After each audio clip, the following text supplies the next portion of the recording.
What if the shadows that lingered at the edge of your vision were more than mere tricks of the light? What if they were the spirits of ancient gods, their whispers woven into the very fabric of the forest, calling out for retribution? In the dim twilight of a forgotten village, where the air is thick with the scent of damp earth and looming dread, the tales of old awaken. The villagers shiver as chilling winds blow through the trees, carrying rumors of a dormant power stirring beneath the frost-bitten soil. The frost-kissed branches creak ominously, echoing warnings of a long-forgotten prophecy. Ears twitch and hearts race as a strange fog rolls in, shrouding the land in a thick veil of uncertainty.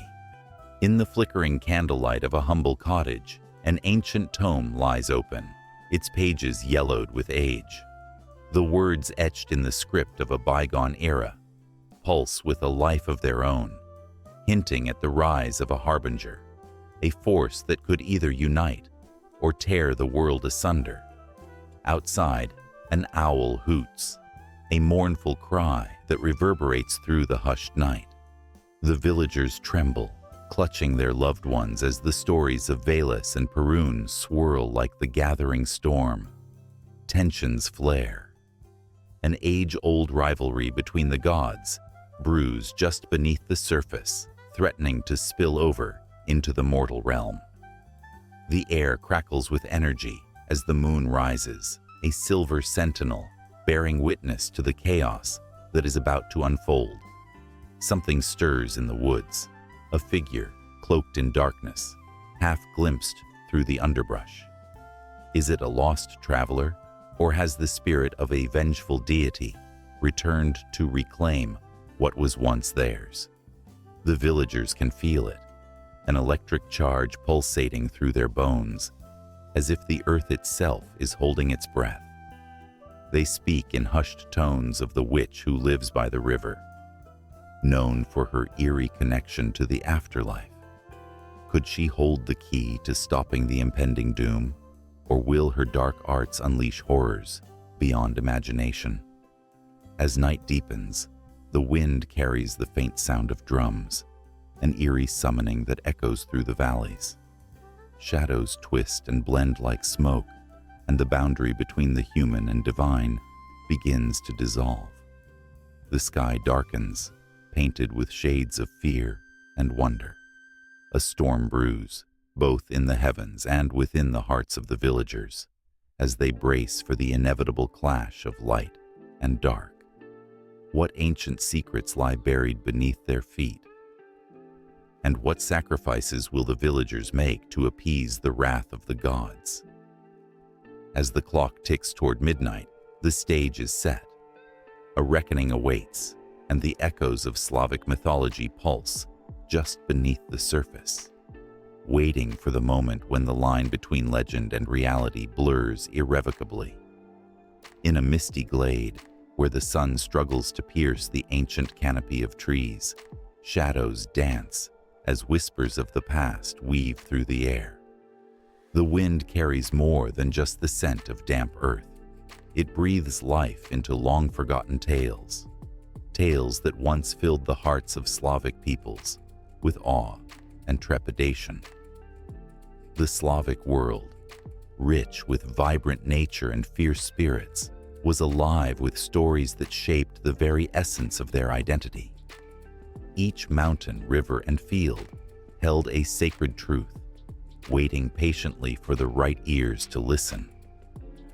Long before the advent of written language, Slavic tribes roamed across vast territories, through forests thick with the scent of pine, over rolling hills that seemed to stretch forever, and beside rivers that glimmered like silver under the moonlight.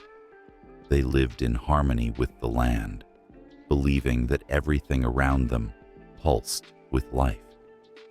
Each rustle of leaves, each call of the wild, spoke to them in a tongue older than time itself.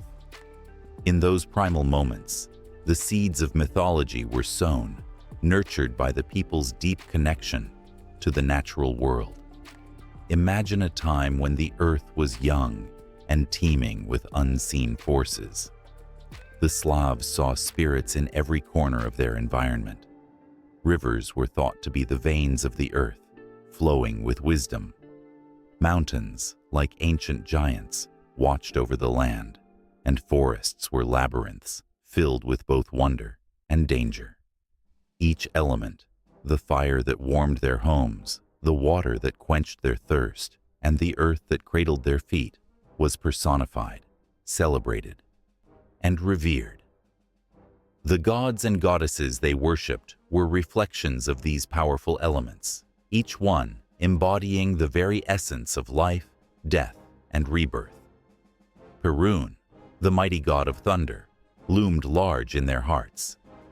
He was the warrior, protector of the people, wielding a blazing axe that struck fear into the hearts of those who dared to defy him.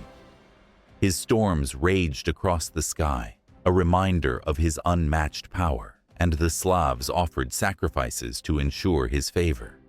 They built wooden shrines, adorned with crafted images of this formidable deity, hoping to catch a glimpse of his fiery gaze as he danced across the heavens during a storm. Across the realm of Slavic mythology, Veles, the god of the underworld, was a cunning and enigmatic figure. He embodied the mysteries of death and the promise of the afterlife. To the Slavs, Veles was not merely a figure to be feared. He was a necessary part of the cycle of life.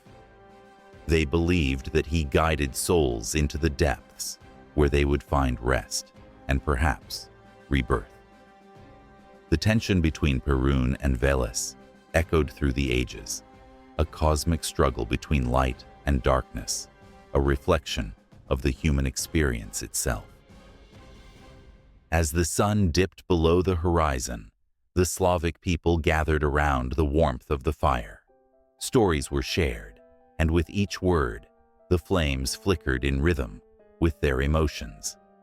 They spoke of the mythical creatures that roamed their lands, Rusalka, the water nymph, whose haunting beauty could lure even the most steadfast heart to the depths of her watery realm. Tales of Baba Yaga, the fearsome witch who lived in a hut that danced on chicken legs, sent shivers down spines. She embodied the duality of nature, both nurturing and destructive, a reminder that life was rarely simple. In the quiet of the night, the stars twinkled above like watchful eyes, each one a reminder of the ancestors who once walked the earth. The Slavs honored their dead, believing that the spirits of ancestors lingered close, guiding their thoughts and actions. Rituals were performed not only to appease the gods, but to remember those who had come before. The cycle of life and death, woven together through reverence and respect, birthed a complex tapestry of beliefs that defined their society. Yet, as the tribes began to settle, the world around them shifted. The rise of powerful kingdoms and the spread of Christianity challenged the cherished beliefs that had been passed down through generations. The stories of old were slowly eclipsed by new teachings, yet the essence of Slavic mythology remained resilient, rooted in the hearts of the people. The symbols endured, transformed but never erased, adapting to a changing world while holding fast to their origins. In the hushed valleys and bustling villages, the echoes of ancient songs still resonate, reminding the Slavs of their profound connection to the earth and the cycles of life.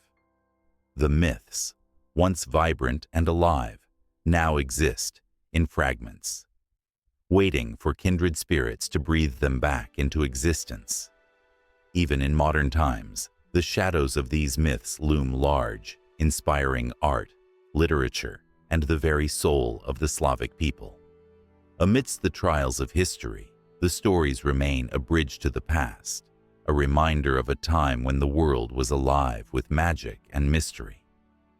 As the stars twinkle in the night sky, the spirits of Perun, Veles, and all the other deities and creatures continue to weave their influence into the fabric of existence. The Slavic lands, once echoing with the thunder of ancient gods, now pulse with the quiet whisper of the past, inviting those who dare to listen and remember. The echoes of myth linger, a promise that the stories are far from finished, and the hearts of the people still beat to the rhythm of their ancestors. With every heartbeat, the connection to the earth and the cosmos remains unbroken, yearning for the moment when the past and present will collide once more, reigniting the flames of a mythology that will never truly fade away. In the quiet stillness of a moonlit night, the air crackles with the whispers of ancient voices, echoing through the trees and shadows. A presence, unseen yet palpable, wraps around the world like a shroud. This is a realm where the sacred and the mundane collide, where deities and spirits weave through the very fabric of existence. Here, beneath the surface of everyday life, the Slavic pantheon breathes, a tapestry rich with stories, emotions, and the relentless pulse of nature. Perun stands at the center, the thunderous god of the sky, his presence both fearsome and protective. With a beard like storm clouds and eyes that flash like lightning, he commands respect and awe. His mighty axe cleaves the dark sky, bringing rain to the fields and fear to those who defy him. Farmers pray to him, their voices trembling as they offer their sacrifices. They see him not just as a deity, but as their guardian, the one who brings life to the earth and punishes those who stray into darkness. Each rumble of thunder becomes a reminder of his power, urging people to live right and honor their ancestors. Alongside Perun is Veles, the trickster god of the underworld and cattle. Where Perun embodies order, Veles thrives in chaos. His domain is the forest, where shadows dance and secrets hide. He is as much a part of life's joy as he is of its sorrow. The farmers, who rely on their cattle for sustenance, understand the delicate balance between the two. Veles, with his flowing hair and mischievous smile, can bring prosperity, but he can just as easily snatch it away. The tales of his cunning and deceit ripple through village gatherings, each story steeped in both laughter and warning. The tension between him and Perun simmers like the first stirrings of a storm, creating a cosmic dance of power and reverence that keeps the world in balance. Then there's Koschei, the mother goddess, draped in the essence of the earth itself. She embodies the sacred feminine, a figure of nurturing and fertility. The women of the villages gather to honor her during harvest, weaving flowers into their hair and singing songs that resonate with the rhythm of the seasons. Koschei listens to their prayers, her nurturing spirit wrapping around them like a warm embrace. The rituals they perform speak of her strength and the bond of sisterhood, an unbreakable thread woven through generations. With every seed planted and every child born, her presence is felt, a gentle reminder of the interconnectedness of life and the power of creation. Yet, darkness lurks at the edges of this pantheon. The spirits of mischief and malice emerge, known as domovoi, household spirits that watch over homes with a mix of protectiveness and playfulness. They may hide objects, play tricks, or even cause misfortune if they feel neglected. Families learn to acknowledge them, leaving offerings of bread and milk, coaxing smiles from these invisible guardians. The air thickens with tension when a domovoi is upset, a reminder that the line between harmony and chaos is thin. Each creak of the floorboards and flicker of the candlelight could signal their presence, forging a connection between the seen and unseen. Baba Yaga, the legendary witch with her iron teeth and wild hair, personifies the unpredictable nature of the world. Her hut, perched on chicken legs, roams the forest, and those who seek her wisdom must first prove their worth. She embodies the duality of life, both a source of guidance and a harbinger of fear. Legends tell of lost souls who wandered too far into her domain, only to emerge transformed, their lives forever altered. There's a chilling allure to her unpredictable nature, a reminder that not all mysteries are meant to be solved, and some paths should remain untrodden. And so, the spirits of the ancestors float in the background, their voices a chorus of wisdom woven through the fabric of time. They watch over the living, guiding them with the weight of experience. The Slavic people honor them with rituals and offerings, lighting candles and whispering prayers on cold nights. The flickering flames become a bridge, connecting the past and present, echoing with love, regret, and hope. It's a dance of remembrance, an honor to those who have shaped their lives. The air thickens with emotion as stories of sacrifice and bravery unfold, each word a thread in the ever-expanding tapestry of existence. But lurking beneath this surface of reverence and respect is the visceral fear of the unknown. The spirits of the forest, the Vodyanoi and Rusalka, breathe life into the waters, embodying the mysteries of the rivers and lakes. The Vodyanoi, a creature of both charm and danger, lures fishermen with promises of bountiful catches, only to drag the careless into the depths. In contrast, the Rusalka, with her ethereal beauty, sings sorrowful songs that echo the lost loves of her past.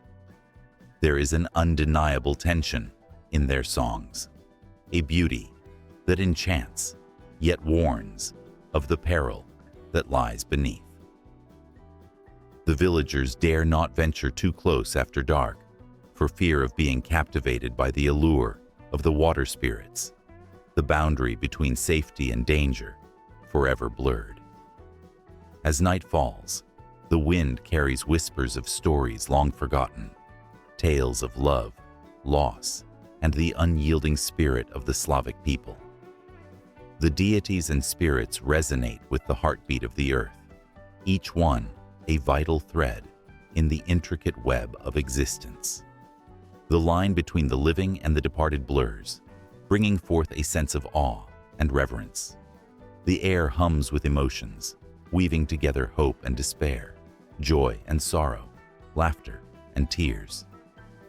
Underneath this rich tapestry, the Slavic pantheon breathes and lives, a constant reminder of humanity's connection to nature and the divine. Each prayer, each offering, each story told under the starlit sky becomes a thread in the ever-expanding fabric of belief and culture. A world where the sacred and the mundane exist side by side, where the echoes of the past shape the present, and where every whispered prayer reverberates through the ages, keeping the spirits and deities alive in the hearts of those who remember. In the beginning, when the world was still a whisper on the lips of the winds, the Slavic lands lay in a hushed embrace. The earth was a canvas painted by the hands of gods and spirits, each stroke filled with the essence of life itself. It was a time when the sky danced with the flicker of stars, and the rivers sang songs of creation. This was the moment when the Slavic soul was born, a soul woven from the threads of myth and magic, where every blade of grass, every gust of wind, carried the weight of ancient stories waiting to unfold. In this enchanted time, two primordial beings stirred, Rod, the creator, and his celestial counterpart, Leda. Rod was not merely a god, but the very essence of existence itself, embodying the eternal cycle of life and death. Leda, with her vibrant spirit, encapsulated love, beauty, and the unfathomable mysteries of nature. Together, they shaped the world, their love forging a harmony that would echo through centuries. From the depths of the cosmic sea, Rod called forth the first spark of light, birthing the sun that would illuminate the Slavic lands. As the sun rose, it ignited the fires of creation. Mountains rose majestically, rivers carved their paths, and forests erupted in a riot of green. The earth trembled with the weight of existence, and with each heartbeat of creation, life sprang forth in myriad forms. Creatures of every kind roamed the land, and the air buzzed with the unmistakable pulse of life. But within this vibrant tapestry, a shadow loomed. The dark god Chernobog, a figure born of chaos and despair, watched with envy. He sought to snuff out the light, to drown the world in darkness.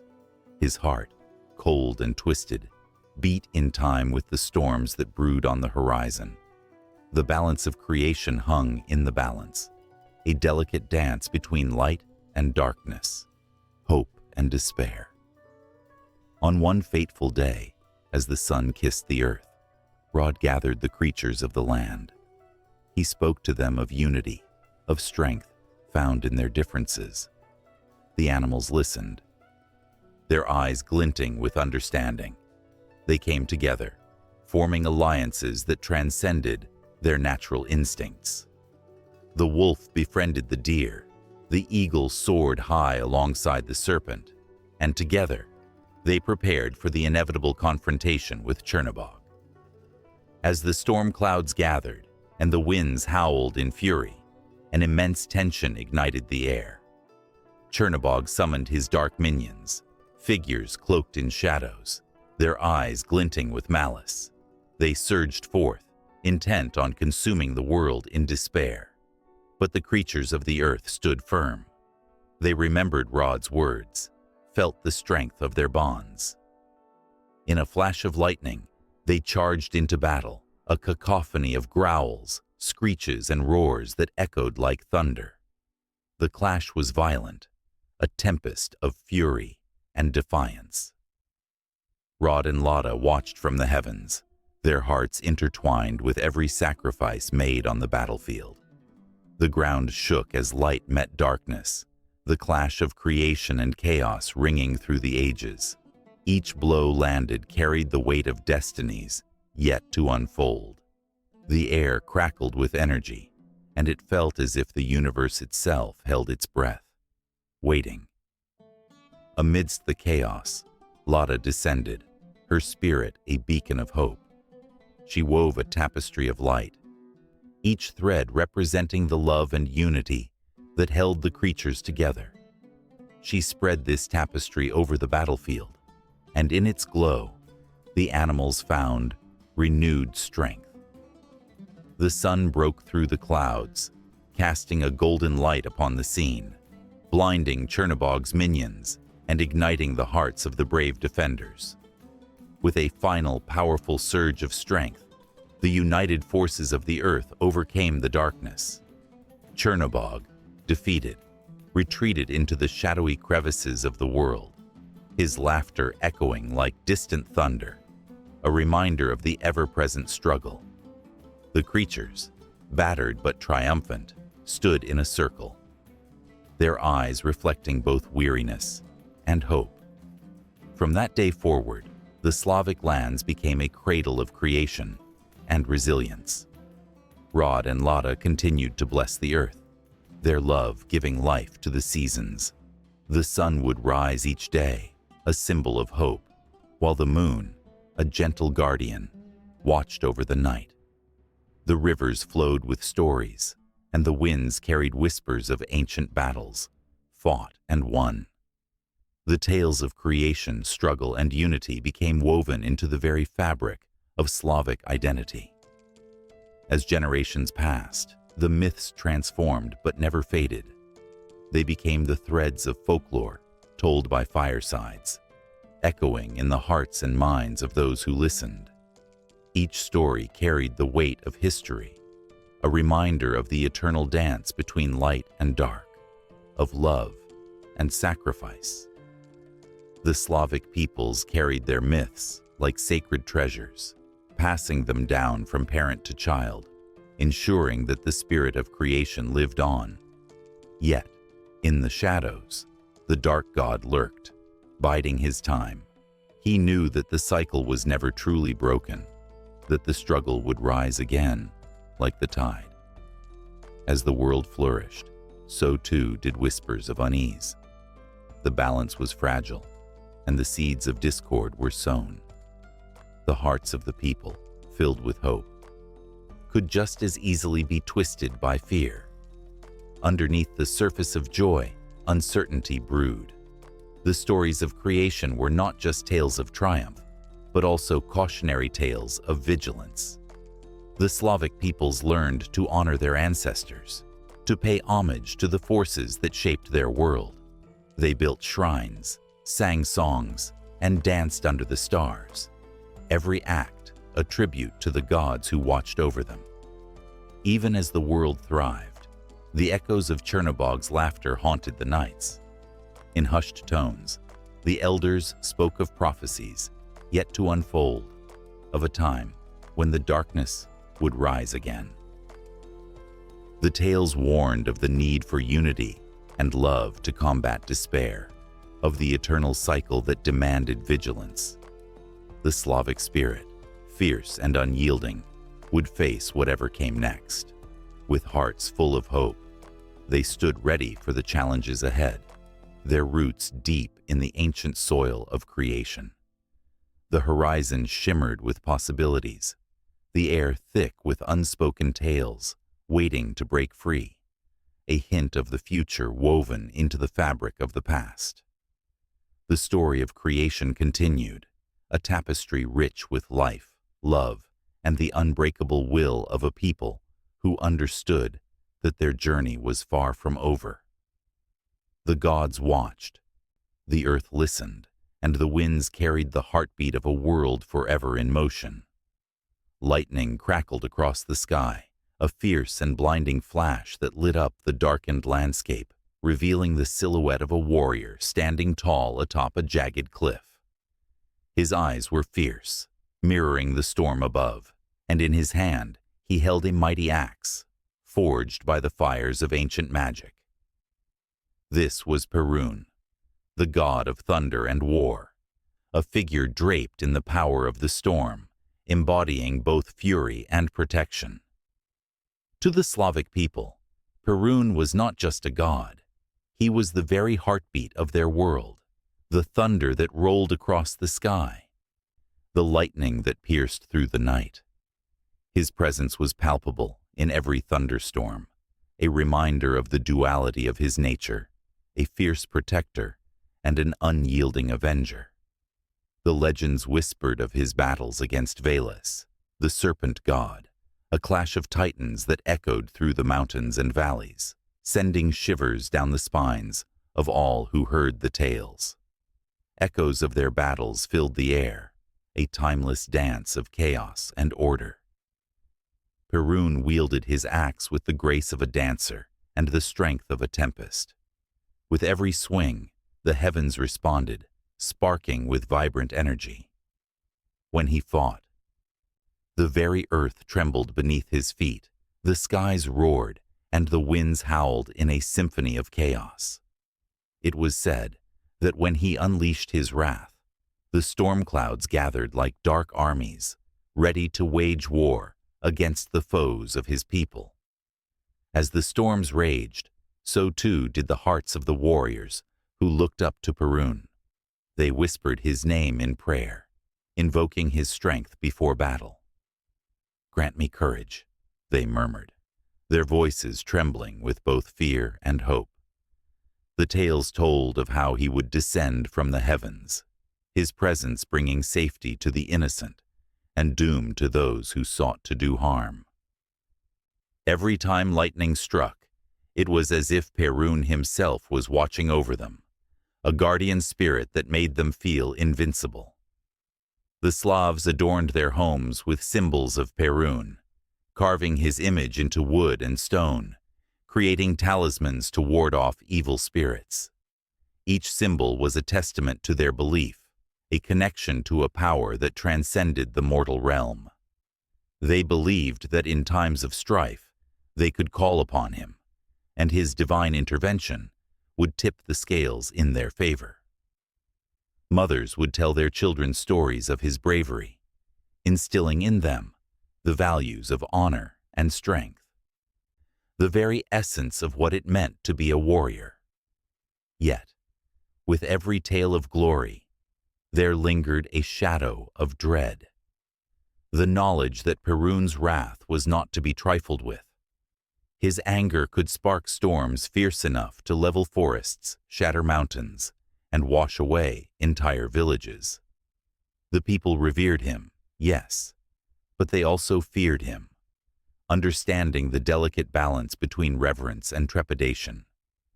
To anger Perun was to invite chaos into their lives, a destruction that could sweep through their lands like wildfire. In the hearts of the people, there was a connection to the land that came alive with every rumble of thunder. They danced in the rain, celebrating the bountiful gifts Perun bestowed upon them. Crops flourished under the stormy skies, and life thrived in the embrace of the tempest. Each clap of thunder was a reminder of his power, a hymn sung by the skies, echoing the cycles of life and death, creation and destruction. Around campfires, tales grew richer and more vivid. Bards recounted stories of Perun's encounters with mythical beasts, his battles against the forces of darkness, and the triumphs that earned him the title of Supreme God. Each story painted him as a warrior of unmatched valor, clad in armor that shimmered like the sun. His presence was felt in the very soul of their existence, a force that shaped destinies and crafted legacies. And yet, the true essence of Perun lay not only in his strength, but also in his compassion. It was said that he would listen to the prayers of the weary and the downtrodden, offering solace in moments of despair. He was a god who understood the weight of sacrifice, the struggles of his people, and the desire for peace amid the clamor of war. His duality, a god of thunder and a protector of the weak, made him a figure of profound importance, beloved and feared in equal measure. Storms come and go, but Perun remains an eternal symbol of resilience. In the darkest nights, when thunder rumbles ominously, the people gather, eyes turned skyward, whispering prayers that ripple through the air like the wind. Would he hear them? Would he grant them strength? The tension mounts, palpable in the silence that follows the thunder's roar, as if the very air holds its breath in anticipation. Little children, with eyes wide in wonder, listen intently as their elders speak of Perun's feats. They imagine him soaring through the sky, a figure of power, striking down at enemies with bolts of lightning, reshaping the world with each swing of his mighty axe. They dream of courage, of standing alongside their god in battle, eyes ablaze with determination. And as they drift into sleep, the thunder outside becomes a lullaby, a promise that Perun watches over them, fierce and unwavering.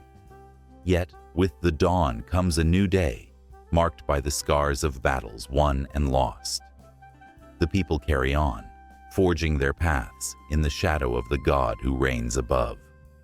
They are warriors, farmers, and dreamers, each one touched by the essence of Perun. The storms may pass, but his legacy endures, woven into the very fabric of their lives, a constant reminder of the storm's embrace. And above them, high in the heavens, Perun stands vigilant, watching, waiting, a god in eternal battle with the forces that threaten peace, ready to unleash the fury of the skies upon those who dare to challenge his will. The storms are never truly gone. They linger in the hearts of the people, a testament to the power of their god, a thunderous echo that will forever resonate through the ages. binding them to the very essence of life, war, and the unyielding spirit of their protector. The wind whispered through the trees, carrying secrets of the ancient past. Leaves rustled like soft voices, telling stories of a time when gods walked among mortals. In the shadows of the thick forests, Veles lingered, a presence both feared and revered. His essence merged with the land, an entity of profound depth, where the earth met the waters and the mysteries of the underworld thrummed like a hidden heartbeat. Veles was not just a god. He was the embodiment of duality, a fierce guardian of life and death. He roamed the mountains and valleys with the quiet grace of a wolf, his deep-set eyes reflecting the turbulent waters of rivers that wound through the earth. The people knew him not only as the keeper of the harvest, but also as the formidable force that could summon storms with a flick of his wrist. In their tales, he was as kind as he was cruel, as nurturing as he was destructive.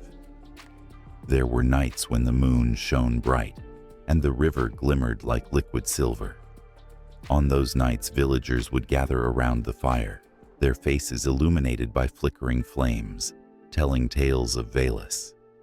They spoke of how he emerged from the depths of the earth, his form rising like mist from the water, a figure cloaked in shadows and ripples. His hair flowed like the currents of the rivers, dark and endless, and his voice echoed like thunder across the skies. Children listened wide-eyed, their imaginations ignited by the god's stories of lost souls seeking solace and of the balance he maintained in the world. But there was more under the surface. Veles was known to guard the entrance to the underworld, a realm where souls drifted and memories lingered like old photographs, worn and faded, yet vivid. The underworld was not merely a place of despair. It was where the past met the present, where the echoes of laughter mingled with whispers of sorrow. Those who dared to approach his domain felt the weight of his gaze, a reminder of life's fragility and the power he held over fate. In the depths of winter, when the earth lay frozen beneath a blanket of white, the villagers performed rituals to honor Veles. They offered grains and livestock, sacrifices to appease the god who could bring forth both bounty and famine. When the snow melted and spring returned, they rejoiced, feeling his warmth in the sun's rays and the gentle flow of streams. The land breathed life again, and with it came the promise of growth, of sustenance, of hope. Yet, lurking beneath the surface was an unending tension. A shadow hung thick in the air, whispering of impending conflict. The balance that Veles maintained was fragile, and everyone felt it. The villagers, the wild creatures, and even the ancient trees that towered above. The stories spoke of a time when the harmony between earth and water would be tested, a time when Veles would have to rise to the challenge, wielding the storms and shadows to protect all that he loved. One fateful evening, as the sun dipped below the horizon, casting an orange glow across the land, a tempest brewed in the distance. The wind howled and the waters churned, a sign that things were shifting. The villagers sensed it. Their hearts raced, their hands trembled. They gathered again, huddled close, seeking comfort in each other's presence. They spoke in hushed tones of the omens they had seen, the darkness that loomed beyond their quiet lives. Veles had been watching, waiting, and now the time had come for his power to be unleashed. As the storm rolled in, clouds swirling with a foreboding energy, a figure emerged from the shadows of the trees. Clad in robes that seemed woven from the very fabric of the night, Veles stepped forward. His eyes blazed with an intensity that stirred both awe and fear. He raised his arms, calling upon the elements, and as lightning split the sky, the villagers gasped. a wave of both terror and admiration washing over them. "Fear not," he thundered, his voice a blend of the earth's rumble and the water's flow. "I am Veles, guardian of the land, master of the waters, and ruler of the underworld. My wrath is fierce, but my heart beats for you, for life itself. In darkness, I bring light. In chaos, I bring order." With every pulse of his power, the winds howled louder, and the earth trembled beneath their feet. The villagers, gripped by emotion, felt the weight of history pressing upon them. This was not just a storm, it was a moment of reckoning. They stood on the brink of understanding, a realization that in every sacrifice made, in every prayer whispered into the night, they were part of something greater, something woven into the very essence of existence. As the first raindrops fell, the river swelled with anticipation, mirroring the gods' turmoil. Veles' presence surged, and the villagers could feel the earth itself vibrating as he channeled his energy. The waters raged, and the skies opened, unleashing torrents that blurred the line between chaos and creation. In that moment, they understood that Veles was not merely a deity to be worshipped from afar. He was an integral part of their lives, a force that shaped their destinies. In the heart of the storm, amidst the flash of lightning and the roar of thunder, something stirred deep within the underworld. Shadows danced, and the souls of the departed watched with bated breath. They too felt the pull of Veles, recognizing the struggle for balance that echoed through the annals of time. What would happen to the world above? What consequences awaited those who walked upon the earth? Would they face the might of the god who controlled the currents of life and death? As the tempest raged on, the villagers clung to one another, their emotions raw and electric.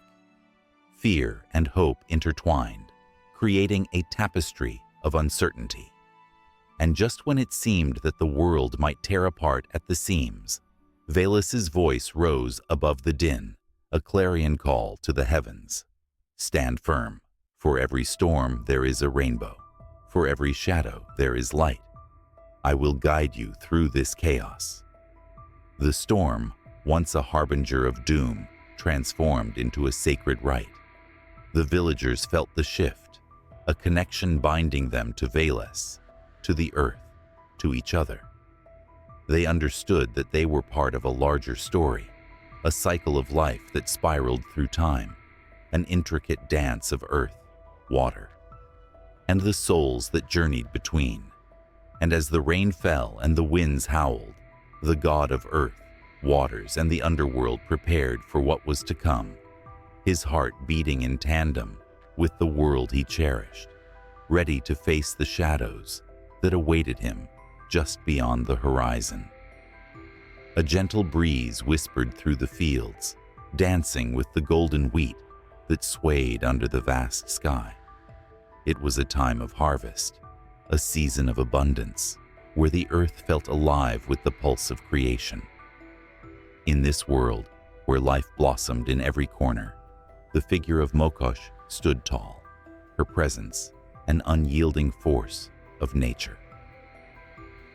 She was not just a goddess, she was the embodiment of fertility, a protector of families, and a nurturer of both land and spirit.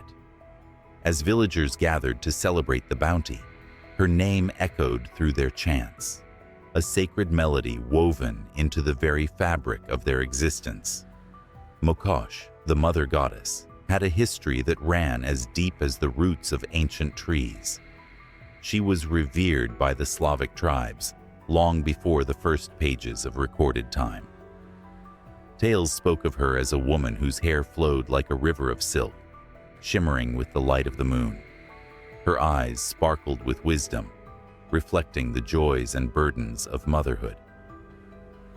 In every home, her image was a reminder of the fierce love that bound families together, a love that could withstand the storms of life. Around the hearth, The villagers would light candles in her honor, their flickering flames casting shadows that danced like her spirit among them. They shared stories of her miracles. It was said that when a child was born, she would cradle them gently, whispering blessings for health and happiness. Families would pray to her for healthy crops, believing that she would guide their hands and nourish the soil. The very essence of Koschei was woven into the fabric of their daily lives, as vital as the air they breathed. But there was more to her legend, a darker thread woven through the tapestry of her adoration. In a world defined by struggle, the weight of expectations often pressed heavily upon the shoulders of those who venerated her. The women would gather, their hands calloused yet tender, as they weaved intricate patterns into fabric. They believed that with every stitch, they were creating a bond with Koschei, affirming their roles as caretakers of the home. Yet, underneath the surface of their devotion lay a simmering tension, the silent fear of inadequacy and the burden of unfulfilled dreams. The villagers spoke in hushed tones of the stories that warned against neglecting her. It was said that a family that turned away from the teachings of Koschei would know strife and sorrow. The echoes of long-lost voices filled the air, recounting tales of those who had once flourished but had fallen into despair, their lands barren and their hearts heavy. Even the most ardent of her followers could feel the weight of those stories, casting long shadows of doubt over their celebrations. As the seasons changed, so too did the themes of Koschei's presence. Her celebrations shifted from the joyous cries of newborns to the quiet reverence of those who sought solace in her face during moments of loss.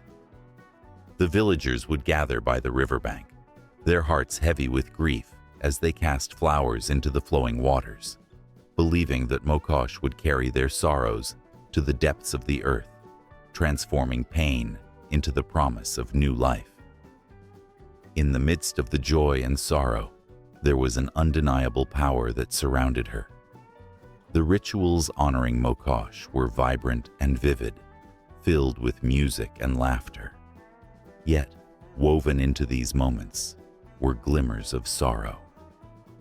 The women's songs often carried a bittersweet note, a reminder of the fragility of life. The elders shared their stories of lost children and barren fields, of dreams that had withered under the weight of time. Each tale was a thread that connected the living to those who had walked before them, forming an unbreakable bond through shared experience. As twilight descended, the villagers lit bonfires, their flames flickering like stars brought to earth. They danced, their feet pounding rhythmically against the ground, as if trying to awaken the very heart of Koschei. In that moment, the air buzzed with energy, a palpable connection to something greater than themselves. The beat of drums echoed through the night, stirring the souls of the ancients. Each swirl and twirl of their bodies was an offering, a plea for her continued blessing, a binding of past, present, and future. But there was a frailty to their celebration, an unspoken question that lingered in the air. Would Koschei still see them? Would she understand their struggles in a world that was changing so rapidly, where the old ways felt like fading shadows? The whispers of doubt crept in, as uncertainty often does. Each woman who danced felt the weight of generations upon her shoulders, the legacy of hope and heartache intertwined. And then, just as the firelight began to dim, a child's laughter rang out, a piercing sound that cut through the night like a clarion call. The villagers turned, eyes glistening with a mixture of joy and apprehension, for in that laughter, they saw Koschei's spirit reflected, the unyielding resilience of life, the possibility of renewal. It was a reminder that even in their darkest moments, the spark of creation always flickered, waiting to be kindled. As the night wore on, stories flowed like the river, each one carrying the weight of memory and longing. The villagers spoke of the land they tilled, of the children they raised, and of the dreams they dared to cradle in their hearts. With each tale, the presence of Koschei grew stronger, a soft yet powerful energy that wrapped around them like a comforting embrace, filling the spaces between their words with warmth and hope. Yet, the night was not without its shadows. As they celebrated, a chill crept into the air, a reminder of the struggles that lay ahead. The balance between life and death, creation and destruction, was a delicate one. Every flicker of the fire reminded them that while Koschei brought blessings, she also demanded respect and acknowledgement of life's cycles. The fear of what might come, the loss, the barrenness, the silence, was a specter that clung to their hearts. As dawn approached, the first light of the sun broke through the darkness, casting a golden hue over the gathered crowd. Faces, illuminated by hope and uncertainty, turned towards the horizon, where new beginnings awaited. The villagers, strengthened by their connection to one another and to Koschei, understood that life was a series of cycles, of joy and sorrow, of abundance and want. In each heartbeat, in every breath, the goddess of fertility and domesticity echoed through their lives, urging them to embrace every moment with open hearts, ready for whatever the future might hold. The fiery orb in the sky cast long shadows upon the earth, illuminating faces that gazed upward with reverence.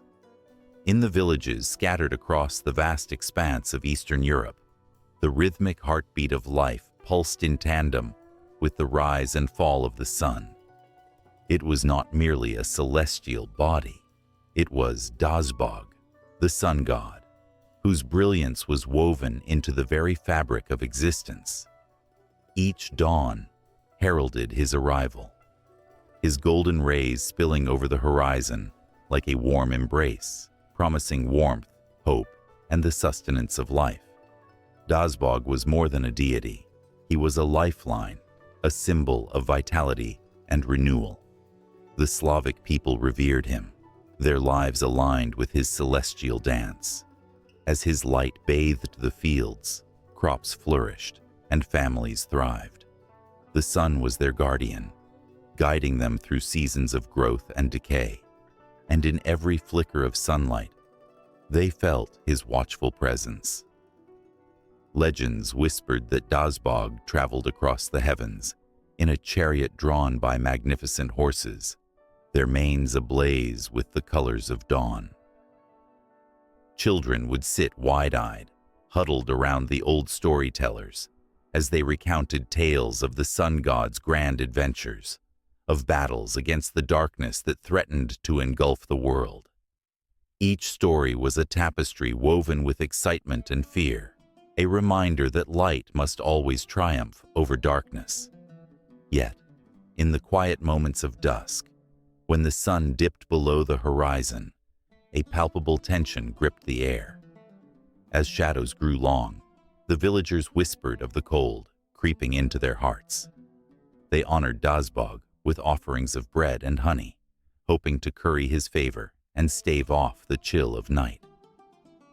Light can only return if we keep the darkness at bay, the elders would say, their voices low and serious, knowing the fragile balance between warmth and despair.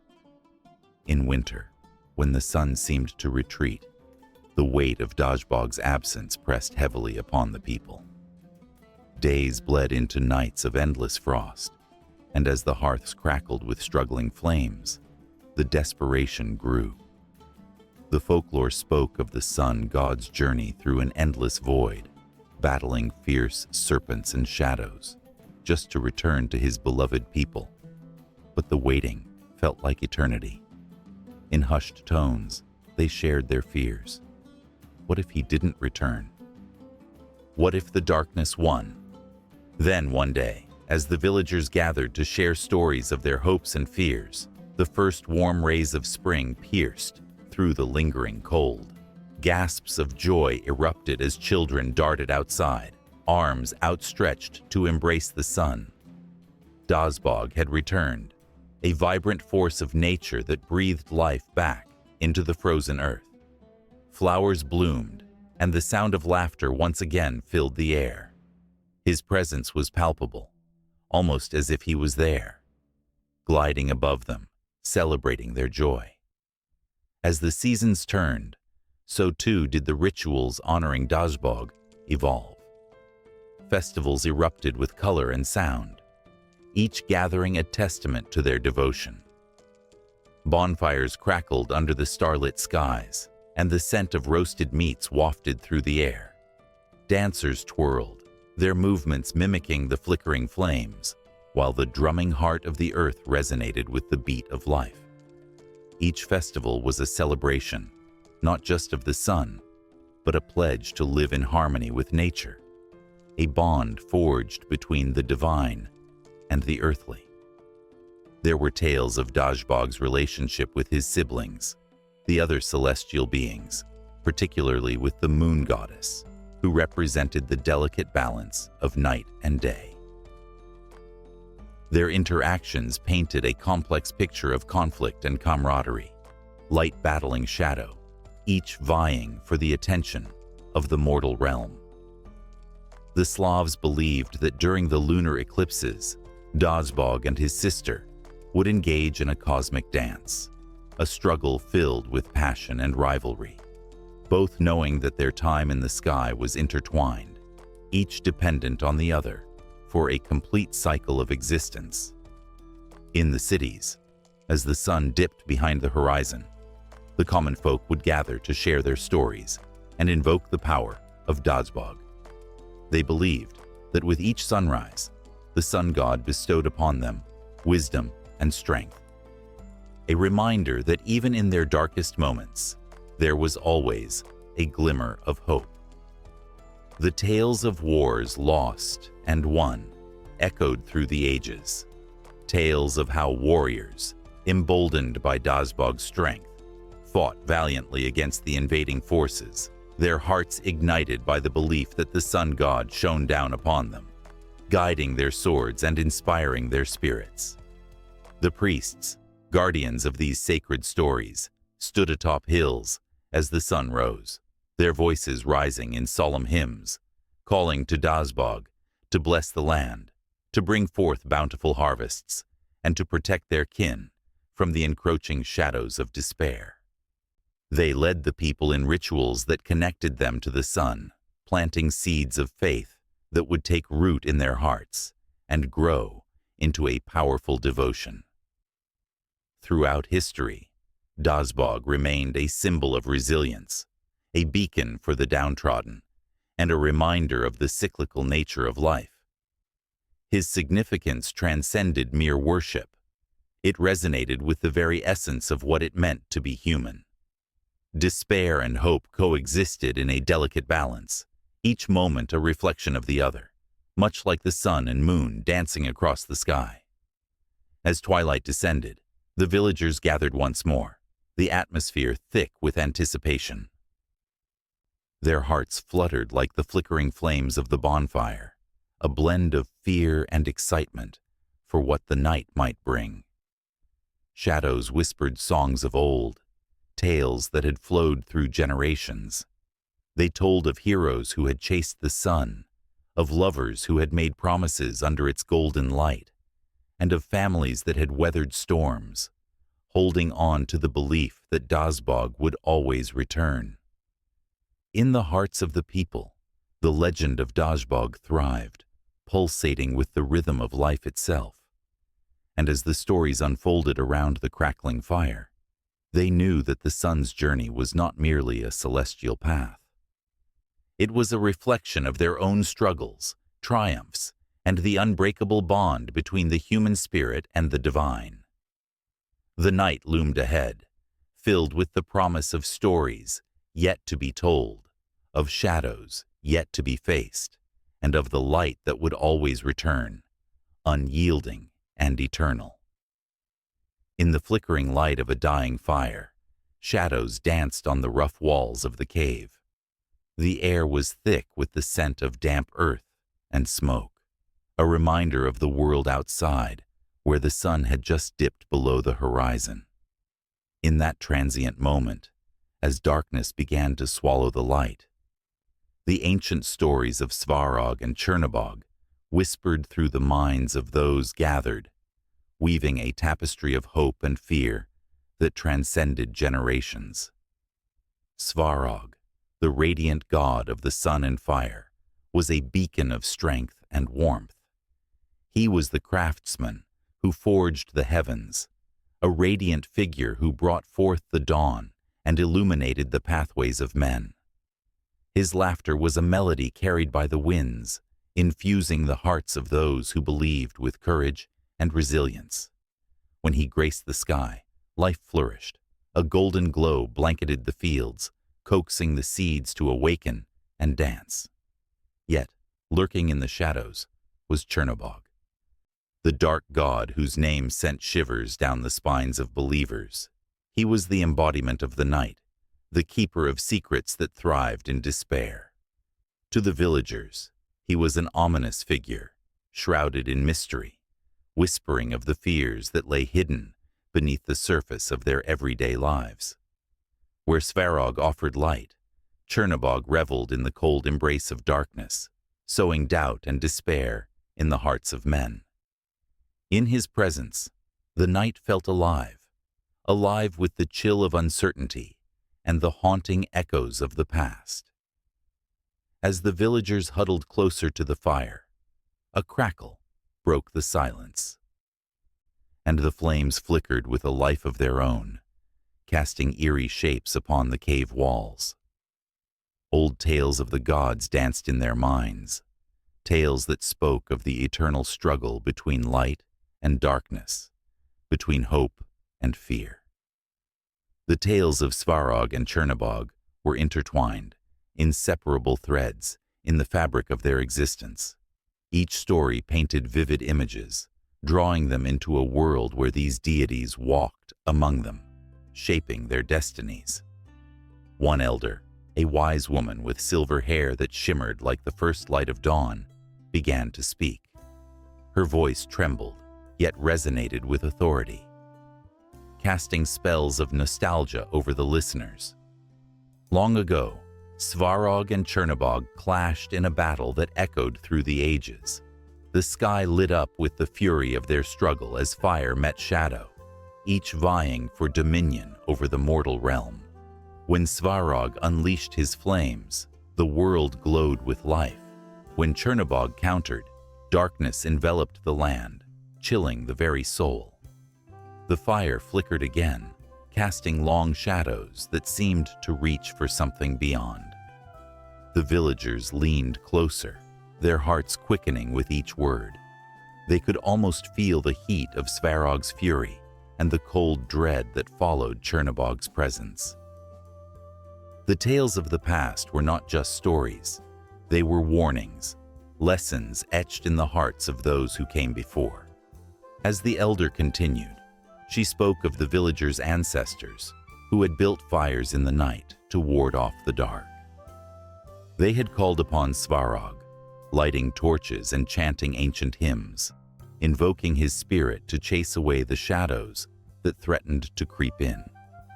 But Chernobog was relentless, prowling just beyond the flickering light, watching and waiting, always threatening to snuff out their hope with a mere whisper. The cave seemed to pulse with energy, a heartbeat that echoed with every breath the villagers took. They could almost visualize the battlefield where both gods clashed, the ground trembling under the weight of their struggle. Svarog, with his molten gold locks, wielded flames that burned bright and fierce, while Chernobog, cloaked in the velvety darkness, countered each strike with icy tendrils that reached out, seeking to consume. The tales darkened as the elder recounted the moment when Chernobog captured Svarog in a moment of weakness. The sun god, weary from the battle, had faltered, and in that brief pause, shadows wrapped around him, binding him in a cold embrace. The villagers felt the air grow heavier, a palpable tension that mirrored the agony of their god in chains. But even in darkness, hope lingered, the elder said, her voice quivering with emotion. The spirit of the sun could not be extinguished entirely.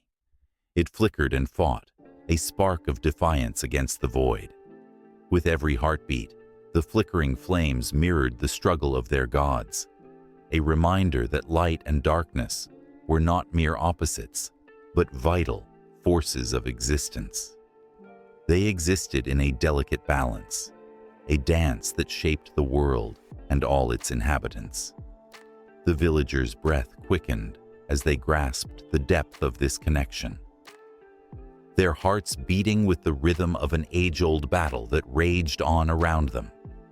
Then, silence fell, thick and heavy, wrapping around them like a shroud. The elder paused, her eyes glimmering with unshed tears. Remember, dear ones, each time the sun rises, Svarog emerges, fighting tirelessly against the encroaching shadows. But with every sunset, Chernobog reclaims his dominion, reminding us that darkness is never far behind. The tension in the cave swelled, a tight knot of emotions that threatened to unravel them. The villagers exchanged glances, their eyes wide with understanding and fear. They were not just passive observers in this eternal struggle. They were participants, caught in the crossfire of light and darkness. With Svarog's laughter echoing in their hearts, they found solace. With Chernobog's whispers creeping in, they faced their deepest fears. Outside, the wind howled, a wild and mournful sound that resonated with the echoes of their shared anxieties. The fire flickered once more, casting long, wavering shadows that danced on the cave walls, as if Svarog and Chernobog were locked in their eternal struggle once again. The villagers leaned in closer, hearts pounding, as they awaited the next chapter of their story, a story that would continue to unfold, a saga of duality woven into the very fabric of existence, forever threading the light and darkness together, inseparable, yet eternally at war. The forest whispered secrets, its ancient trees standing tall like guardians of unseen realms. The air was thick with the scent of pine and damp earth, a canvas painted with the vibrant hues of wildflowers. Shadows danced across the forest floor as the soft light of the setting sun broke through the canopy, casting a golden glow that transformed ordinary moments into something magical. This was the world of the Slavs, where nature was not just a backdrop, but a living, breathing entity, intricately intertwined with every aspect of existence. Every rustle of leaves carried a story, each trickle of water a melody. The Slavic people revered the natural world, seeing it as a vast tapestry, woven with the threads of their gods and spirits. The rivers sang of life and death.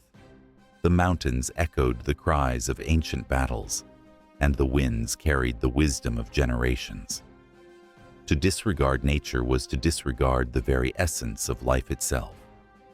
The mighty oak, a symbol of strength and endurance, held the whispers of Perun, the god of thunder and lightning.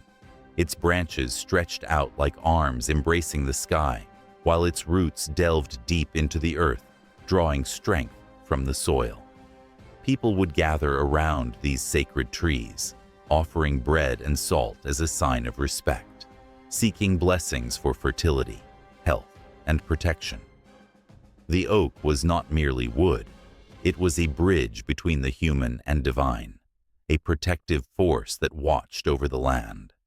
Nearby, the rivers flowed like the lifeblood of the earth, Dnieper and Vistula cradled vibrant communities along their banks, providing sustenance and a sense of belonging. The Slavs believed that each river had its own spirit, a nymph or water god, who could bring fortune or fury. Fishermen would whisper prayers before casting their nets, while children splashed joyously in the shallows, unaware that they were dancing with spirits just beneath the surface. The water gleamed under the sun, but in the moonlight it held a haunting beauty, shimmering like 1,000 diamonds, a reminder of both the allure and danger that nature harbored. Across the land, the fields bloomed with life. Grain swayed in the gentle breeze, a golden sea promising nourishment. The goddess Mokosh, who presided over fertility and harvest, was lovingly worshipped by those who toiled under the sun, their faces lined with sweat, yet radiant with hope. They would paint their cheeks with clay and sing songs that echoed through the valleys, invoking her blessings as they worked the soil. It was believed that Mokosh listened closely, her spirit dancing with the sunbeams that kissed the earth.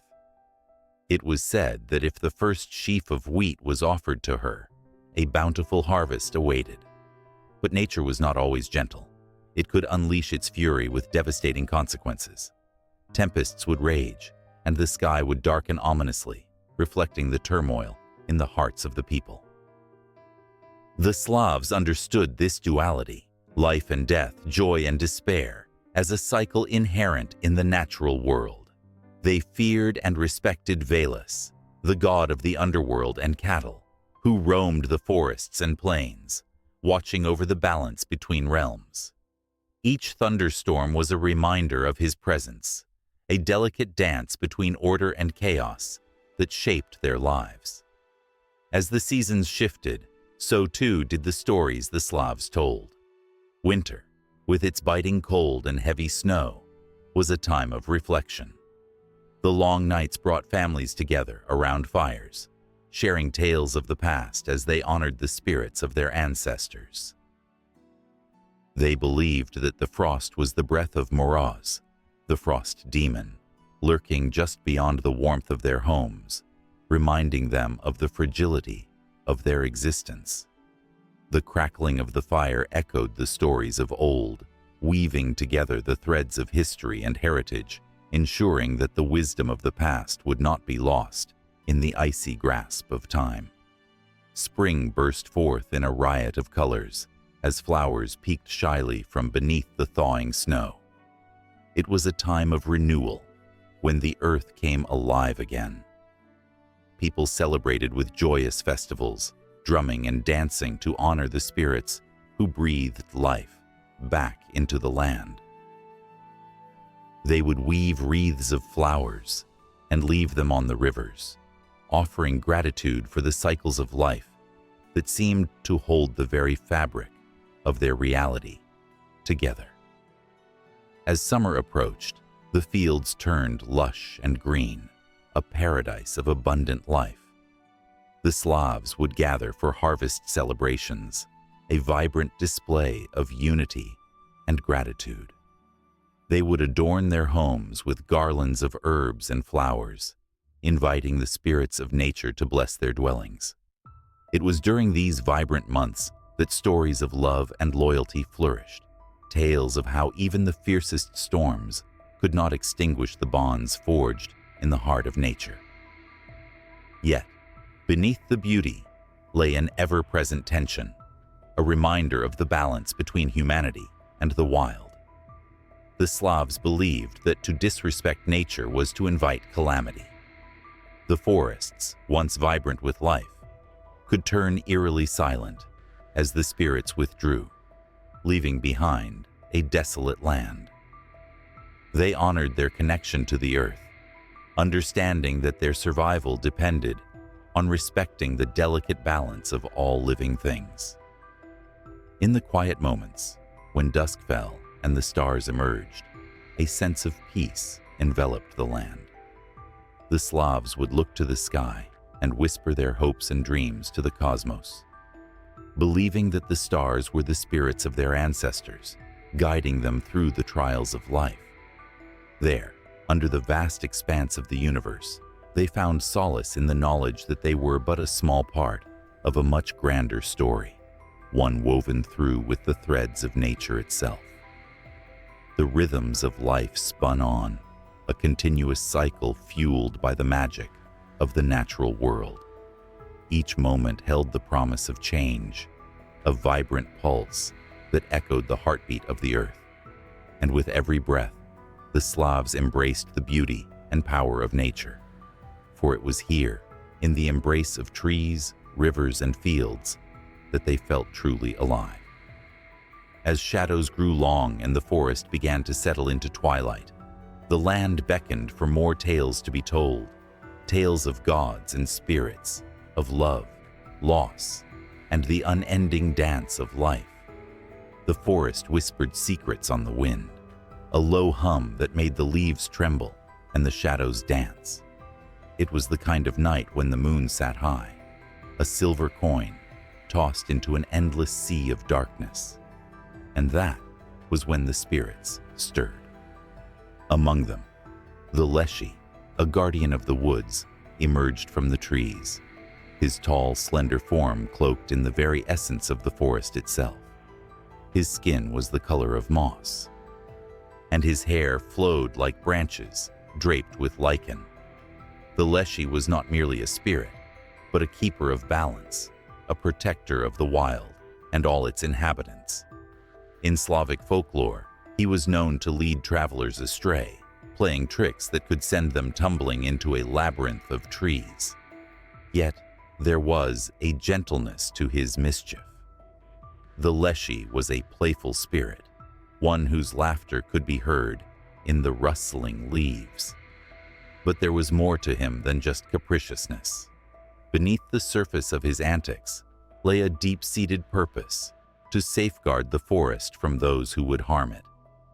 As dusk fell, a hunter wandered near the edge of the woods, his breath visible in the cold air. He sought a prize, a trophy to bring home, a mark of his prowess. Unbeknownst to him, he was not alone.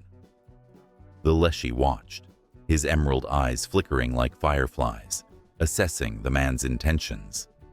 The hunter's heart thudded loudly in his chest, excitement pulsing through his veins. But soon, that thrill turned to a chill as the trees around him began to shift. Branches whispered warnings, and the shadows lengthened, twisting into shapes that seemed to loom larger than life. Come closer, if you dare. The woods seemed to beckon, but it was the Leshy's voice that echoed in the hunter's mind. But be warned, not all who enter find their way back. The hunter hesitated, instinct clawing at him, urging him to turn back, yet pride gripped him like iron chains. With a deep breath, he plunged into the heart of the forest, unaware that the Leshy's playful nature was about to turn the hunter's bravado into a quagmire of confusion. The deeper he went, the more disoriented he became. The trees twisted into grotesque shapes, their gnarled branches reaching out, as if trying to grasp him. The Leshy's laughter danced through the air, light and airy, sending shivers down the hunter's spine. He called out, "Show yourself. What kind of spirit are you?" Each syllable echoed into the darkness, bouncing off ancient trunks, yet the reply was just the rustling of leaves, a taunting melody that revealed nothing. Suddenly, the ground beneath the hunter shifted, and he stumbled, falling to his knees. The cool earth surrounded him, the scent of damp soil filling his nostrils. In that moment of vulnerability, the Leshy materialized before him, towering and ethereal. "You seek to conquer what you do not understand," he said, voice a blend of wind and earth. "The forest is my domain. It thrives on life, on harmony. You bring chaos where there should be reverence." Fear flickered in the hunter's eyes, but it was not just fear. It was realization. The Leshy was not merely a phantom woven from myths. He was a guardian, a spirit bound to protect the fragile balance of nature. "I didn't mean any harm," the hunter stammered, his bravado melting like frost under the first rays of the sun. "I only wanted to prove myself." The Leshy gazed down at him, the weight of the forest pressing between them, and for a heartbeat, silence enveloped the world. From the shadows emerged other spirits, guardians of the woods, each with their own stories woven into the fabric of the night. There were the wood nymphs, twinkling like stars, their laughter echoing in the air as they danced around the Leshy, their presence a reminder of the beauty intertwined with the forest's darkness. The hunter's heart sank further, understanding that he was not just standing in the presence of one spirit, but an entire assembly of protectors. Then, from the thick underbrush, an old spirit stepped forward, a creature of bark and vine, known as the Domovoi. His presence was heavy with age and wisdom, and he regarded the hunter with knowing eyes. "To take from the forest, you must give back," he intoned, his voice like gravel crunching underfoot. "Every action has a consequence, a ripple that reaches far beyond what you see." The hunter's mind raced, thoughts swirling like leaves caught in a sudden gust. He had entered the woods seeking glory, but found himself ensnared by the very spirit he intended to conquer. The realization burrowed deep into his soul. He had been blind to the interconnectedness of all life, to the delicate strands that held the forest together. The Leshy towered over him, a silhouette against the moon, waiting for his answer. I will change," the hunter stammered, his voice shaking with the weight of his promise. "I will protect the forest as you do." The Leshy studied him, searching for the truth in his eyes. It was a moment thick with tension, where time stood still and the forest held its breath. Just then, a rustle broke the stillness. A deer, graceful and timid, slipped through the underbrush, its eyes wide with fear. The sight broke the spell, and the Leshy's gaze softened slightly. "Your actions echo through this land," he whispered, almost to himself. "What will you choose?" The hunter's heart raced. In that moment, he saw not just the deer, but the entire forest. A living tapestry where every thread mattered. He could become a protector instead of a destroyer. The air was thick with possibilities, but before he could articulate his newfound vow, a loud crack shattered the silence. A tree, ancient and noble, had fallen, uprooted by a storm that brewed in the distance. In an instant, the forest shifted again, and the spirits around him grew restless. The Leshy's expression turned grave, and the vibrant colors of the forest dulled, as if the very life essence was being drained away. "We must act," he commanded, and without hesitation, the spirits moved as one. The hunter, now caught in a whirlwind of urgency, felt the weight of the moment press down on him. He had a choice, a chance to stand among the guardians, or to remain a mere spectator of his own fate. The call of the wild surged through him, igniting a fire in his heart. He would not stand idly by. He would become part of this sacred dance of life and death. The forest needed him, and though he was scared, he was ready to rise to the occasion. And as the wind howled and the shadows deepened, the hunter took a step forward, his choice echoing through the forest, intertwining his fate with the very spirits who had once watched him with suspicion. What lay ahead was uncertain, but he was no longer just a hunter. He was becoming a guardian of the woods, bound to protect the very heart that had once terrified him. With every heartbeat, the forest pulsed around him, alive with stories yet to unfold, and as the Leshy gestured toward the darkened horizon, the hunter moved forward, ready to face whatever lay beyond. The water shimmered under the pale moonlight, a haunting silence cloaking the forest as shadows danced along the banks. A soft breeze rustled the leaves, carrying whispers of ancient tales that spoke of enchantment and tragedy. It was here, in the liminal space between land and water, that the stories of Rusalka and Vodnik unfolded, filled with longing, despair, and the irresistible pull of the depths. Rusalka, a spirit born from the very essence of the water, was often seen as a tragic figure, caught between two worlds. With hair as golden as the sun and skin that glimmered like the surface of the pond, she was beautiful, yet sad. Her gentle voice floated through the air, a melody that could lure even the most steadfast of souls. But those who heard her song often understood too late the price of such beauty. Rusalka was not just a vision of ethereal grace. She was a reflection of the pain that came with unfulfilled love, a yearning that could not be quenched.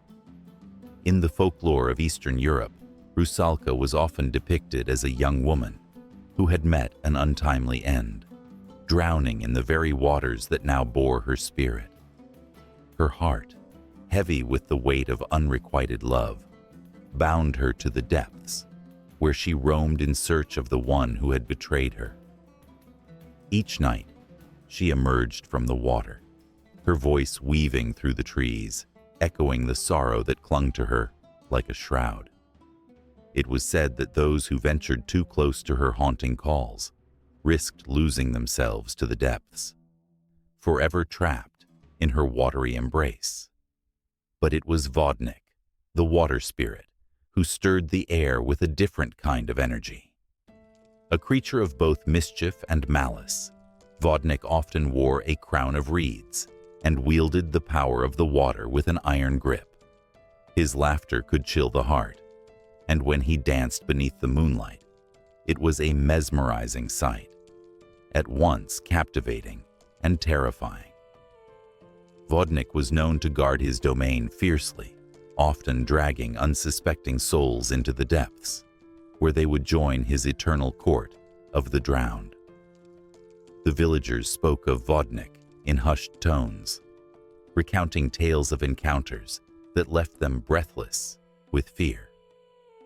Some claimed he could be seen sitting by the water's edge, luring fishermen with promises of bountiful catches, only to snatch them away at the last moment. Others recounted stories of travelers who had vanished, their cries swallowed by the dark waters, as Vodnik chuckled in the shadows, relishing his triumph. Yet, beneath his mischievous exterior lay an ancient sorrow, as he too was a spirit of loneliness, eternally bound to a world that would never understand him. The stories of Rusalka and Vodnik intertwined like the currents of the river, flowing through the hearts of those who dared listen. Young maidens, enamored by the romanticism of Rusalka, often found themselves wandering to the water's edge, staring deep into the water's reflective surface. They would whisper their secrets to the night, dreaming of love that knew no bounds. Yet, as they gazed, they would feel the chill creeping up their spine, a reminder that the very waters that promised solace could also be their undoing. One fateful night, a young woman named Elena stood at the edge of the lake, entranced by the moon's glow. The air was thick with anticipation, as if nature itself held its breath. She had always been drawn to the stories, the tug of Rusalka's haunting melody echoing in her heart. It was said that if you listened closely, you could hear Rusalka weeping for her lost love. Elena closed her eyes, allowing the soft waves to lap against her feet, feeling a connection to something far greater than herself. Suddenly, a ripple broke the surface, and a voice, sweet yet sorrowful, called to her. "Help me, it sang, a mournful plea that resonated with Elena's very soul. Before she realized it, she was stepping into the water, the coolness wrapping around her like an embrace. As she waded deeper, the world around her began to fade, the trees and stars blurring into a misty haze. Elena felt a pull, an urgency that drove her forward, and just as she thought she might drown in the depths, she caught a glimpse of Rusalka. The spirit's eyes were like pools of sorrow, reflecting the heartache of countless souls. "You have come for me?" Rusalka's voice trembled, woven with a thread of hope. But before Elena could respond, a rumble echoed through the air, and Vodnik emerged from the shadows, laughter curdling the sweetness of the moment. "What foolishness is this?" he sneered, his eyes glinting with mischief. "To think you could save her. Little girl, she belongs to me now." The tension crackled in the air like a summer storm, as Rusalka turned her gaze from Elena to Vodnik, a silent battle of wills unfolding beneath the surface. "I will not be trapped by your malevolence," she declared, her voice rising above the lapping waves. Yet, deep within her heart, lay the truth, a truth that bound her to the water and the pain of her past. Elena felt the weight of their conflict pressing down on her. The spirits were locked in a dance, a struggle that threatened to pull her under. Rusalka's desperate longing clashed with Vodnik's cruel laughter, and in that moment, Elena understood their pain, their isolation. She was drawn to Rusalka's sorrow, but Vodnik's darkness filled her with an undeniable thrill. "Help me break free," Rusalka's voice beckoned, desperation filling the air. But Vodnik's hold tightened, a reminder of the tragic fate that awaited those who dared to challenge the spirits. As the water swirled around her, Elena felt the tide shift, the energy charging with the weight of ancient stories. Elena's heart raced as she stood at the brink, caught in the swirling currents of love and loss, mischief and sorrow. The conflict of the two spirits mirrored her own struggles, a reflection of the choices that lay before her. The night pulsed with emotion, the air thickening with the unresolved tales of lovers lost, spirits bound, and the unyielding power of the water. As the moon hung high, casting its silver light over the chaos, the lake became a crucible of fate, waiting to see which spirit would emerge victorious. In the dusky twilight of an old Slavic village, shadows danced playfully between the trees, whispering ancient tales that only the wind seemed to understand. A faint rustling in the nearby bushes stilled the heartbeats of those who heard it. Was it merely the wind, or was it something else? Something more primal. The air thickened with tension, a pulse of life that thrummed beneath the surface, hinting at the presence of spirits that watched and waited, weaving their enchantments around the unsuspecting. In every household, stories lingered like the scent of fresh bread, tales of the domovoi, the guardian spirit who resided beneath the floorboards. The villagers would gather around the hearth, their eyes glimmering with both fear and fascination, as they recounted how this small, bearded creature would ensure that the household was warm and prosperous, but could turn vengeful and mischievous if ignored. The flickering firelight painted their faces with a soft glow, but the shadows that flickered at the edges of the room seemed to pulse with an energy of their own, as if the domovoi were listening, eager to weigh the words spoken.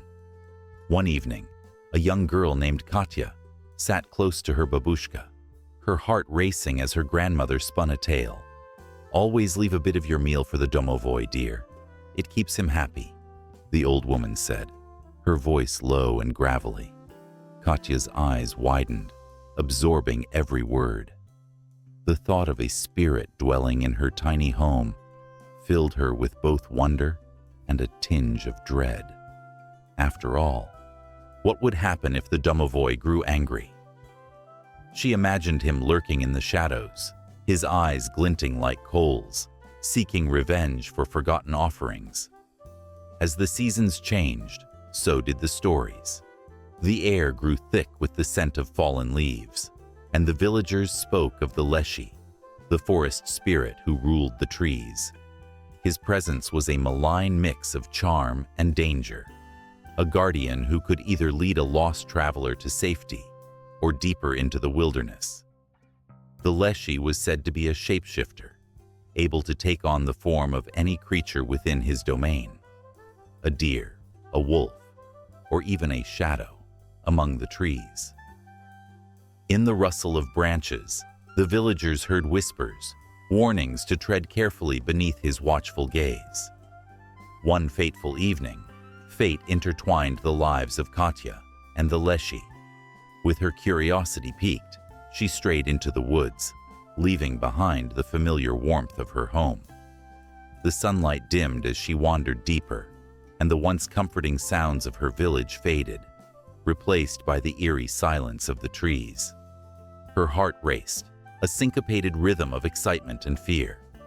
She had heard the tales, yet she felt drawn into the very heart of the forest, compelled to search for the spirit the villagers warned her about. Suddenly, a low growl echoed through the trees, vibrating in her chest. Katya froze, the chill of fear gripping her. The shadows around her seemed to shift, twisting into shapes that made her skin crawl. Just as she thought to turn back, a figure emerged, tall, with branches for hair, and eyes that glimmered like starlight. The Leshy stood before her, his presence both intimidating and mesmerizing. She felt a pull toward him, a desire to understand the nature of his spirit. "Lost, little one?" he asked, his voice a blend of wind and whispers. Katya felt a shiver run down her spine, as if the forest itself were alive with the energy of his question. The Leshy extended a hand, and in that moment, she saw glimpses of broken branches and fallen leaves, the story of the woods unfolding before her. But there was also a darkness that lurked behind his smile, an ancient sorrow, a loneliness that threatened to consume her. Katya hesitated, torn between the safety of her home and the allure of the unknown. Memories of her grandmother's tales flooded her mind, warnings about the Leshy's tricks and the price of curiosity. Yet here he was, not a monster, but a spirit longing for connection. "I mean no harm," he said softly, as if sensing her fear. "But the forest needs a protector, just as your home does. We are not so different." A gust of wind swept through the trees, and Katya felt the weight of countless stories resting upon her shoulders, the lives of those who had come before her, who had whispered to the spirits of the forest and the hearth. Her heart raced, each beat echoing in her ears as she considered the choices laid before her. Should she turn back, or should she step forward into the heart of the mystery? Meanwhile, back in the village, the domovoi stirred beneath the floor, his little heart thumping in time with Katya's.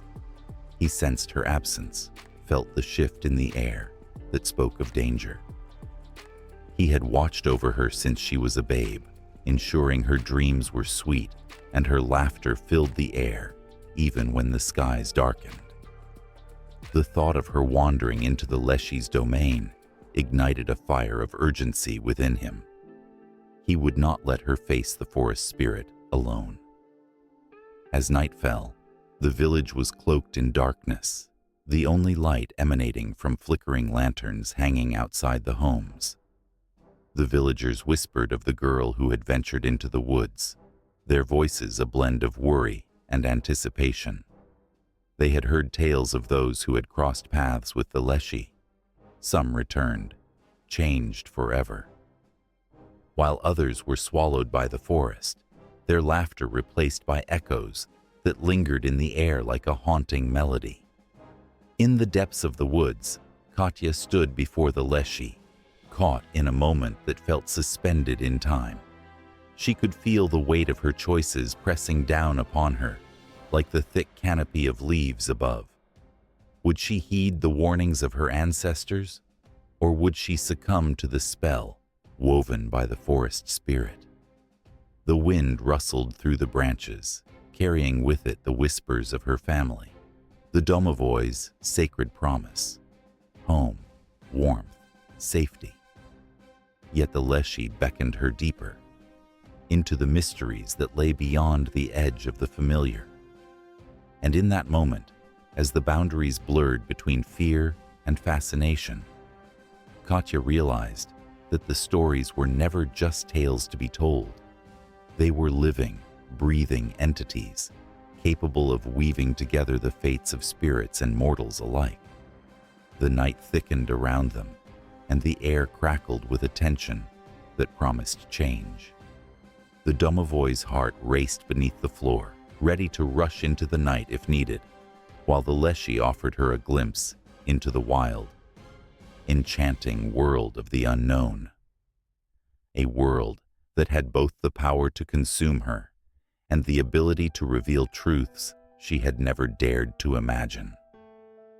In a dimly lit room, the flickering candlelight dances across the faces of those gathered, illuminating eyes filled with reverence and yearning. The scent of fresh bread wafts through the air, carrying with it the warmth of tradition that has endured through generations. Outside, the wind howls softly, almost like a whisper from the past, urging them to listen, to remember. This is not just a gathering. It is a sacred communion with ancestors long gone, a bridge between the living and the spirits. For the Slavs, the concept of ancestor worship is woven into the very fabric of their identity. It is not merely a practice, but a profound connection to the past, a belief that those who came before them still walk among them in spirit, guiding and protecting. Each family bears the weight of memories and stories, each member a flicker of a flame that can ignite the souls of their forebears. The ancestors were not just figures of history. They were present, living in every prayer, every offering, every whispered word. As night descends, the rituals begin. Families gather at the graves of their loved ones, where the earth is freshly turned and adorned with flowers. They light candles, the flames flickering like the heartbeat of the universe, a signal that they have not been forgotten. It's a moment steeped in emotion, a testament to love that does not wane with death. The living speak to the dead, sharing the joys and sorrows of their lives, the mundane and the extraordinary. There is a palpable weight in the air, an unspoken agreement that the veil between worlds is thin tonight. The Slavic understanding of the afterlife is intimate and rich, colored by myths and folklore passed down over centuries. They believed in a world beyond this one, a place where ancestors awaited, guiding their descendants through dreams and omens. It was said that the dead lived in a land of the eternally green, where the sun shone brightly and the rivers flowed with music. There, they engaged in the same tasks they cherished in life, watching over their families with a protective gaze. This belief instilled a sense of responsibility. To honor the dead was to ensure their spirits remained content, aiding the living through their trials. Yet, the stories told around the fires on long winter nights were not always sweet. There was a darker side to this reverence, rooted in the very real fear of the restless spirits. It was said that if a descendant forgot to honor their ancestors, the souls could grow angry, haunting the living with misfortune and sorrow. The act of remembrance became a sacred duty, a lifeline to the past that could influence the present in ways both subtle and profound. Children learned from a young age that every small offering, a piece of bread, a sip of vodka, a sprig of herbs, could soothe the souls of their ancestors. These rituals were performed with utmost sincerity, the gravity of the act understood by young and old alike. The stories surrounding these practices were rich with emotion, each tale a thread woven into the larger tapestry of family history. The ancestors lived on through these stories, their lives a lesson for those who followed. As the candles burned low, a hush fell over the gathering. An elder, cloaked in the wisdom of years, began to tell tales of the ancestors' bravery, their struggles against fate, and the bonds that held families together in the face of adversity. Each tale struck a chord, echoing the laughter and tears of generations. The listeners hung on every word, feeling the emotions wash over them like a tide, binding them to their roots, to the very essence of who they were. But the stories were not just of glory. They contained warnings too. The Slavs knew that life was a delicate balance, a dance between the living and the spirits. There were tales of the wicked and greedy, those who had neglected their duties to their ancestors, who found themselves cursed to wander the earth, consumed by their desires. As the elder spoke, a chill crept into the room, a reminder that the afterlife was not just a place of peace, but also one of reckoning. With each story, the flickering candlelight cast shadows that danced ominously on the walls, mirroring the duality of existence, the joy of remembrance intertwined with the fear of abandonment. The ancestors were always present, but so too was the danger of forgetting them.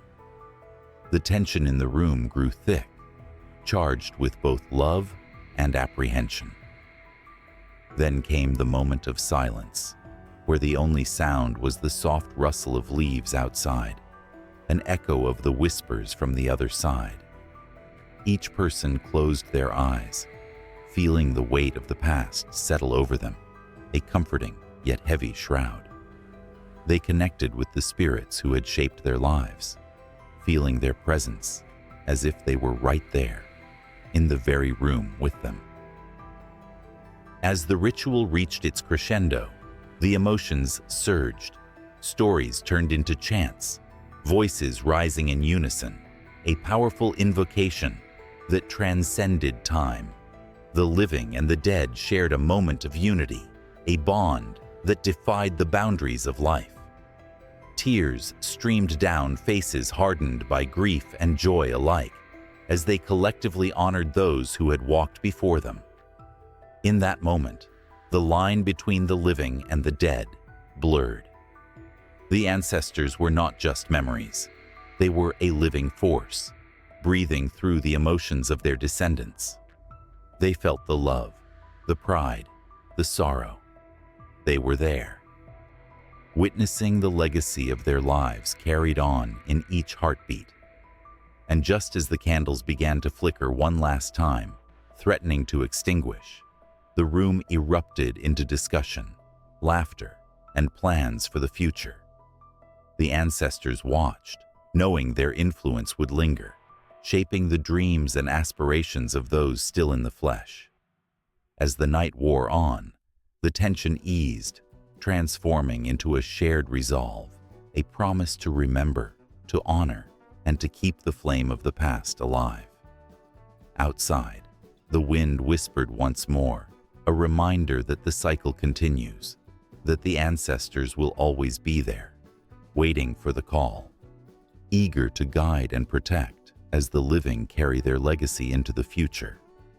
The night grew deeper, the stories richer, and the connection to the past an unbreakable bond.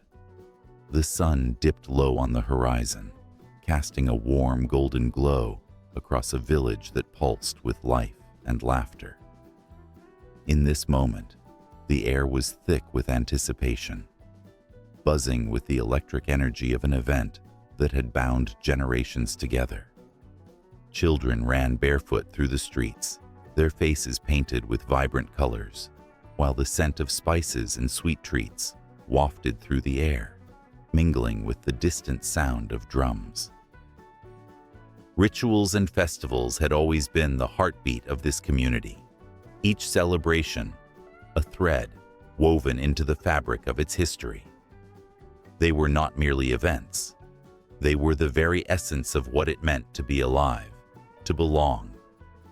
Every festival held memories, stories of ancestors who had danced and sung, who had wept and rejoiced, just as this generation would do. These moments were sacred, tangible connections to the past, each one a living echo of shared humanity. As twilight descended, flickering lanterns began to illuminate the gathering crowd. Faces lit up with joy, eyes sparkled with excitement, and hearts swelled with hope. The Festival of Lights began. For centuries, this ritual had marked the triumph of light over darkness, a reminder that even in the most sinister of times, hope would prevail. Families came together, adorned in their finest clothes, united by a common purpose: to celebrate life, to honor their ancestors, and to create memories that would be told for years to come. But rituals served a deeper purpose.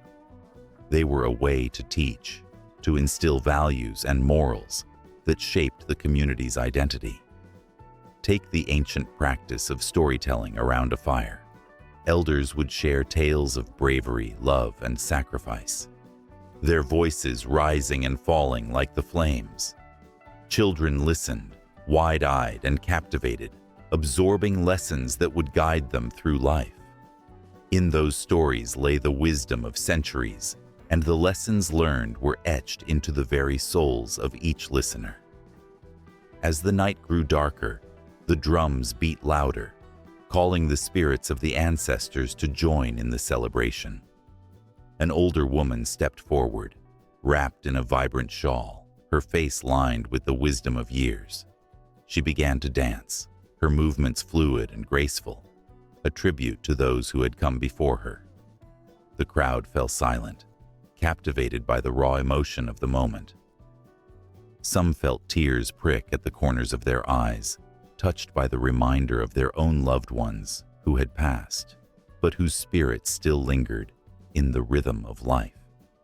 In the shadows, a young boy watched, a mix of awe and confusion on his face. It was his first festival, and he felt the weight of tradition pressing down on him. He looked around, absorbing the smiles and laughter, the warmth of belonging. He clutched a small talisman given to him by his grandmother, a symbol of protection and connection. In that instant, he understood the power of rituals, not just to celebrate, but to anchor him to something greater than himself. Then, as if summoned by the energy of the crowd, fireworks burst into the sky, painting it with vibrant colors. Gasps of wonder echoed through the air, and for a fleeting moment, time stood still.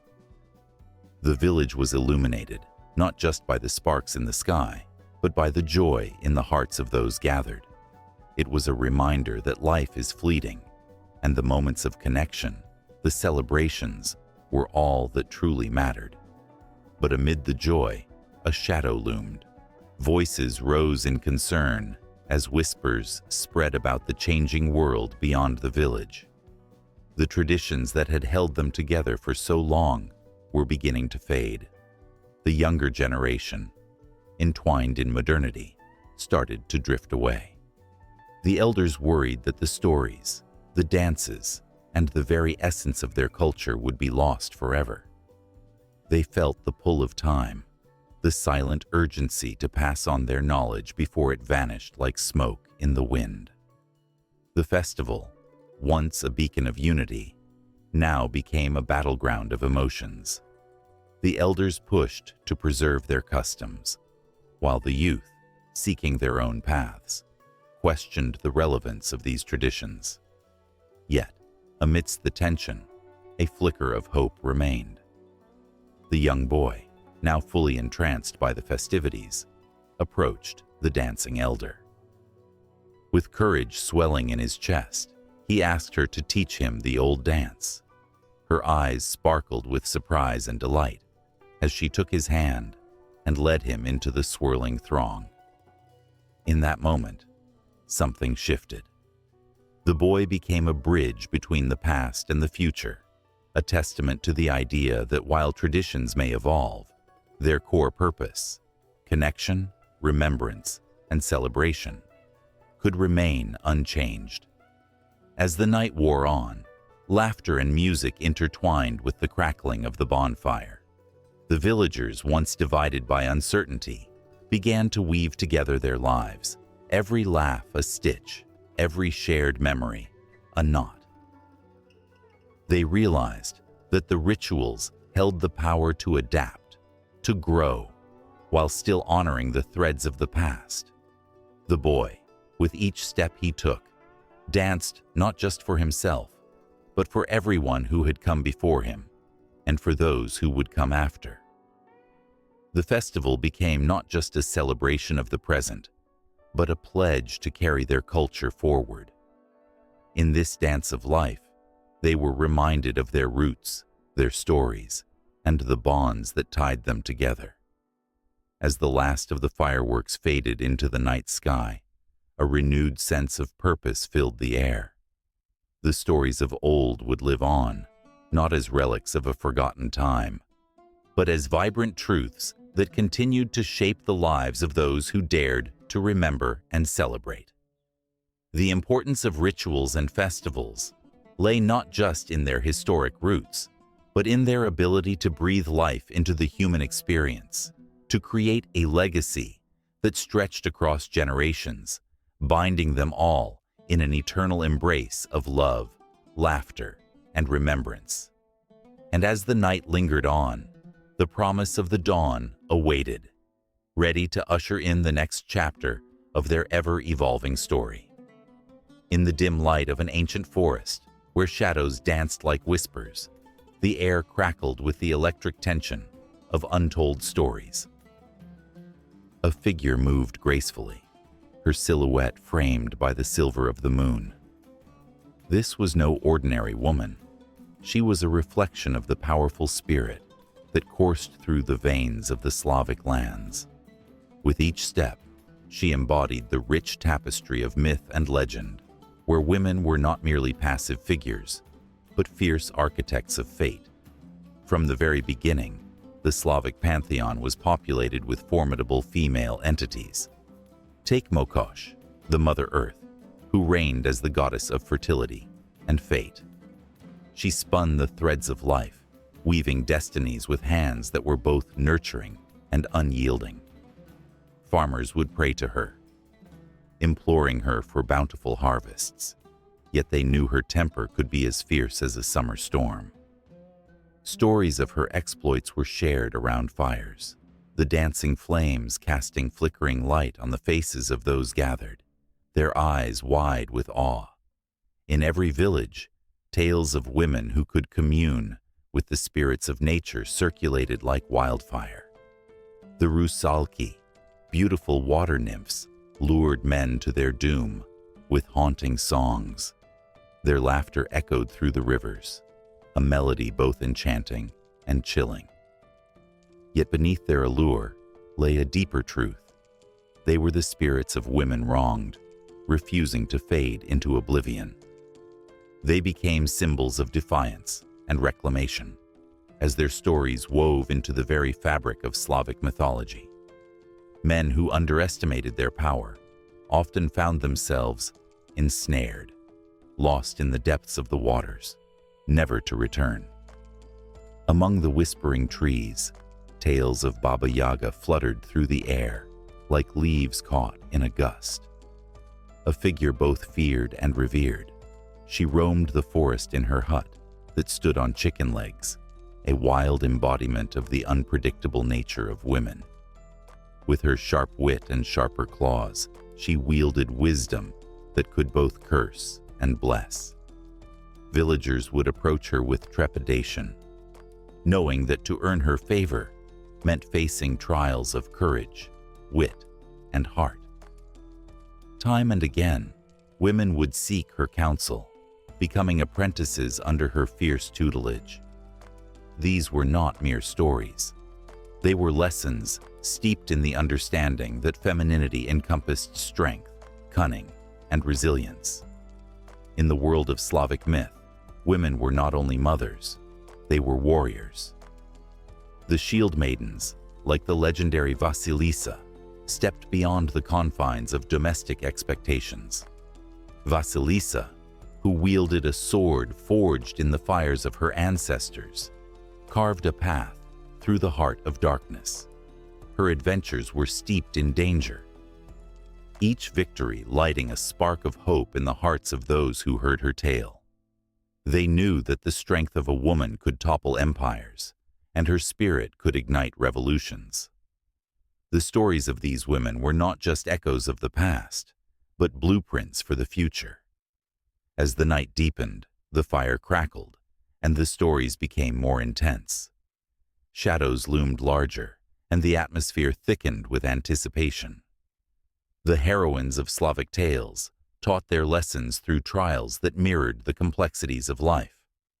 The love stories intertwined with loss, as women faced the harsh realities of betrayal and heartache.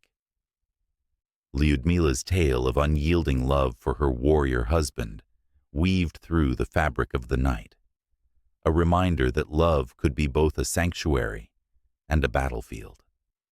Her tears were the rain that nourished the earth, and her laughter was the summer breeze that swept through the fields. Each emotion, raw and powerful, resonated with the listeners, binding them to the stories that shaped their very existence. The ethereal beauty of Slavic women transcended the stories themselves. Their spirits were believed to live on in nature. Each flower, each whispering breeze, and each swirling snowflake carried their essence. In folklore, it was said that when the first crocus of spring bloomed, it was the tears of past heroines watering the earth, bringing forth new life and hope. The connection was palpable, an invisible thread tying the present to the past, reminding all that the echoes of these women would never fade. But not all stories were filled with light and triumph. There were darker tales, woven into the mythos, where women faced unimaginable trials. The story of Maria, who made a pact with the spirits of the forest to save her village from famine, revealed the sacrifices women were willing to make. In exchange for sustenance, she was bound to roam the woods, her spirit forever intertwined with the whispers of the trees. Her tale was one of heartbreak, love, and the relentless pursuit of survival, a testament to the depths of a woman's sacrifice. The wind rustled the leaves as the listeners held their breath, their hearts beating in rhythm with the unfolding tales. Each story was a portal into a world where women could wield magic, command respect, and shape destinies. They were not merely side characters in a grand narrative. They were the heart and soul of Slavic mythology, the very lifeblood that coursed through the ancient tales. In the face of adversity, these women emerged not as victims, but as champions of their own stories. The legends spoke of their bravery, resilience, and indomitable spirit, forging a legacy that would not be easily forgotten. As the fire flickered low and the stories faded into the night, the spirits of these women lingered, their presence palpable in the cool evening air, whispering promises of strength and courage to those who dared to listen. The night was alive with their echoes, a reminder that while the stories might end, the essence of these extraordinary women would forever pulse through the veins of the world, waiting to be heard again. The air was thick with the scent of damp earth as a storm rolled over the vast, unyielding forests of ancient Slavic lands. Thunder cracked like a whip, sending shivers down the spines of those who dared tread the muddy paths. In the midst of this tempest, a wooden hut stood, its thatched roof low and sturdy, sheltering a family, bound by tradition and the whispers of old gods.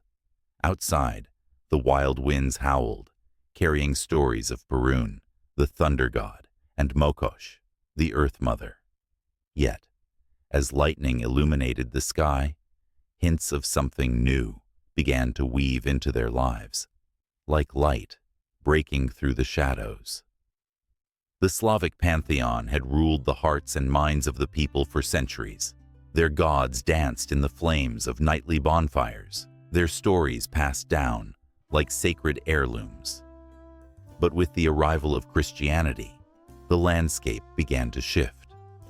It crept in slowly, at first like a soft breeze, then swelling into a tempest that threatened to uproot everything the Slavs believed. The cross, once a symbol, foreign and distant, began to etch its mark upon the ancient tales, intertwining with the old myths in a way that was both beautiful and tragic. The villagers gathered in their hut, their faces illuminated by the flickering firelight. Grandmother Yelena, with her silver hair cascading like a waterfall, spoke of Veles, the god of the underworld and cattle, while the children listened wide-eyed, their imaginations igniting. But outside, the bells of the new faith rang out in the distance, a haunting melody that mingled with the storm. It was a call to conversion, a promise of salvation, yet it felt like an intrusion, a shadow creeping into the warmth of their hearth. As Christianity took root, the old gods began to fade, slipping away like mist at dawn. But they left behind echoes, whispers that lingered in the minds and hearts of the Slavs.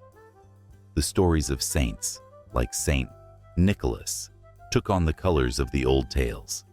He became a kind of new Perun, a protector of children and a bringer of gifts, as the line between the divine and the mundane started to blur. The villagers, desperate to hold on to their heritage, found solace in merging their beliefs. They celebrated the summer solstice not just for Dazbog, the sun god, but also for the light of Christ, who promised eternal life. In this tempest of change, the old rituals transformed. The night of Kupala, once dedicated to the goddess of love and fertility, began to embrace the story of John the Baptist, the forerunner of Christ. Young women wove flowers into wreaths, casting them into the rivers, their hearts filled with hope, not just for love, but for the grace of a new faith. The ancient fire danced in celebration, but now it also burned with a new significance, bridging the gap between what was and what could be. Yet, not all embraced this change with open arms. Among the villagers, a fire burned brighter than any flame. A young man named Ivan stood resolute, his fists clenched as he gazed at the horizon. He felt the tug of his ancestors, the pull of the ancient gods who had protected his people for generations. As he listened to the bells and the murmurs of prayer, he felt a deep-seated anger swell within him. The church, with its promises of a single God, felt like a betrayal, a theft of their heritage. He rallied the youth, igniting a fiery spirit that drove them to challenge the new ways. "We are Slavs. Our gods have walked these lands long before the Christian missionaries arrived," he shouted, his voice echoing through the trees. But the storms of change were relentless. The conservative elders, caught between their love for tradition and fear of condemnation, sought to quell the rising rebellion.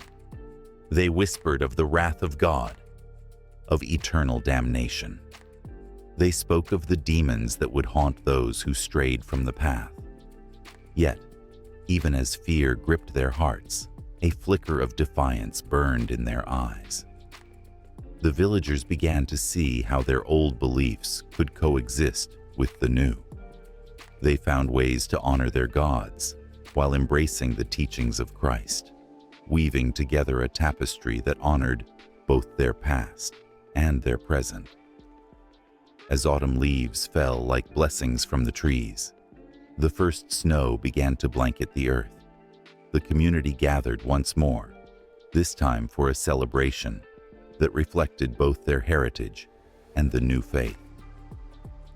They lit candles and placed them on the windowsills, a beacon for the wandering spirits of their ancestors, and a sign of hope for the new life promised by Christ. They sang songs that echoed with the names of their gods, layered with hymns of praise, creating a symphony of belief that resonated through the cold air. But deep in the woods, shadows lingered. Spirits of the old gods watched with both sadness and intrigue. They observed the villagers weaving their tales, their hearts torn but resilient. Would they be forgotten entirely, or was there a chance for their stories to endure in this new world? The air crackled with tension, the storm of change swirling around them, and the ancient deities murmured among themselves, caught between the past and the future. In this tempest of belief and tradition, where the old and the new collided, the essence of Slavic identity began to morph. Each story, each ritual, became a testament not just to the faith of Christianity, but also a clever homage to the spirits that had once ruled the hearts of the Slavs. As the snow continued to fall softly, a silence settled over the village, a pause in the storm. It was a moment of reflection, a breath before the next wave of change, a prelude to a new chapter woven from the threads of the old. And as the cold moon rose high in the night sky, illuminating the world below, the villagers found comfort in the knowledge that they were a part of something greater, a legacy that stretched back through time and myth. Each soul was a keeper of stories, and in this sacred dance of faith, history, and mythology, the lines blurred and the world became rich with possibility, a tapestry waiting to be woven anew. Under the dim glow of flickering lanterns, a hush fell over the gathered crowd. Shadows danced on the walls of the ancient village hall, as excited whispers filled the air, weaving through the fabric of night like a gentle breeze. A storyteller, cloaked in a patchwork robe adorned with symbols of old, stood at the center, his eyes sparkling with the weight of ages. The audience leaned closer, hearts racing, eager to hear the tales that had spanned generations, a bridge between the mystical and the moral. The first tale unfolded like a delicate flower blooming in the moonlight. It was the story of a brave young girl named Ilara, who lived in a village at the edge of an enchanted forest. The villagers spoke of the forest with trepidation, for it was said to be home to a great and terrible beast. Yet Ilara, with her fiery spirit and unwavering courage, ventured into the woods, determined to save her brother, who had vanished without a trace. The air thickened with suspense as the storyteller described Ilara's journey.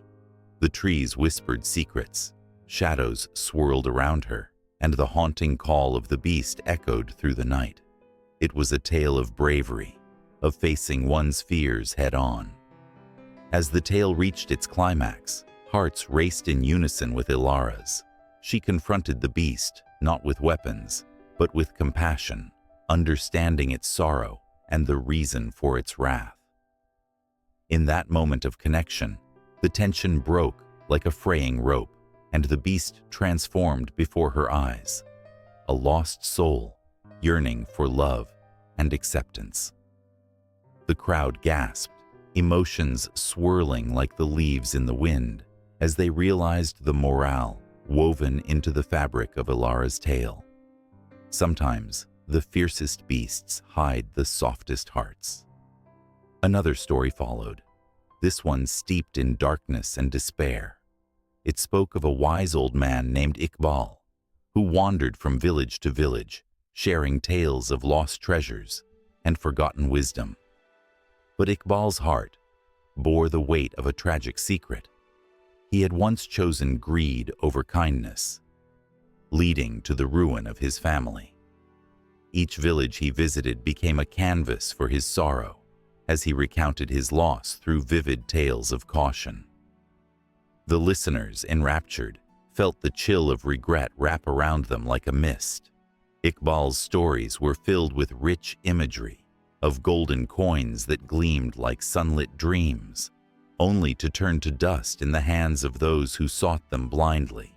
As the tale unfolded, the audience could almost feel the weight of guilt pressing down on their chests.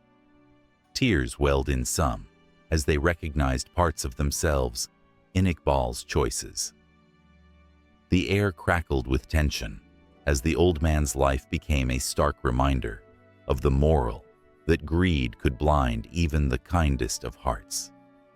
Then came the laughter and light of a playful tale about a clever fox named Rollo who outsmarted a pompous king. With each twist and turn, the audience erupted with giggles, drawn into the cleverness of Rollo's schemes. The king, oblivious to his own arrogance, became a fool in the eyes of the clever fox, who taught a valuable lesson about humility. The storyteller's voice danced through the hall, imbuing the air with joy and mirth. Each chuckle drew the community closer, bonding them through shared laughter and the lightness that comes with a well-spun yarn. Yet beneath the laughter lingered a current of something deeper, a reminder that wisdom often comes through folly. Rollo's cunning actions sparked whispers of recognition. In their laughter, the villagers realized that they too had moments where arrogance clouded their judgment. The tension in the room shifted again, creating a rhythmic rise and fall, as tales of darkness and light intertwined, each teaching the values of humility and understanding. As the night deepened, the stories grew richer, each one a thread in the tapestry of morality. A tale of a young warrior named Rana echoed through the hall, brimming with valor and sacrifice. She stood against an oppressive ruler, not for glory, but for her people, her heart full of love for those who suffered. The tension in the air became palpable as the storyteller painted vivid scenes of battle and sacrifice. Each listener could feel the heat of the fight, taste the bitterness of loss, and smell the smoke of rebellion. Rana became a symbol of hope, a beacon guiding those lost in the shadows of despair. Her sacrifice ignited a fire within the villagers, instilling a sense of duty and community. They felt the weight of her courage, binding them together in a shared belief that strength lies not only in the sword, but in the heart. That night, they were more than mere listeners. They became part of the legacy, weaving their own emotions and morals into the stories that surrounded them. But as the final story of the evening drew near, a sense of unease hung in the air. The storyteller introduced a tale that had long been forgotten, a shadowy echo of a time rife with pain and betrayal. It was the story of a betrayal so profound that it sent shivers down the spines of those who dared to remember.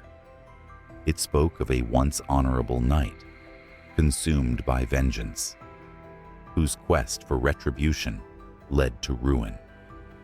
The villagers' eyes widened, a collective shudder creeping through the hall as the tale unfolded, revealing that vengeance, while seemingly justified, often leads to an unending cycle of sorrow. With each word, the tension mounted like a storm brewing on the horizon. The night felt electric, as if the very air were charged with the spirits of those who had suffered. The morale of the tale seeped into the hearts of the listeners. It was a truth too bitter to swallow, yet impossible to ignore. They could almost hear the echoes of the night's anguished cries, a haunting reminder that every choice has consequences, rippling through time and space like the flutter of a butterfly's wings. As the storyteller closed his mouth, a silence fell over the crowd, thick with emotion and reflection. Each listener lost in their own thoughts, tracing the lines of their own lives against the tapestry of tales they had just heard. The lanterns flickered, casting shadows that danced on the walls, echoing the tales of bravery, folly, and sacrifice. The night was not merely a collection of stories. It was a living, breathing entity that connected them all, past, present, and future. In that charged silence, the storyteller's eyes glinted with mischief and wisdom, hinting at the next tale yet to be told. The gathering was left with bated breath, hearts racing, knowing that the ink of history was not yet dry. As the night deepened, the boundaries between reality and myth blurred, drawing them ever closer to the next chapter of their shared fate. In the depths of a shadowy forest, where the trees whispered ancient secrets and the air was thick with the scent of damp earth, animals moved with purpose and grace. A lone wolf stood on a ridge, its keen eyes scanning the darkened landscape below, each heartbeat resonating with the pulse of the earth itself. In Slavic mythology, this wolf was not merely a creature of the wild. It was a messenger, a harbinger of both doom and protection, its howl echoing tales of a forgotten past. Every animal in these stories held a captivating power, woven intricately into the fabric of life and death. As the moon hung low in the sky, casting silver light upon the forest floor, a black cat slinked between the roots of a gnarled tree. To many, it was just a feline. But in Slavic lore, this creature was a bridge to the spirit world, a guardian of secrets both sacred and profane. It was said that these cats could see beyond the veil, their emerald eyes reflecting the mysteries of the universe. When the cat paused, ears twitching, it seemed to communicate with the spirits, its body vibrating with the energy of the unseen. Villagers who spotted one were never quite sure whether to greet it with warmth or trepidation, for its presence hinted at events yet to unfold. Overhead, a magnificent eagle soared, wings outstretched against the twilight sky. This majestic bird was far more than a symbol of freedom. It was a powerful emblem of the sun, a figure of strength and resilience. Legends spoke of eagles carrying the souls of the brave to the afterlife, their sharp talons clutching the hopes and dreams of the fallen. Parents would tell stories of the eagle's flight, wrapping their children in fables of courage and valor. The eagle's cry pierced the still night air, an echo of ancient warriors who had once roamed the earth, leaving behind whispers of their glory. In the quiet corners of Slavic villages, the humble yet revered horse was considered the embodiment of loyalty and endurance. Farmers would often recount the tales of Dobrynya Nikitich, a legendary knight whose horse, a noble steed named Buran, was his unwavering companion through countless trials. Together, they faced dragons and treachery, their bond forged by bravery and trust. To the Slavic people, horses were not just animals. They were confidants, partners in every joy and sorrow. The sight of a horse galloping through an open field, mane flowing like a river of silk, stirred the hearts of villagers who believed that these majestic beasts carried the spirits of their ancestors. But not all animals carried benevolent spirits. The sly fox, with its cunning and mischievous nature, was both a trickster and a teacher. In the stories told around flickering fires, the fox outsmarted those who underestimated it, a reminder that wisdom sometimes comes cloaked in unexpected forms. Its presence in folklore served to warn against hubris, teaching lessons of humility and cleverness. Villagers would chuckle nervously at the mention of the fox, knowing that it was a creature that could turn the tables with a simple flick of its bushy tail. The owl, too, held a special place in the hearts of the Slavic people. Perched silently on a branch, the wise old bird watched over the forest like a sentinel of knowledge. Its haunting call, echoing through the night, was a reminder of the thin line between the known and the unknown. Folklore painted the owl as a harbinger of change, its presence often signaling the arrival of important news or impending transformation. In the flickering shadows, a young girl listened closely to her grandmother's stories, eyes wide with wonder. The mentions of owls, with their deep, knowing gaze, sent shivers down her spine, igniting a spark of curiosity that would follow her into adulthood. As the night deepened, the calls of animals intertwined, creating a haunting symphony of life and death. The air thickened with anticipation as the fire crackled, casting flickering shadows that danced on the walls of the wooden hut. Every flicker told a story, each shadow a reminder of the creatures that roamed the earth, sky, and water. The villagers huddled closer, drawn together by the shared warmth of their tales, each story infusing the night with magic. Then came the serpent, its scales glimmering like jewels in the dim light. It slithered through the tall grass, a creature both feared and revered.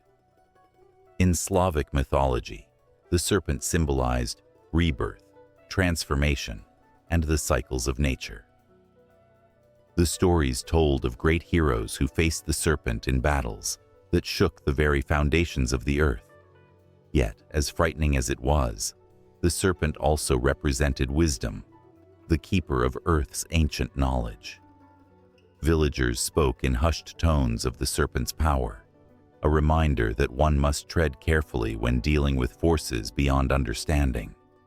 Tension hung in the air, like the weight of unspoken words. Each animal, with its unique role in the tapestry of mythology, offered lessons wrapped in enigma. A gentle breeze stirred the leaves, whispering hints of tales yet to be told, of connections yet to be made. The evening deepened, holding its breath, waiting for the next story to emerge from the shadows, ready to weave its magic into the lives of those gathered, anchoring them to the rich heritage of their ancestors. Time felt suspended, as if the night itself was both an ending and a beginning, a cycle that spun endlessly, echoing the wisdom of the past and the mysteries of what lay ahead. Beneath a cloak of shimmering twilight, a village stirred to life, the air thick with anticipation, as laughter and music intertwined like the threads of a vibrant tapestry. Flickering lights danced in every window, casting warm glows that faded into the deepening shadows. It was the night of the Harvest Festival, a time when ancient customs breathed life into the present, and spirits whispered through the rustling leaves. As villagers gathered, adorned in bright fabrics and garlands of corn and flowers, a pulse of excitement surged through the crowd. They believed, without a doubt, that the gods could hear their joy, a connection forged through the ages. Echoes of ancient stories lingered in the air, tales woven with myth and magic, binding the people to their ancestors, to the earth, and to the changing seasons. Every festival held its own heartbeat, each a reflection of the cycles of nature and the stories of gods and goddesses. In the chill of winter, when the nights grew long, people lit bonfires to honor the sun's return. The festival of Yule, rooted in the mythology of the Norse, celebrated the rebirth of light as the wheel of the year turned. Families gathered around the fire, sharing stories that breathed warmth into the cold, reminding them that even in darkness, hope flickered like the flames before them. As the ice melted and spring unfurled its tender petals, the festival of Ostara emerged, a celebration of fertility, and renewal. The goddess Eostre, with her hair and eggs symbolizing new life, danced in the hearts of the people. Children laughed, chasing each other through fields of blooming flowers, their joy echoing the promise of rebirth. The air was thick with the scent of blossoms and fresh earth, a reminder that life always finds a way to rise from the ashes of winter. Summer brought the vibrant colors of the solstice, when the sun reached its zenith, igniting a frenzy of celebration. The festival of Litha brought with it the spirit of abundance. Bonfires lit up the night, casting a golden hue over the revelers as they sang and danced, honoring the sun's strength. It was a time when the veil between worlds thinned and stories of ancient gods mingled with the laughter of the young. The echoes of the past intertwined with the present, a reminder that the sun's journey was mirrored in human life, full of vitality, warmth, and, inevitably, moments of darkness. As the golden days waned and leaves turned to shades of amber and crimson, the festival of Mabon arrived. It was a time of balance between light and dark, a moment to give thanks for the harvest. Villagers prepared feasts that celebrated the fruits of their labors, sharing with one another as they honored the earth's generosity. The stories of Demeter and Persephone, woven into the fabric of the festival, spoke of loss and return. The earth sighed as she prepared for the slumber of winter, reminding everyone of the cyclical nature of existence. With each festival, the stories grew richer, the emotions deeper. The gods watched over their people as the boundaries between the mundane and the divine blurred. Every whispered prayer and shared meal strengthened the connection, grounding the villagers in their history while pushing them toward the future. They danced among the stars, lit by the flickering flames of their celebrations. Every step a tribute to the myths that shaped their lives. As winter descended once again, the festival of Imbolc offered a flicker of warmth amidst the cold. The goddess Brigid, a beacon of inspiration and healing, was called upon in hopes of brighter days ahead. Candles were lit, illuminating the dark corners of homes and hearts. It was a time for cleansing and renewal, where the warmth of community sparked hope for the rebirth of spring.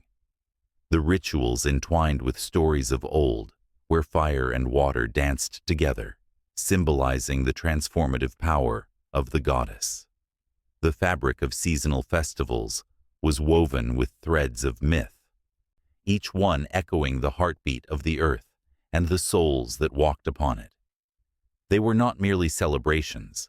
They were lifelines connecting generations, binding the past to the present. Villagers poured their hearts into these moments, believing that through their joy, they could influence the gods and ensure bountiful harvests and harmonious seasons. As the moon waxed and waned, the cycle continued. Each festival approached with its own unique essence, yet all carried the weight of history, stories of love, loss, and the enduring spirit of humanity. The festivals reflected the emotions of those who came before, from the anticipation of spring's blossoms to the reflective stillness of winter's embrace. With every gathering, the air shimmered with the weight of shared memories, each face a canvas of stories waiting to be told. Children danced with abandon, eyes sparkling with the wonder of connection, while their elders shared hushed tales of gods who walked among them, reminding the young to listen to the whispers of the world. The flickering candle flames seemed to nod in agreement, their light a gentle reminder of the stories that lived on. The villages thrummed with life, a palpable energy that surged through the seasons like a river finding its course. Festivals became the anchor amid the ever-changing tides of existence, a reminder that though the world may change, the spirit of celebration would endure. And as the seasons cycled on, one could almost hear the laughter of ancient gods joining in the merriment, their presence felt in every song, every dance, and every shared meal. In the depths of winter, as families huddled together for warmth, the stories would weave through the fabric of their gathering, a tapestry of hope colored by the vibrant hues of their festivals. As the fire crackled, casting flickering shadows upon the walls, the tales of gods and heroes would flow like the sweetest of wines, intoxicating the senses and lifting spirits. And thus, as the next festival approached, the anticipation hung heavy in the air. Each villager carried the weight of their history, the stories of their ancestors entwined with their own, a continuous thread that bound them together. The dance of the seasons would continue, each festival a note in the grand symphony of life, echoing through time, resonating in the hearts of those who dared to celebrate the divine connection between humanity and the earth. The old oak tree stood tall and proud, roots gripping the earth like the fingers of a wise old man. Its gnarled branches stretched toward the sky, a testament to centuries of storms weathered and seasons changed. The air around it buzzed with whispers of the past, tales of ancient rituals and sacred gatherings. People had come from far and wide to lean against its sturdy trunk, seeking solace and guidance. To some, it was merely a tree, while to others, it was a living symbol of strength, endurance, and wisdom. Beneath the oak's sprawling limbs lay an enchanted world, woven with the threads of history. The Celts revered this majestic tree, believing its presence held the power of the gods. They saw the oak as a bridge between the heavens and the earth, a sacred sentinel watching over their lives. It was said that if you listened closely, you could hear the murmurs of ancestors carried on the breeze, their voices woven into the rustling leaves. Nearby, other plants whispered their own secrets. The humble willow, with its graceful drooping branches, often stood as a symbol of mourning. Its long limbs seemed to weep for those lost, connecting the living to the spirit world. In many cultures, the willow was believed to hold the tears of the departed, a reminder that life is a cycle of joy and sorrow intertwined. The weeping branches swayed gently, as if comforting those who sought to find peace amidst their grief. And then there was the sacred sage, its aromatic leaves filled with the power to cleanse and protect. Ancient tribes would gather bundles of sage, lighting them in ceremonies to purify both their bodies and their spirits. The smoke curled into the air, carrying their prayers to the heavens, a fragrant offering that danced on the wind. Sage was more than just a plant. It held the wisdom of generations, a symbol of healing and renewal. As the sun dipped lower in the sky, casting golden hues across the landscape, the oak tree stood sentinel over this enchanted gathering. Its roots reached deep into the earth, intertwining with the stories of the land. The battles fought, the love stories woven, the laughter of children playing, all of it was held within those ancient roots. Every knotted twist of bark told a tale, a record of lives lived under its watchful gaze. The oak was not alone in its sacredness. The fig tree, too, held a revered place in history. Its lush green leaves and sweet fruits symbolized abundance and fertility. In the shadows of its branches, ancient texts were written, philosophies debated, and wisdom shared. The fig tree served as a gathering place for thinkers and dreamers, a cradle for ideas that would shape the world. But in the depths of the forest, the mistletoe hung from branches like a green star, bright and inviting. This plant was wrapped in myth and magic, a symbol of love and unity, Underneath its leafy boughs, lovers would steal kisses, binding their fates entwined. The ancient Druids believed mistletoe had the power to heal and protect, and they harvested it with reverence, knowing it connected them to the divine. As night fell, the sacred plants glowed softly in the moonlight, illuminated not by the sun, but by the magic they held within. The air was charged with anticipation, as if the very world held its breath. The oak tree, with its mighty presence, seemed to invite those seeking answers closer to its heart. It was a keeper of secrets, a guardian of dreams, and in that sacred space, history converged with the present, weaving tales of love, loss, and rebirth.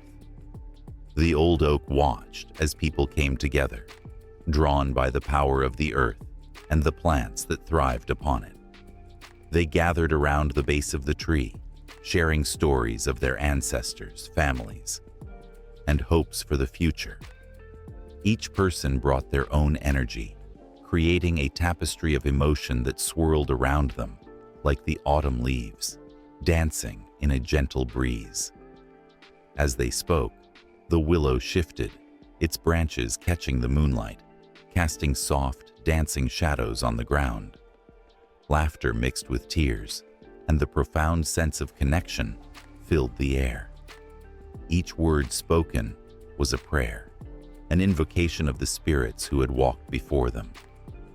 The oaks and willows and sage and fig listened, absorbing every sentiment, every moment of vulnerability and strength.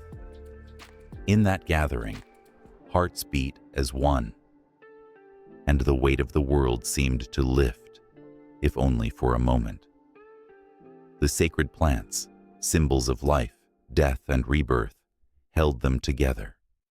Those who came seeking clarity found solace in the embrace of the earth, while the trees bore witness to the fragile beauty of human connection. Time felt suspended as the night deepened and the stars shimmered overhead. The oak tree, a silent guardian, stood as a reminder of the cycles of life, an embodiment of resilience against the storms that life inevitably brings. It was a symbol of hope, a testament that, like its mighty trunk, one could stand strong amidst adversity.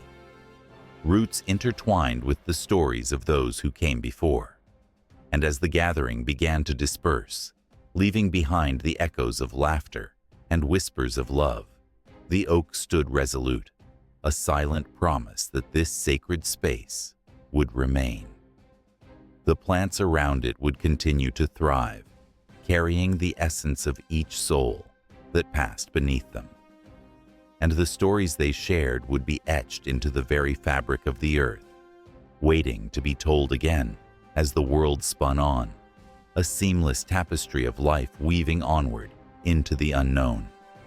The wind howled through the ancient forests, carrying whispers of bravery and sorrow, tales of heroes who faced insurmountable odds. It stirred the leaves, echoing the legends woven into the very fabric of the earth beneath. Here, in the shadow of towering mountains and rolling hills, the stories of Slavic warriors were born. Tales that would make your heart race and your spirit soar. Among these heroes stood Dobrynya Nikitich, a knight of unparalleled strength and courage. His broad shoulders and fierce gaze struck fear into the hearts of dragons and tyrants alike. Once, in a small village, a monstrous serpent emerged from the depths of the river, terrorizing the innocent. The villagers, trembling in despair, turned to Dobrynya, believing he could save them. With a voice like thunder, he vowed to defeat the beast. As he approached the water's edge, the serpent, scales glimmering like polished emeralds, rose up, hissing with fury. The air crackled with tension as Dobrynya gripped his sword tightly, heart pounding in his chest. He charged forward, each step resonating with the pulse of his ancestors. The clash of steel against scale echoed through the valley, a sound that would be remembered for generations. With a mighty roar, Dobrynya plunged his sword deep into the serpent's heart.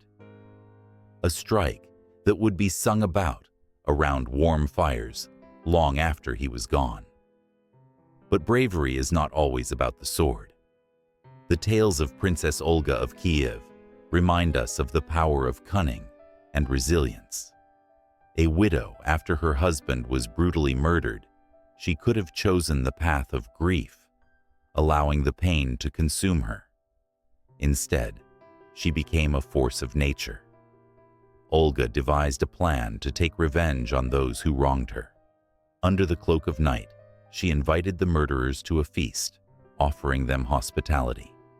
But as they reveled, she set her trap. When they were lost in drunken laughter, she had her men set fire to the building, leaving no room for escape. The flames illuminated her fierce visage, a testament to her resolve to protect her people. The very air felt heavy with her determination, and the cries of the guilty rang out into the night, swallowed by the consuming flames. In that moment, Olga transformed from a sorrowful widow into a legendary queen, a reminder that the heart can turn the tides of fate. Then there was Ilya Muromets, a peasant turned hero, who once lay paralyzed for years. He dreamed of glory, but fate had other plans. One fateful night, a stranger appeared before him, a mystical old man who granted him strength beyond imagination. With newfound vigor, Ilya rose from his sickbed and journeyed to the distant lands of the Kievan Rus. His exploits against invading hordes and treacherous foes became the stuff of legend. One day, Ilya faced a powerful foe, a giant named Solovey Budimirovich, who terrorized the countryside with his deafening roar. Villagers spoke in hushed tones of his cruelty, and many had fallen to his might. But Ilya, fueled by the cries of the innocent, charged into battle, wielding his sword with a passion that ignited hope. The clash between the two was monumental, earth-shaking. Each swing of Ilya's sword was a plea for justice. Each block, a vow to protect his people. In that moment of struggle, as the sun dipped below the horizon, casting an orange glow over the battleground, Ilya's heart raced with every beat. The sweat dripped from his brow, mingling with the dust of the ground. Finally, with a mighty roar that echoed through the valleys, Ilya struck down the giant, a sound that resonated like thunder. But the legends did not end with battles. They were intertwined with love and sacrifice. The tale of Ruslan and Lyudmila unfolded like a beautiful tapestry, colored with passion and peril.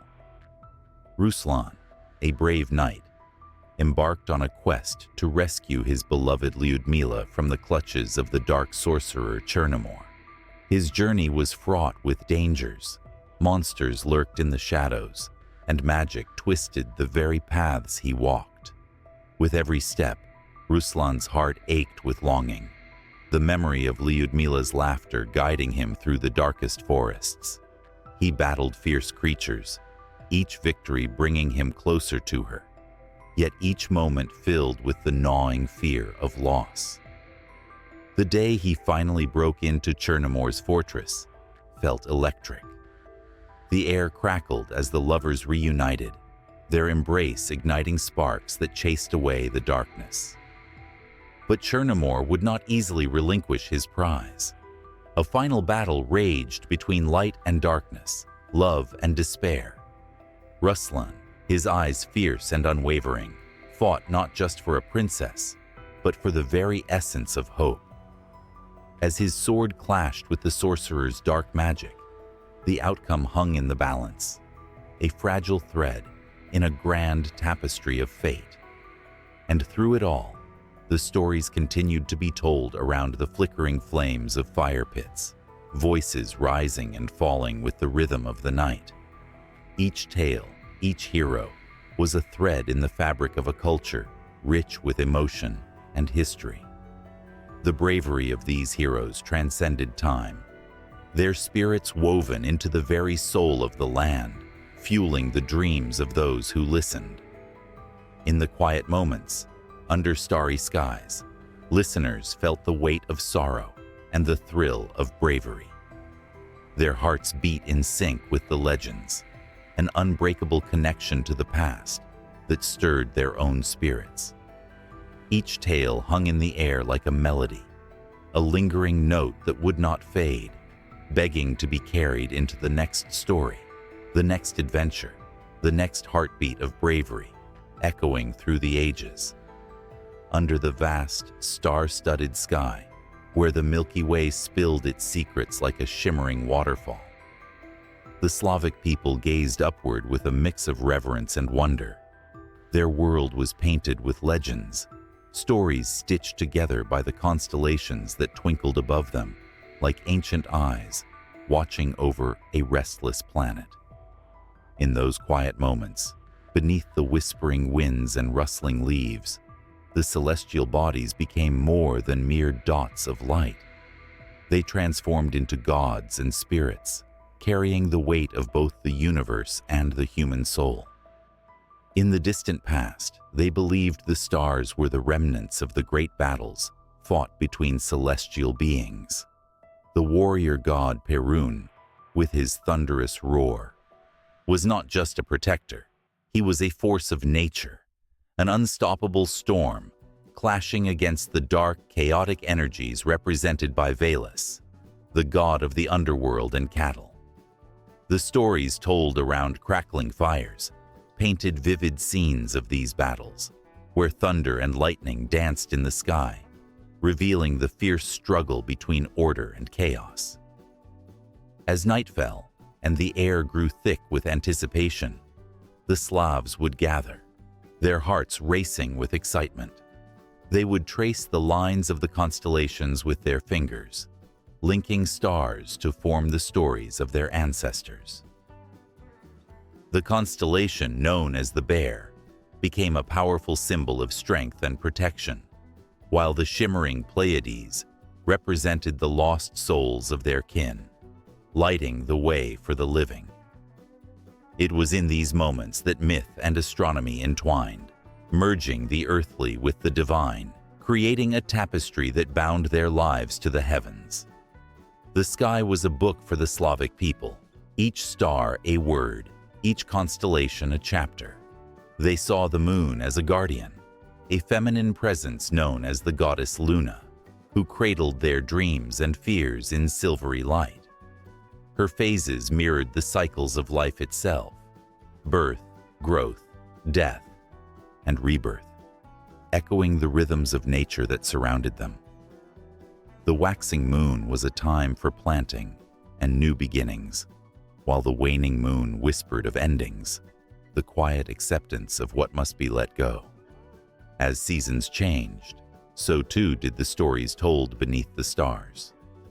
Spring brought the rebirth of Dajbog, the sun god, whose rays blessed the earth with warmth. The Slavic people celebrated, their voices rising in song, honoring the return of life after the harsh winter. Under the watchful gaze of the constellations, they danced, weaving their own life stories into the cosmic narrative. But it wasn't just the gods who played among the stars. The Slavic folklore held tales of the souls of ancestors, believed to reside in the heavens, shimmering brightly like the stars themselves. They were the guiding lights for those navigating the turbulent waters of life. If one looked closely enough, they could see their loved ones twinkling above, encouraging them, offering wisdom from beyond the grave. The night sky was a bridge between the past and the present, binding generations together in an unbreakable bond. As the seasons turned, the Slavic people recognized the importance of the stars in their agricultural practices. They watched intently as the sun and moon moved across the sky, learning to plant their crops in harmony with celestial cycles. The stars became their calendars. The changing positions of constellations signaled when to sow seeds or harvest the fruits of their labor. There was an intimate relationship between the earth and the cosmos, a dance of life that echoed through time, where each planting season was a reaffirmation of their connection to the universe. Yet, amidst the beauty and wonder, darkness lurked. The vastness of the night sky could also evoke fear, a reminder of the unknown. The Slavic people spoke of dark forces that roamed under the cover of night, creatures born from shadows and whispers. The stars were not only beacons of hope, they were also guardians against the malevolent spirits that threatened to disrupt the balance of their world. Rituals were performed to appease these spirits, ensuring that the light of the stars remained bright and safe. In the quiet hours of the night, when the world was hushed and still, the celestial stories took on a life of their own. The Slavic people shared tales of the celestial dragon, a creature that soared across the heavens, its scales shimmering like stardust. This dragon was said to guard the secrets of the universe, holding the keys to understanding the mysteries of life and death. Children listened wide-eyed, their imaginations ignited by the possibilities that danced like fireflies in the dark. As time passed, the stars continued to weave their magic through every aspect of Slavic life. The solstices and equinoxes became sacred markers, moments of reflection and celebration. The summer solstice was a time of rejoicing, where the longest day of the year was filled with rituals honoring the sun, while the winter solstice invited introspection, a time to gather around the hearth and share stories that warmed the heart. In every flicker of starlight, in the gentle glow of the moon, the Slavic people found not just myths, but a profound connection to the cosmos. The intertwining of mythology and astronomy became a lifeline, a way to navigate the complexities of existence. Each star shone with purpose, each myth echoed with wisdom, inviting them to listen closely, to feel deeply. As night descended upon the land, the vast sky became an ever-present reminder of their place in the universe, a canvas where stories were painted in light and dark, joy and sorrow. With each passing night, their connection to the heavens grew stronger, pulling them into the embrace of the cosmos, where the line between myth and reality blurred, leaving them breathless in the presence of such profound beauty. And with that, the stars continued to watch over the Slavic people, holding their stories close, waiting patiently for the right moment to reveal the next chapter of their intertwined destinies, a chapter where the moon would guide them, the stars would sing their praises, and the universe would unfold its endless mysteries.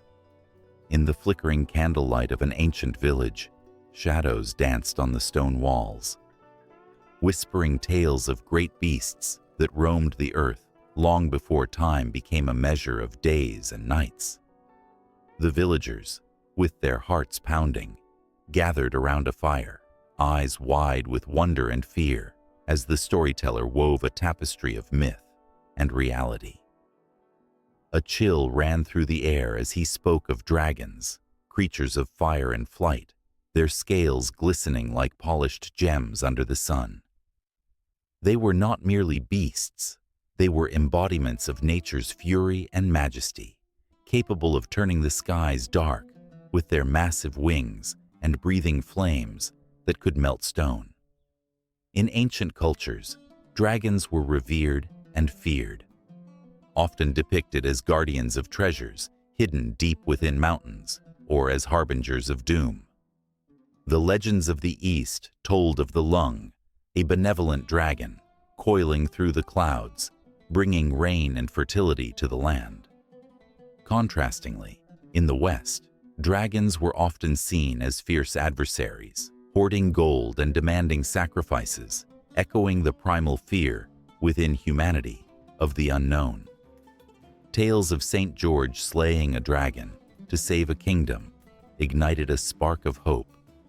But beneath the layers of heroism, there lingered a dread, a reminder that the world held power far beyond human comprehension. Yet, dragons were not the only creatures to send shivers down spines. Wolves, with their haunting howls, roamed the forests, shadows gliding seamlessly between trees. To ancient peoples, the wolf was both a symbol of loyalty and a creature of fear. Tribes revered wolves, seeing them as guides in the wilderness, while others told stories of bloodthirsty packs, prowling under the silvery glow of the moon. They hunted as a unit, their eyes glowing like embers in the dark, evoking respect and terror. The wolf's howl, echoing through the night, resonated in the hearts of those who dared to listen. A reminder of nature's raw power and the thin line between civilization and the wild. In Norse mythology, wolves played a pivotal role. Fenrir, the monstrous wolf, was destined to devour Odin during Ragnarok, the twilight of the gods. The story was steeped in foreboding, echoing the inevitability of fate. As the wolf grew larger, so did the fear it sparked among the gods, leading to desperate measures to bind it. It was a tale of struggle against the inevitable, a reflection of humanity's own battles with their inner demons and the forces that threaten their very existence. Transitioning into the realms of other mythical beasts, the air thickened with tension. Griffins, the fierce guardians of the skies, were said to have the body of a lion and the head of an eagle, representing the union of strength and wisdom. In ancient Egypt, these creatures were often depicted as protectors of the pharaohs, their sharp talons and keen eyes watching over treasures stacked high within the pyramids. The griffin was not merely a beast, it was a guardian of the sacred, and those who dared to challenge it faced dire consequences. And then, there were the serpents, twisting and slithering through the annals of history.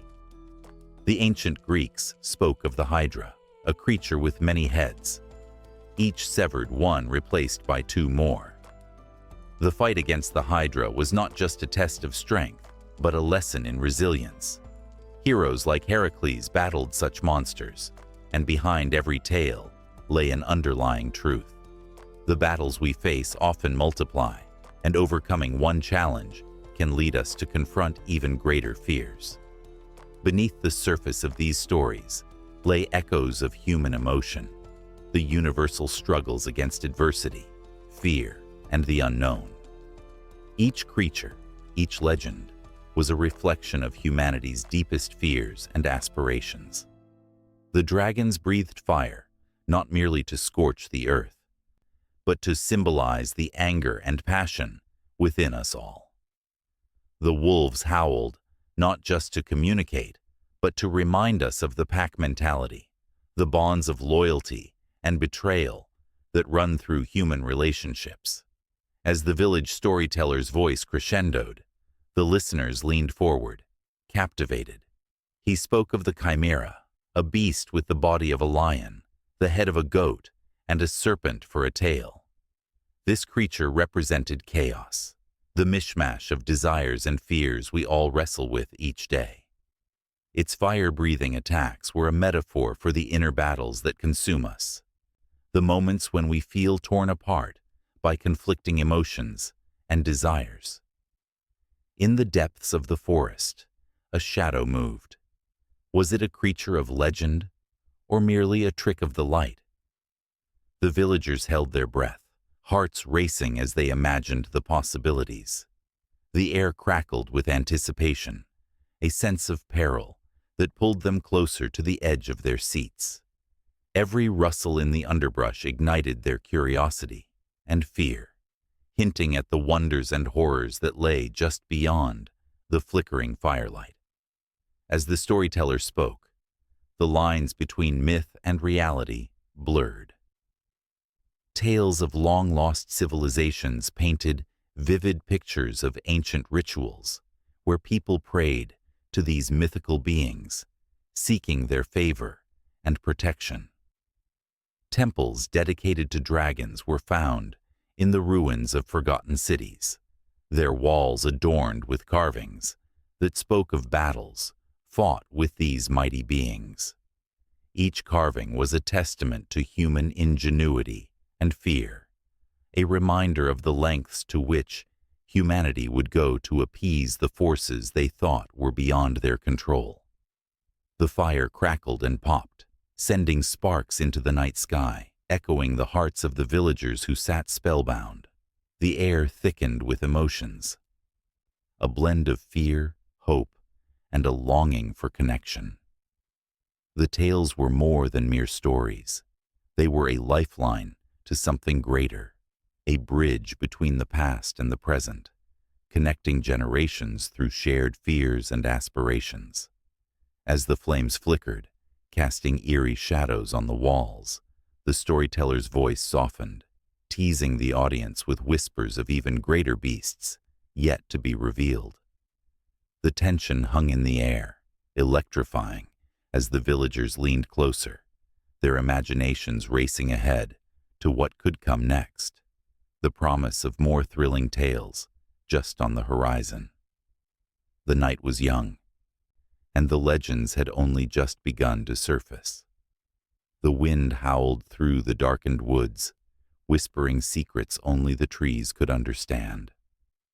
Somewhere in the depths of the night, a young girl lay asleep in her tiny village.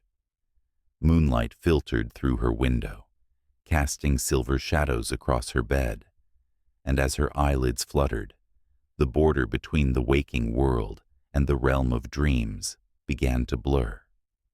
In that fragile moment, she didn't just dream. She ventured into the future, glimpsing visions that would change the course of her family's fate forever. In Slavic culture, dreams were more than mere fantasies.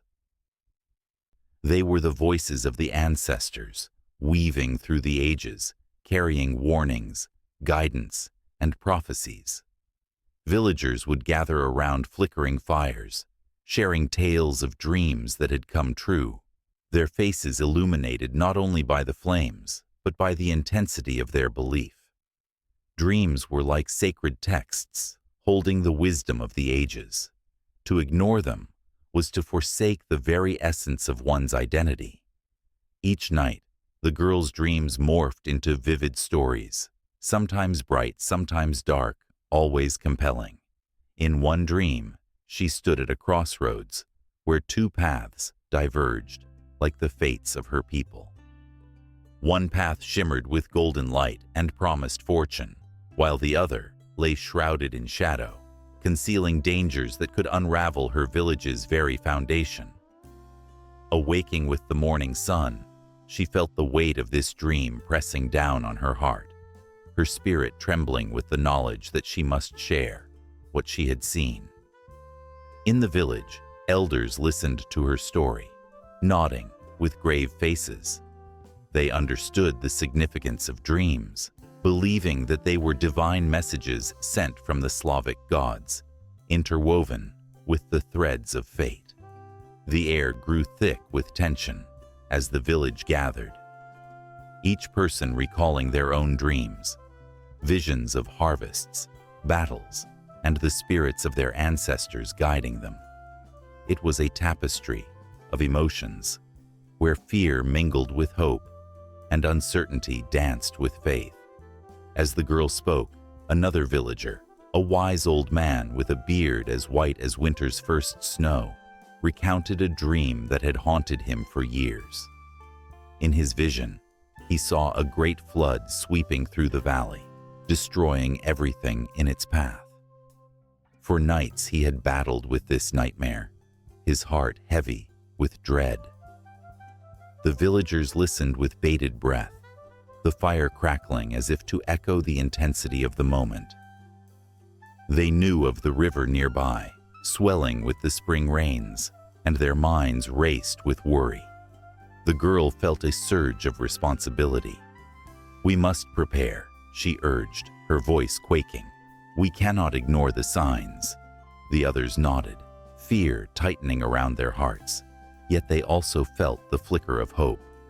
Dreams could be warnings, yes, but they could also guide them to safety.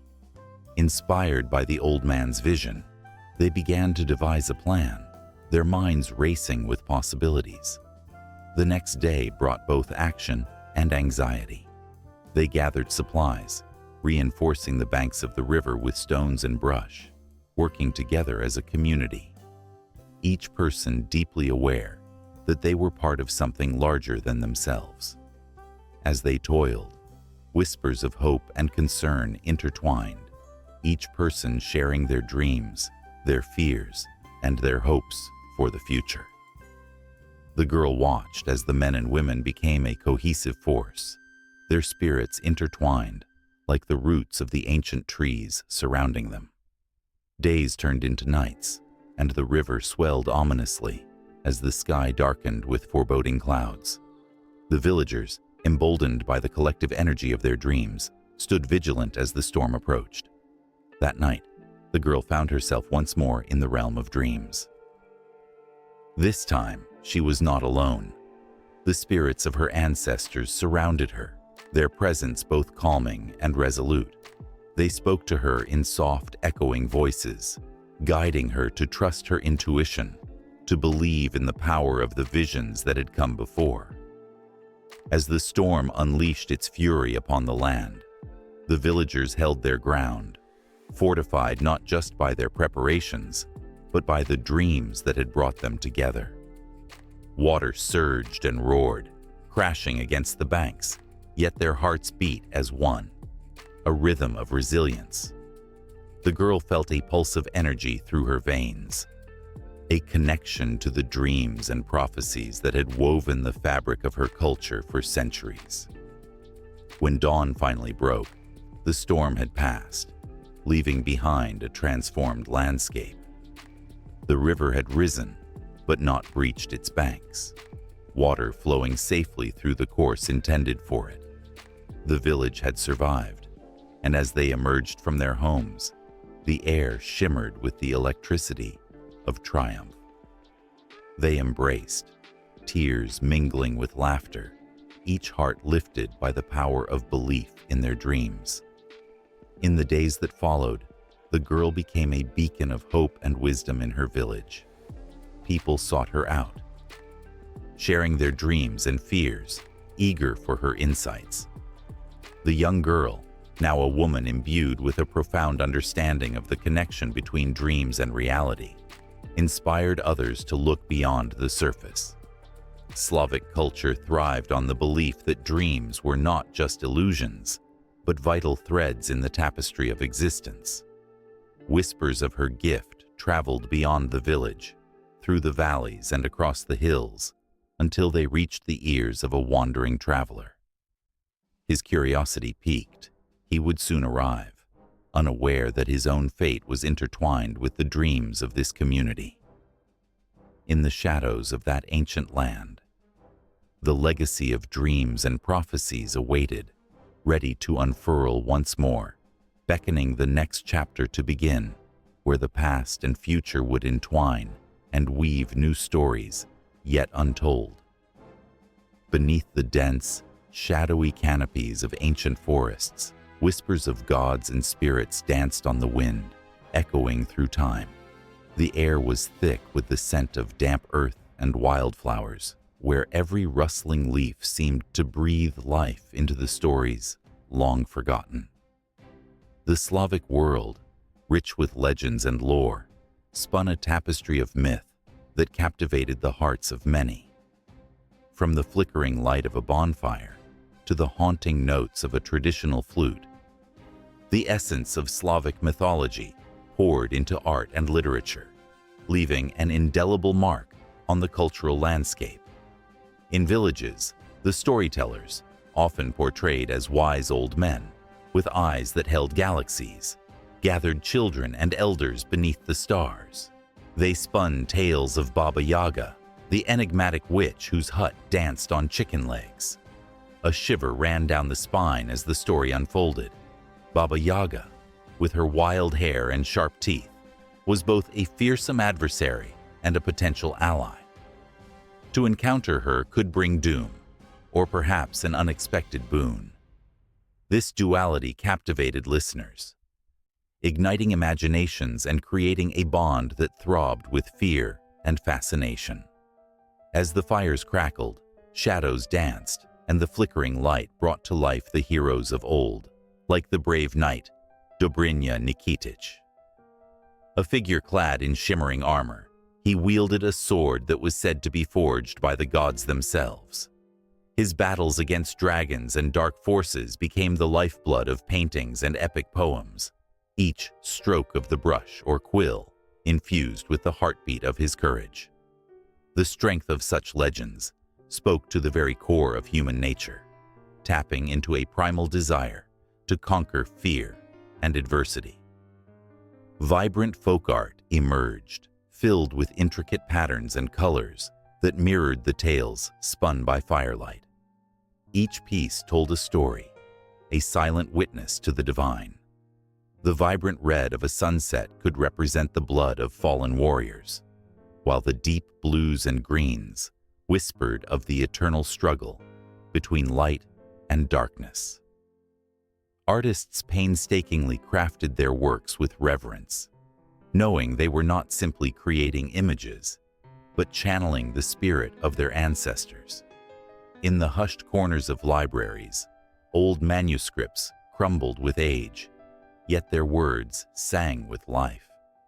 Poets and playwrights, inspired by the rich folklore, penned verses that made hearts race. The saga of the mighty Perun, the thunder god, who wielded a mighty axe to protect the people, resonated throughout the ages. The rhythms of his storms seemed to echo in the lines of poetry, each verse a clap of thunder that stirred the soul. The pages swelled with emotion, weaving tales of love lost and battles fought, drawing readers into a world where every character was a piece of the cosmic puzzle.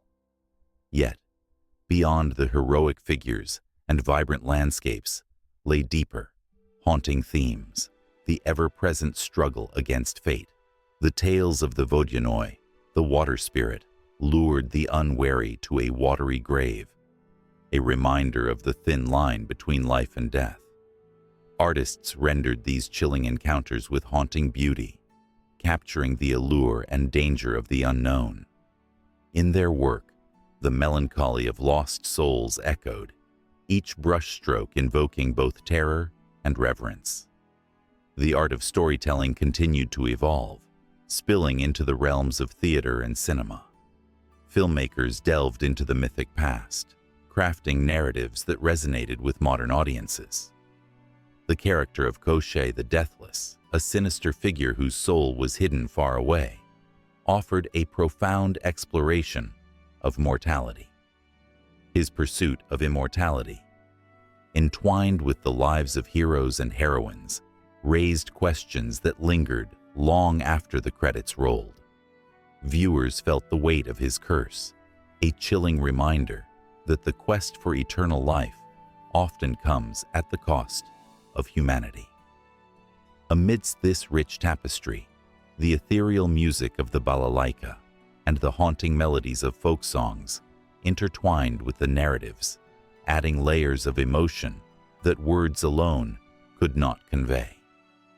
Each note wrapped around the listener, pulling them deeper into the enchantment of Slavic lore. The rhythm of life and death, joy and sorrow, played out in the harmonies, echoing the very struggles depicted in the myths.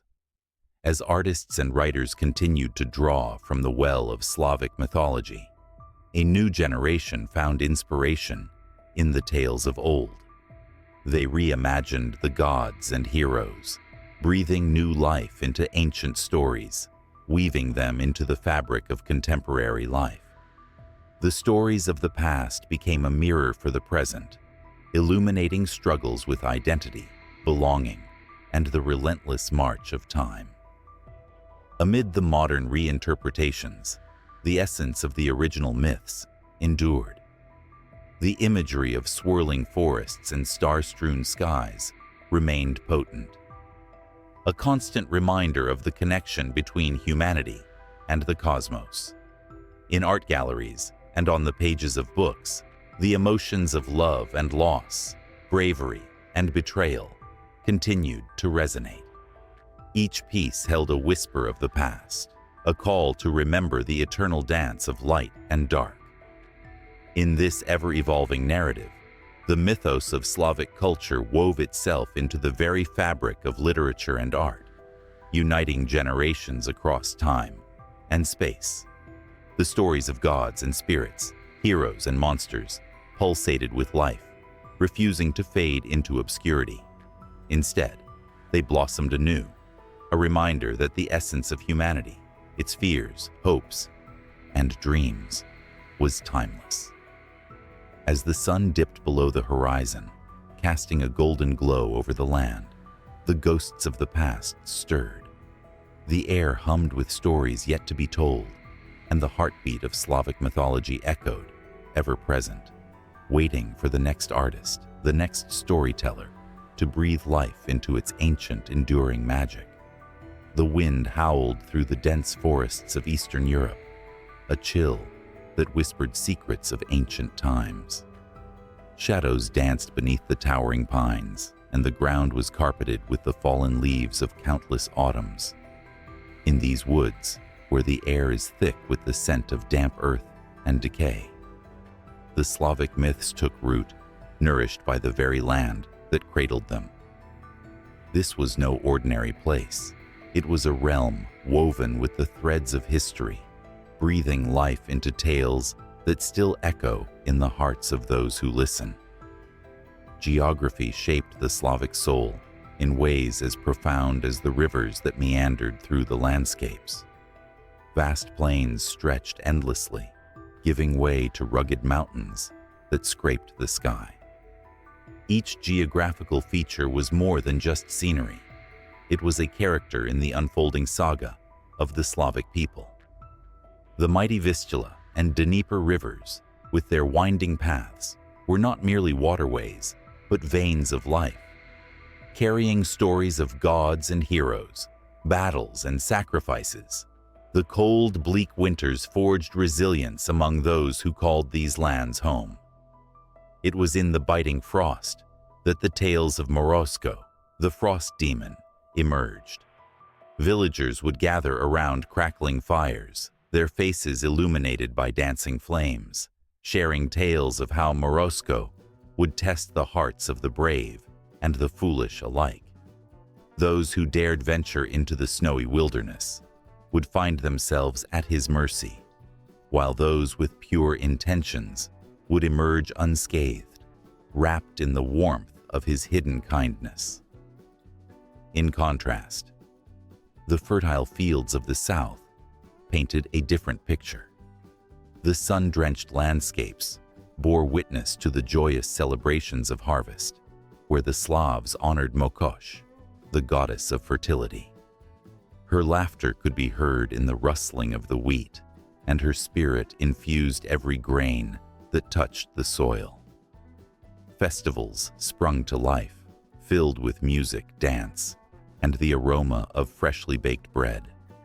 Each celebration was a tribute to the land, a reminder that the earth's bounty was a gift not to be taken lightly. As the seasons changed, so did the myths that accompanied them. Spring brought the promise of rebirth, and with it, the stories of the Leshy, the spirit of the forest. This elusive guardian of the woods was said to roam the thickets, a protector of animals and trees alike. The Slavic people believed that to encounter him was both a blessing and a curse.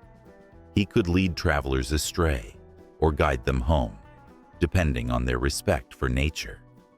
The dense forests became a living tapestry of adventure, where each rustle in the underbrush could signal the presence of this enigmatic being. Mountains rose like giants, their peaks pierced by the heavens, cradling tales of the ancient warriors who once roamed their slopes. The Slavic myths were rich with the valor of heroes who climbed these daunting heights, seeking wisdom from the celestial beings. Perun, the thunder god, reigned supreme in the clouds, his voice rumbling like the storm. As lightning struck, the people would pay homage, believing that he wielded the very forces of nature.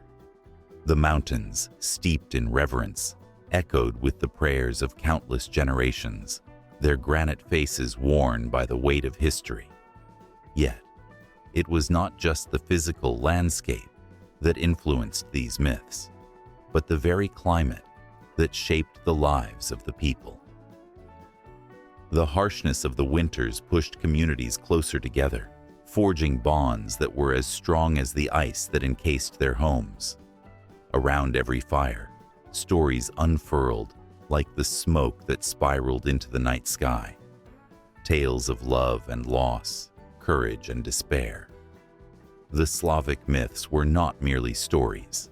They were reflections of a people who understood that the land was both a provider and a predator. In the coastal regions, the sea's relentless waves carved a different narrative. Here, the myths of Rusalka, the water spirit, emerged. Legends spoke of her haunting beauty and her tragic fate, luring men to the depths with her enchanting song. Fishermen whispered prayers to appease her spirit, lest she drown them in her watery embrace. The coastline, with its jagged cliffs and hidden coves, breathed life into stories that warned of the ocean's unpredictable nature, a reminder that beauty could mask danger. As night fell, the stars emerged like scattered diamonds across the velvety sky, each twinkle a reminder of the celestial myths that danced in the Slavic imagination. The constellations told tales of heroes and monsters, their stories woven into the fabric of the very universe. The geographical landscape provided not only a home for the Slavs, but a backdrop for their dreams and fears, a canvas where the interplay of light and dark painted the struggles of existence. The shifting geography, with its forests, mountains, rivers, and seas, shaped the Slavic myths in ways that transcended mere storytelling. Each element was imbued with meaning. Every tree whispered the wisdom of ancestors. Every mountain echoed the courage of warriors, and every river flowed with the tears of lovers. These narratives became the lifeblood of the Slavic people, inextricably linked to the land they inhabited. As the shadows lengthened and the night deepened, the air crackled with anticipation. The stories were far from over. They were merely the beginning of something much greater. The myths, born from the very earth, were poised to weave through time, binding the past to the present, the real to the imagined, an endless loop of emotion and tension that would captivate generations to come. The land, with its raw beauty and relentless spirit, awaited the next chapter, ready to embrace the tales that were yet to be told. The whispers of the trees, the thunder of the mountains, and the lullabies of the rivers promised that the night held many more secrets, just waiting to be unveiled. A thick mist hung low over ancient forests, the kind that turned trees into shadowy giants, their limbs stretching like fingers clawing at an unseen sky. In that shrouded twilight, whispers of the past echoed, carrying tales of gods and spirits that danced through the hearts of the Slavs. Here, among the rolling hills and winding rivers, a vast tapestry of belief wove itself into the very essence of the landscape.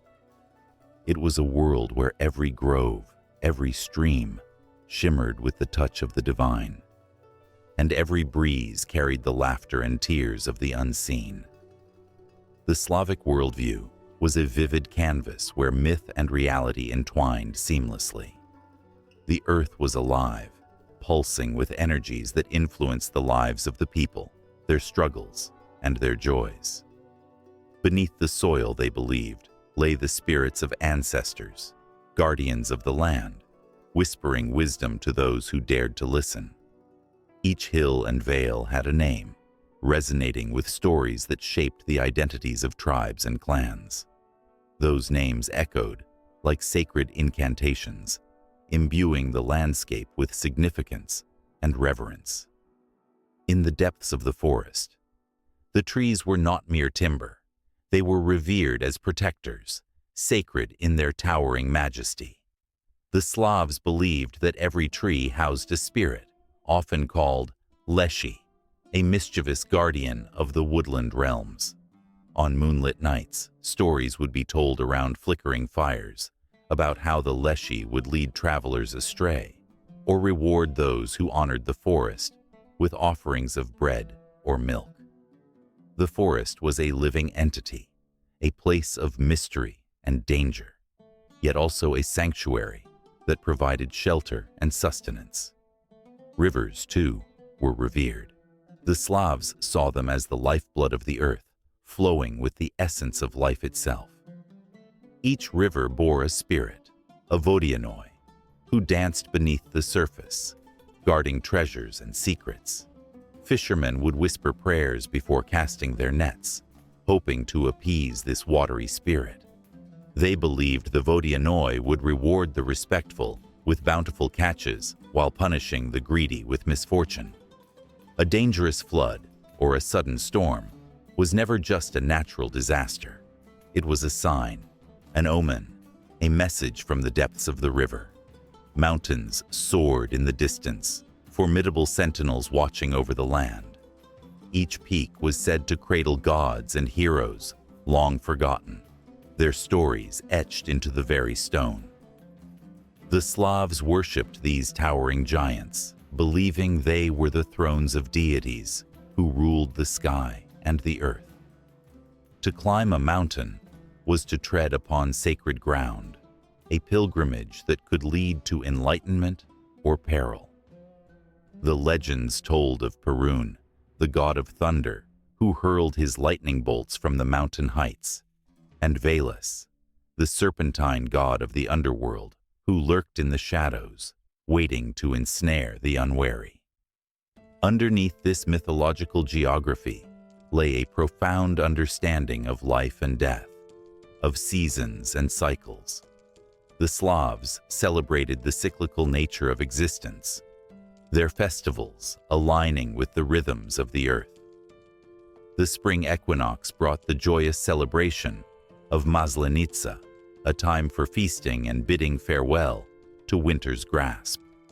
The harvest season was a time of gratitude, marked by rituals honoring the earth's bounty, ensuring that the spirits remained appeased and the coming winter would not be harsh.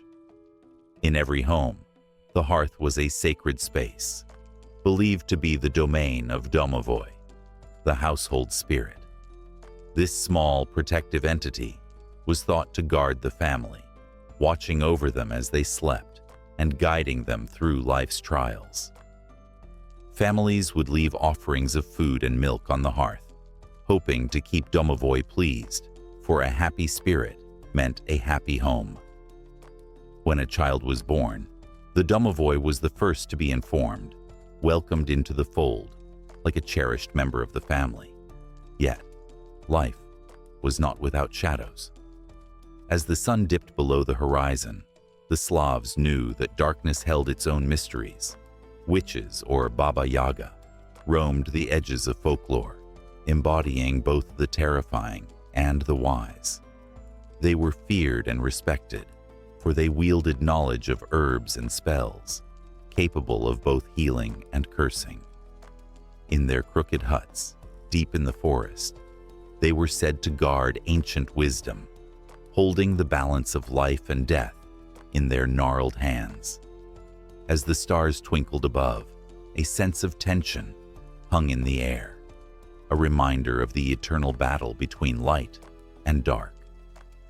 The Slavs believed in the dichotomy of good and evil, embodied by the gods they worshipped, Perun, the bringer of storms, stood in constant opposition to Veles, the god of chaos and the underworld.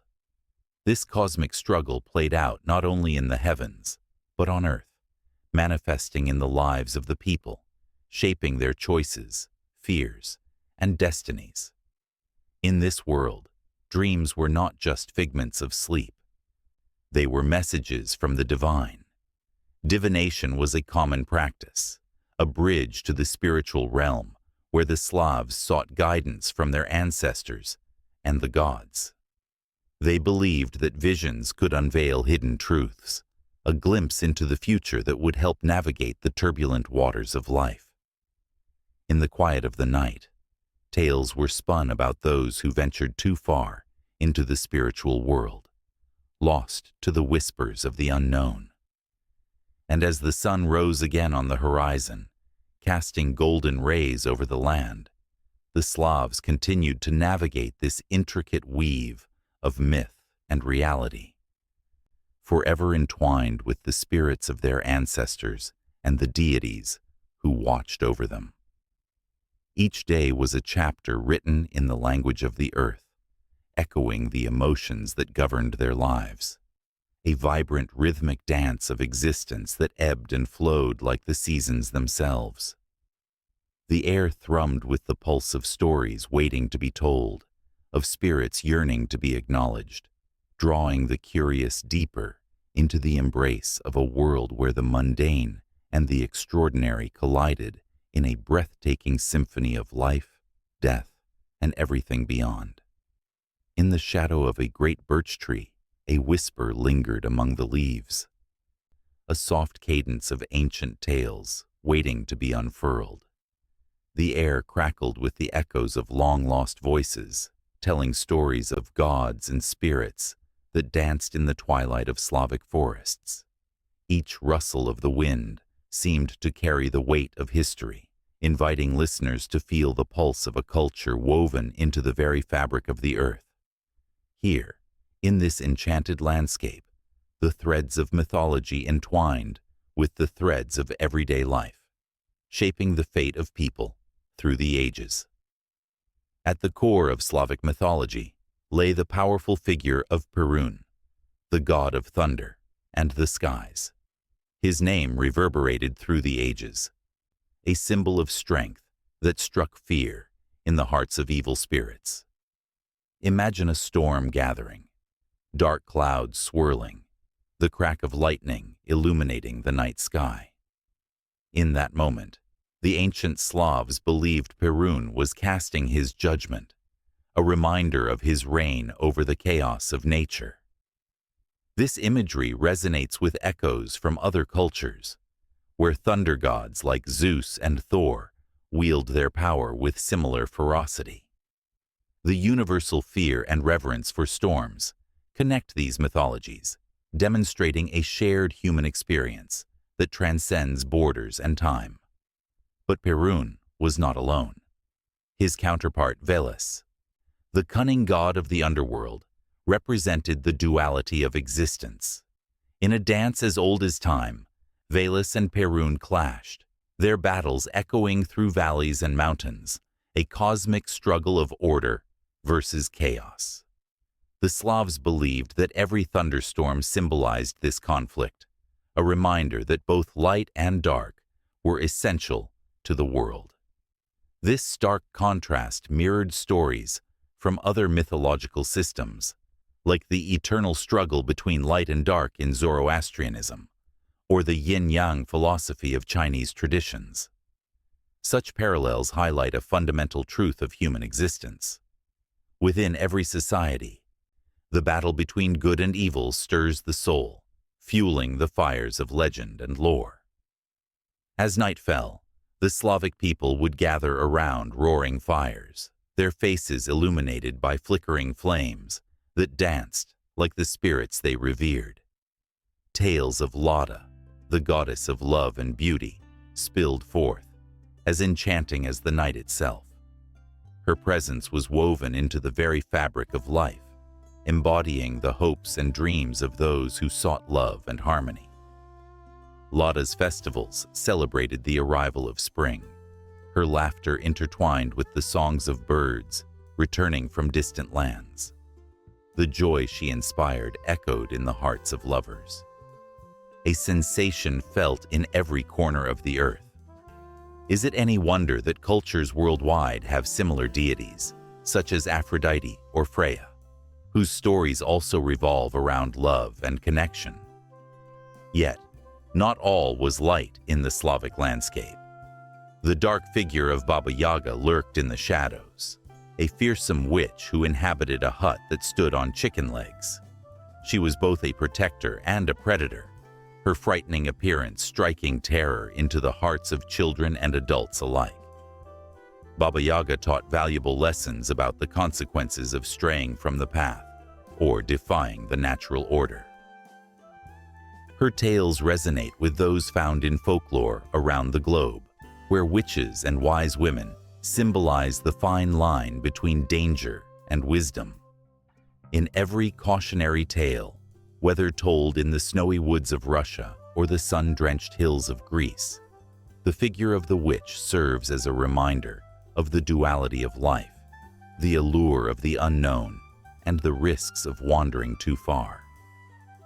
Within these narratives lies a profound sense of connection to nature. The Slavic pantheon is rich with deities associated with rivers, trees, and animals, illustrating a deep respect for the earth and its cycles. The river goddess, Koschei, often depicted as a nurturing mother, embodies fertility and the life-giving properties of water. Her essence flows like the rivers she guards, a reminder of the interconnectedness of all living things. This reverence for nature is mirrored in various cultures worldwide, where deities and spirits are often tied to the land. The similarities beckon. Why do so many peoples across the globe ascribe divine significance to rivers and forests? Perhaps it is a reflection of our shared humanity, a recognition of the life force that sustains us all. As the night wore on, the stories intertwined, creating a vibrant tapestry of interconnection, each thread shimmering with the light of shared experiences.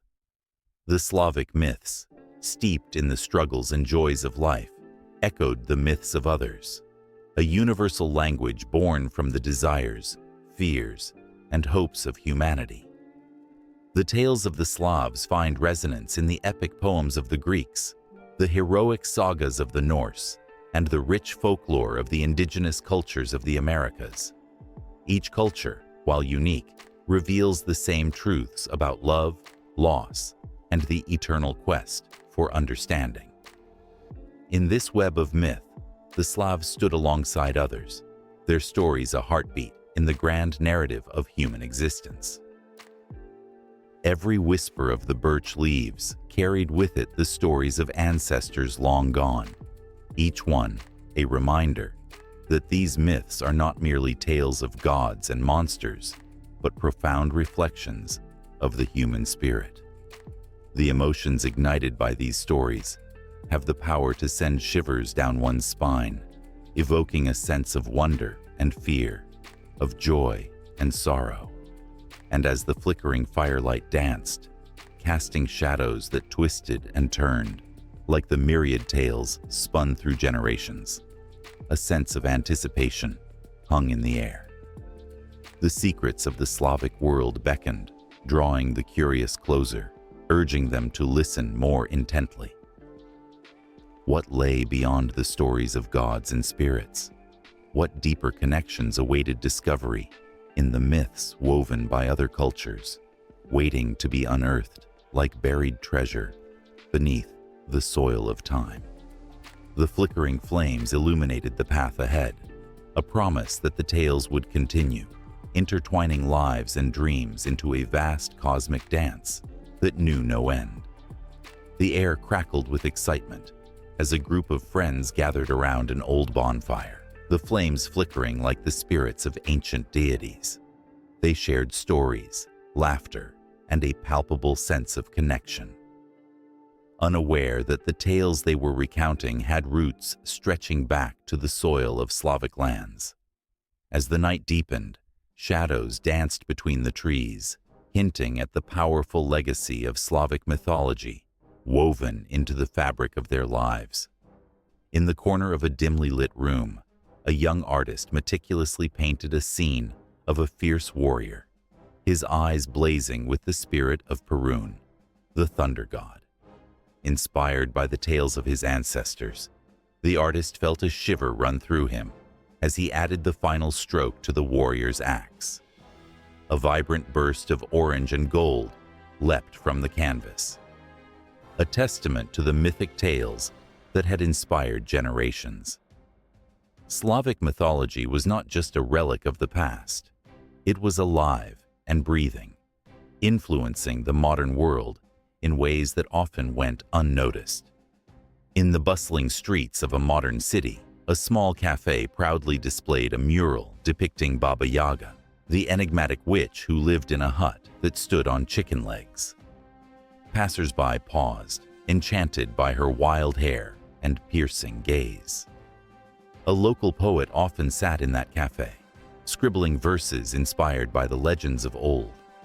Each poem, infused with the essence of Slavic folklore, stirred something deep within the hearts of those who read them. It was as if the ghosts of the past whispered through the lines, reminding everyone of the power of their collective heritage. Meanwhile, a film director pored over old manuscripts, searching for the right story to tell. He stumbled upon the tale of the Firebird, a creature of beauty and mystery, whose feathers gleamed like flames in the sun. The director envisioned a world where the Firebird soared through the sky, leaving trails of magic behind. As he crafted the screenplay, he felt a sense of urgency.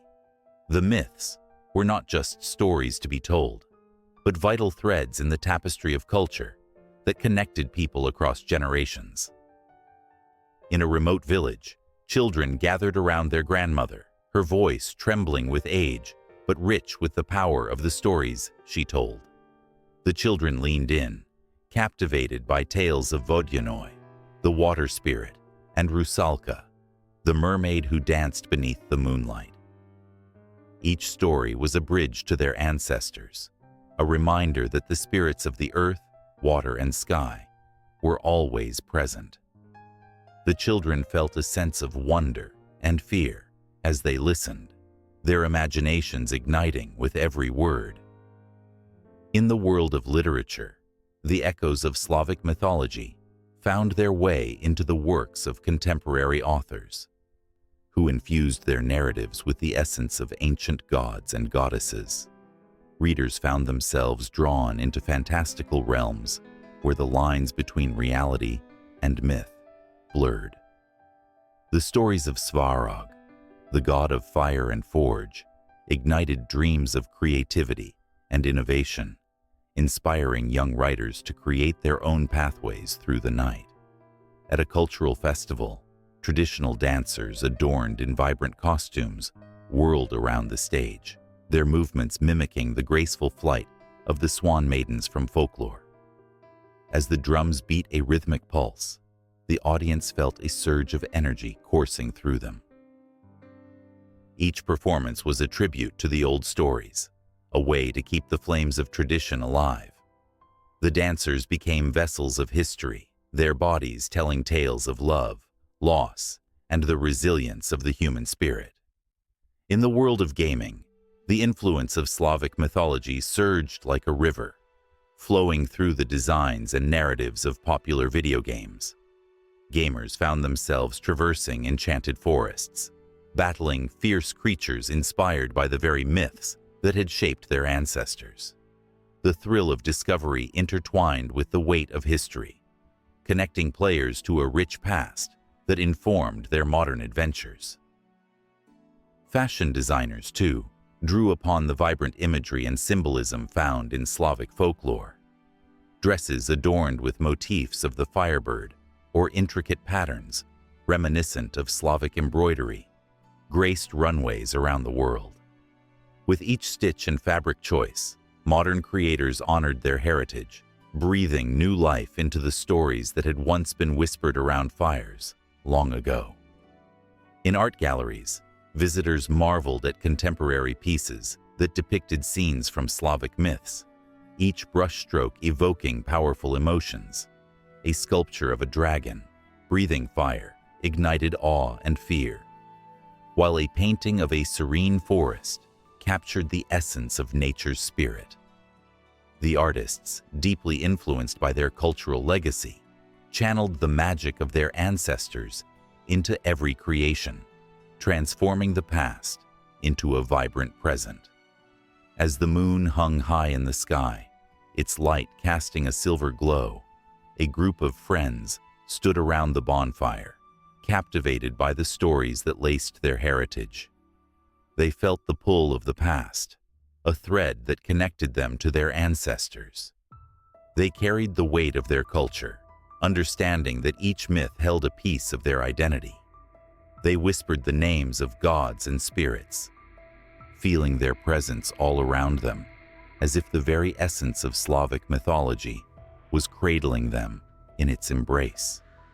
The flickering flames crackled as they shared their dreams, aspirations, and the weight of their histories.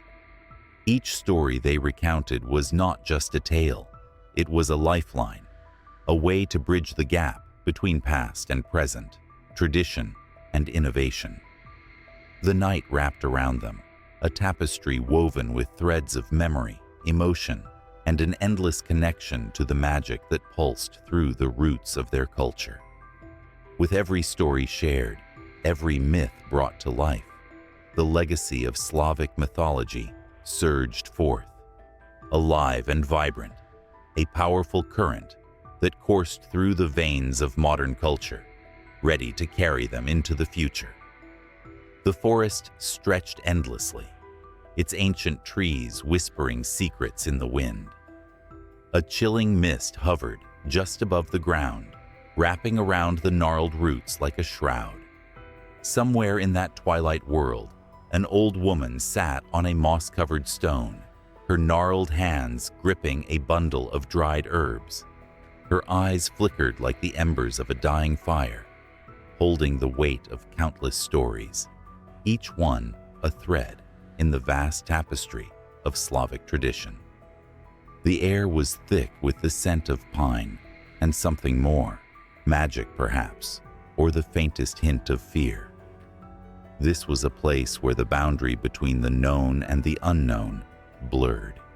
It was where the shaman, the wise ones of old, danced with the spirits that occupied the shadows. They were the bridge between the worlds, able to summon strength and wisdom from the unseen.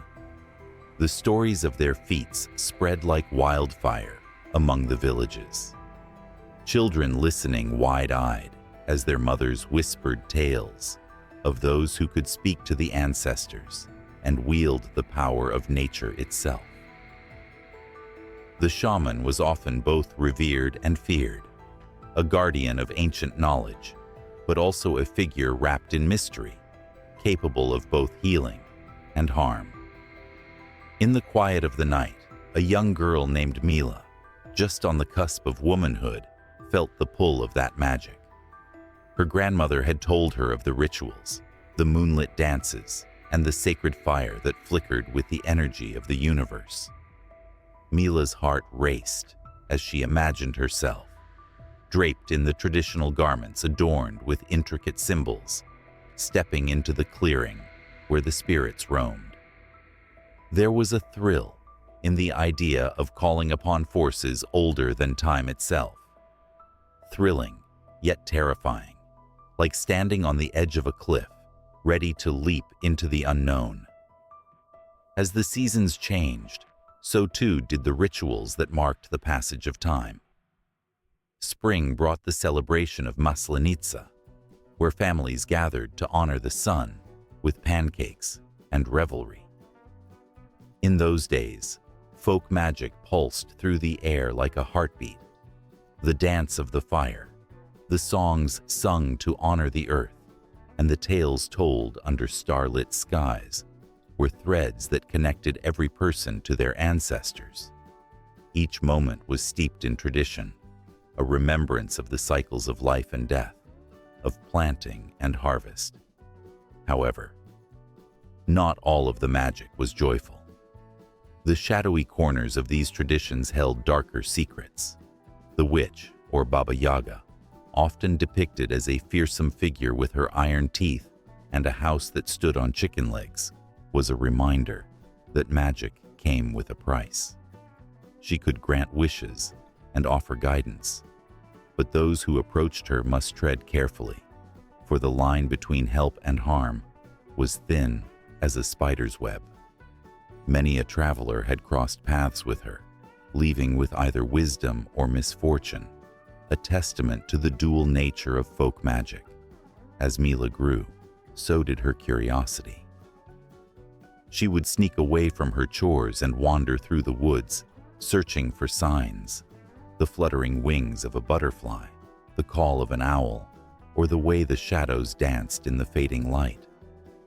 She was drawn to the stories told around the fires, tales of heroes and spirits, and the bond between the living and the dead. The elders spoke in hushed tones, their eyes flickering with the firelight, recounting the old ways. They warned of the perils of neglecting the spirits of the land, for they were ever watchful, still holding sway over the lives of the people. One fateful evening, as the sun dipped below the horizon, casting long shadows on the ground, Mila's heart raced with the thrill of the unknown. She had gathered the courage to seek out the old shaman who lived at the edge of the forest. He was a solitary figure, cloaked in mystery and the soft glow of wisdom. Villagers whispered about him, claiming he had the power to heal the sick and commune with spirits. Approaching his dwelling was like stepping into another world, a place where time paused and the air crackled with anticipation. Inside, the walls were adorned with symbols of protection, each one marking a story, each one a promise of safeguarding those who entered. The shaman sat cross-legged on the ground, his eyes sparkling with the knowledge of ages. Mila felt her pulse quicken as he beckoned her closer. She could sense the weight of his gaze, as if he could see not just her present self, but the very essence of her soul. This was a moment that would change everything. He began to speak, weaving tales of the spirits who roamed the land, the gentle guardian of the rivers, the fierce protector of the mountains, and the playful trickster who danced in the moonlight. Mila listened, entranced, each word igniting a fire within her. She felt a connection, an unbroken thread linking her to a past that swelled with emotion and purpose. He spoke of ceremonies that honored the changing seasons, of sacrifices made to ensure a bountiful harvest, of the delicate balance that must be maintained between the seen and the unseen. An invitation to be part of this dance was laid before her, and with it came a shiver of excitement. Mila could feel the spirits whispering, their voices both a siren's call and a warning. The shaman's hands moved gracefully, guiding her through the motions of a blessing, each gesture steeped in significance. The air thickened with energy, the room pulsing with the heartbeat of the rituals that had connected generations past to the living present. As the night deepened, the shadows grew longer, and the forest outside hummed with life. Mila stepped outside, the cool air wrapping around her like a cloak. The moon hung high, casting silver beams that illuminated the path ahead. She felt an overwhelming sense of duty and curiosity, a desire to understand the magic that flowed through her veins. How could she honor the spirits? How could she become not just a witness to these traditions, but a participant in their sacred dance? Her heart raced as she took her first steps into the dark embrace of the forest, each footfall echoing with the promise of a world filled with wonder, fear, and ancient wisdom. As she ventured deeper, the whispers of the trees mingled with the rustling leaves, and she knew she was not alone. The spirits were watching, waiting to see what she would bring forth. It was in that moment of uncertainty and anticipation that Mila realized she was on the cusp of something monumental, a path that would intertwine with the stories of the past, forever shaping her destiny. The forest breathed around her, alive with possibility and magic, holding its breath as the next chapter unfolded. In a quiet village where the air held whispers of ancient tales, a flickering lantern illuminated the face of an old woman. Her eyes, deep wells of wisdom, reflected the stories of gods and monsters that had shaped her world.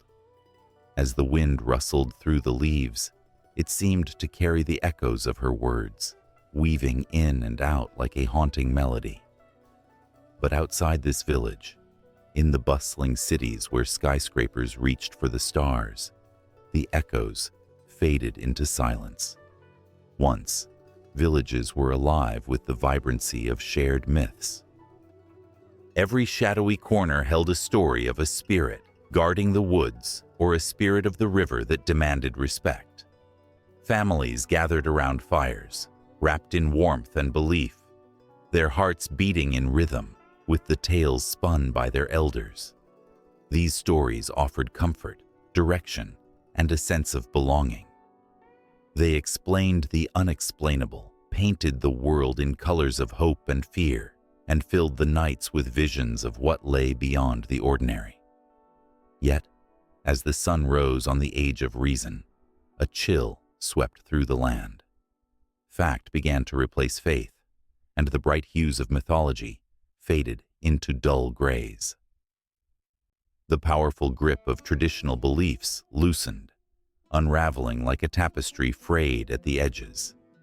People began to favor science, turning their backs on the stories that had once cradled their souls.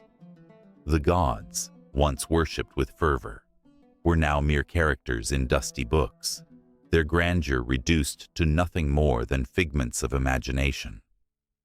In the heart of the cities, the hum of machinery drowned out the soft whispers of folklore. Children no longer gathered in circles to hear of heroic quests or vengeful spirits. Instead, they were entranced by screens that flashed images brighter than any bonfire. The thrill of adventure and the lessons of humility were replaced with superficial stories of fame and fortune. The once vibrant tapestry of tradition began to unravel, leaving behind a stark canvas that felt strangely empty. But the decline wasn't just about stories fading. It was about losing something deeply human. In the quest for knowledge, humanity cast aside its myths, believing that truth could only be found through observation and experimentation. People dressed in lab coats and wielded the might of reason, yet they forgot the beauty of wonder and awe. The very essence of being human seemed lost in the sterile glow of progress. Histories were rewritten, not just in books but in the minds of those who lived disconnected from the past. The tales of the earth and sky, of love and sacrifice, became relics of a time that felt naive. The ancient gods, once revered, were reduced to anecdotes. In the shadows of modernity, the echoes of laughter shared over firelight faded, leaving only the sound of isolation. In an old library, dust motes danced in the sunbeams, settling on volumes of forgotten lore. Each book held a world of myths, waiting to be reborn. But how could they compete with the allure of the sleek, digital world? The stories whispered of heroes who conquered mountains and creatures that guarded treasures, yet their voices were drowned out by the clamor of notifications and the rush of modern life. As centuries passed, the elders who once shared these sacred tales became fewer, their hearts heavy with the weight of unshared wisdom. The myths that had once woven communities together began to disintegrate, leaving individuals adrift in a sea of uncertainty. In their search for meaning, many turned to the stars above, seeking answers in the constellations that had guided their ancestors. Yet, even the stars seemed distant, mere pinpricks of light in an expansive universe that felt increasingly indifferent. In this new world, where traditional beliefs were cast aside, the human soul craved connection. People began to question the void left by the absence of myth. What happened to the stories that made them feel alive? The whispers grew louder, a haunting reminder of a world once rich with meaning. In the quiet moments, when the screens dimmed and silence enveloped them, a flicker of longing ignited. Gatherings re-emerged as friends sought solace in each other's company. They spoke of love, of loss, of dreams and fears. Yet, the conversation often stumbled upon the absence of something greater. How could they fill the emptiness left by lost beliefs? The struggle against silence became a quest to revive the very essence of humanity. Stories that resonated, tales that connected them to one another and to the earth beneath their feet. The old woman's lantern flickered in the dim twilight, illuminating her wrinkled hand as she traced the outline of a faded map, a map filled with legends waiting to be rediscovered. The village outside her window began to awaken. Children gathered, drawn by the warmth of the fire and the promise of adventure. They spoke of dragons and distant lands, their imaginations igniting with every word spoken. Each tale spun beneath that flickering light was a thread, weaving them together, filling the gaps that modernity had tried to erase. But as the stories unfolded, a shadow loomed, casting doubt on their resurgence. Would anyone listen? Would the modern world ever embrace these ancient tales again? The tension hung in the air, a fragile thread that could snap at any moment. For every story that sparked joy, the weight of disbelief threatened to extinguish its light. The old woman smiled as she looked at the eager faces before her. Feeling the tiny flicker of hope swell in her heart, the lantern, though small, burned brightly against the encroaching darkness. It was a reminder that while the world outside may shift and change, the human spirit craved connection, craved stories that breathed life into the mundane. Even in a world that often felt lost, the echoes of the past whispered, urging them to remember, to believe. As night enveloped the village, the fire crackled and danced, casting shadows that played out the myths of old. The struggle between tradition and modernity became palpable, a tension that hung delicately over the gathering. But with each shared story, a spark ignited, bridging the gap between what was and what could be. The flames flickered, and in that moment, the old woman knew that her tales could linger, could find a place in the hearts of those who dared to listen. Yet, outside the village, the shadows of doubt still loomed large. Would the myths finally rise to dance again, or would they be forever trapped in the pages of history? The night grew deeper, and with it, the weight of the unknown pressed heavily upon the shoulders of those who sought to reclaim their stories. The fire crackled louder, a call to arms against the silence. As the old woman prepared to share the tales that had been waiting for this very moment, waiting to reclaim their rightful place in the world once more. In a distant corner of the mind, where shadows dance with flickering light, lies a world whispered of in hushed tones, places where the living dare not tread. The air grows thick with mystery, heavy with the weight of ancient tales that cling to the very soil. One can almost hear the echoes of lost souls drifting through time, beckoning the curious and the brave. At the edges of myth, the underworld waits like a dark ocean, its waves lapping against the shores of reality. The Greeks spoke of it as a shadowy realm ruled by Hades, a king whose dark palace stood tall amidst the fog of despair. Souls journeyed through the murky waters of the Styx, guided by Charon, the ancient ferryman. His eyes, like coal, bore witness to countless lives snuffed out, and with each crossing, he whispered secrets of those long forgotten. To the living, the underworld felt like a chilling reminder of mortality, a place where dreams faded into echoes. Then there was Valhalla, the grand hall where warriors who fell in battle were taken, as told by the Norse.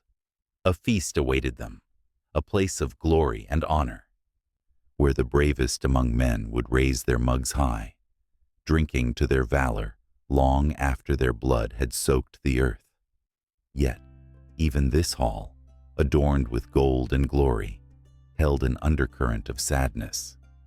For every warrior's laughter was a reminder of lives extinguished, dreams unfulfilled.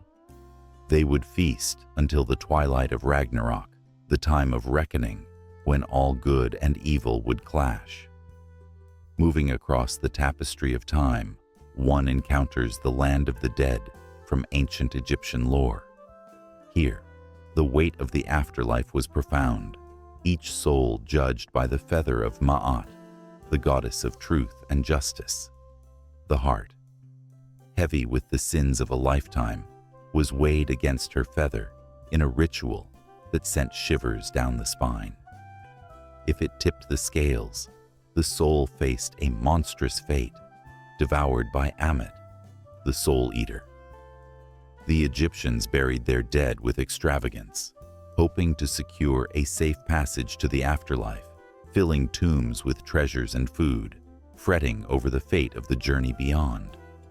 Across oceans and cultures, the Aztec beliefs painted a vivid picture of Mictlan, the land of the dead. Souls traversed 9 treacherous realms, each fraught with challenges that tested their resolve. The journey was not for the faint-hearted. Those who died of natural causes faced a grueling path, while warriors and women who died in childbirth were greeted with warmth and reverence. Such contrasts echoed through the ages, highlighting the complexities of life, death, and honor. The idea of the afterlife has always been a mirror, reflecting each culture's fears and hopes. In the Incan Empire, the dead were honored, their mummified bodies wrapped tightly, resting in sacred tombs high in the Andes. The mountains, blanketed by clouds and snow, became their eternal guardians. They believed the afterlife was not a place, but a continuity. With the deceased still able to watch over their families, their spirits lingering among the living. Beyond myths and legends, there are places steeped in a chilling reality that makes the hair on the back of one's neck stand up. The catacombs of Paris, a labyrinth below the bustling city, hold the remains of over 6 million souls. Bones, stacked high in intricate patterns, whisper untold stories of lives once lived. Walking through those narrow passages, the air thick with history and silence, one can almost hear the murmurs of the departed, a reminder that death is but a door left ajar, a path to another existence. In contrast, the haunted streets of Salem tell tales of the past, of witch trials and hysteria. The specters of the innocent linger, their fates sealed by fear and suspicion. Each creak of a floorboard, each gust of wind, feels like a shiver down the spine, as if the very ground remembers the pain and injustice of those who were wronged. The weight of their cries echoes through time, calling for recognition.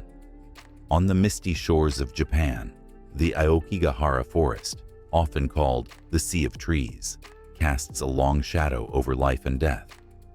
Many have wandered into its depths, seeking solace from the struggles of existence, never to return. It is said that the trees listen, holding on to the pain and sorrow of those who enter. Visitors tread lightly, struck by a sense of foreboding, as if the forest itself breathes the very essence of despair. Every corner of the earth boasts its own version of the afterlife, each tied to the fabric of human emotion. The air hangs thick with stories waiting to be told, and every whisper of the wind speaks of those who have crossed over into the unknown. Legends intertwine like roots beneath the surface, forming a web of beliefs that connect us all, revealing our deepest fears and desires. And then, in the distance, a flicker of light catches the eye, an old cemetery, its stones weathered and worn by time. Each grave holds a tale of sorrow, love, and loss, a reminder that every life is a thread woven into the great tapestry of existence. The stories etched in stone pulse with energy, inviting the living to pause, reflect, and remember those who once walked among them. As twilight descends, the boundaries between worlds blur. The living and the dead become entangled, their fates forever intertwined. In this moment, one can feel the presence of the past, a gentle reminder that while life is fleeting, the stories linger on, echoing through the ages, waiting for someone to listen. The mythical places of death beckon, drawing the curious closer, igniting a fire within that refuses to be extinguished. Beneath the shimmering veil of ancient stars, a flicker of flame danced, casting shadows that whispered of ages past. As the crackling fire drew people together, their faces illuminated with orange light, a story began to unfold, a tale as old as time itself, echoing through generations. It was a myth, a thread connecting the very essence of who they were as a community. The air was thick with anticipation, the kind that sent shivers down spines and ignited hearts. Myths were not just stories told to pass the time. They were lifeblood, binding the fabric of a community together, igniting pride, purpose, and belonging. In the small village of Allura, nestled between majestic mountains and sweeping valleys, stories of gods and heroes were woven into everyday life. Each child learned of the great warrior Lingor, who, with his courage and cunning, defended the village from a monstrous beast. The villagers recounted how the very stones of their homes were blessed by Lingor's spirit, reminding them that they were never alone. As the night deepened, the storyteller, an elder with skin like sun-baked clay and eyes that sparkled with wisdom, called forth the tale of the great flood.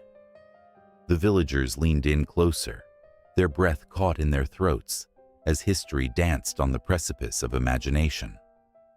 Once, he began, the world was deluged by waters so fierce that they threatened to swallow all. Gasps arose from the crowd, an instinctive response to the terror that lurked within the depths of the story. Each listener was transported to that moment, feeling the chill of fear and the warmth of resilience.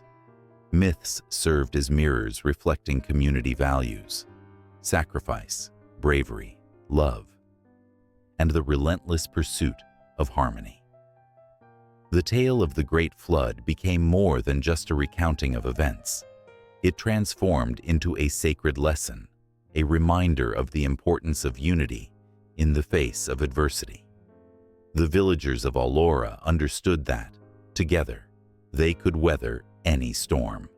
Their stories fortified bonds, creating a shield strong enough to withstand even the fiercest tempests of life. As the elder's voice wove through the night, the villagers felt a surge of emotion. They were part of something greater than themselves.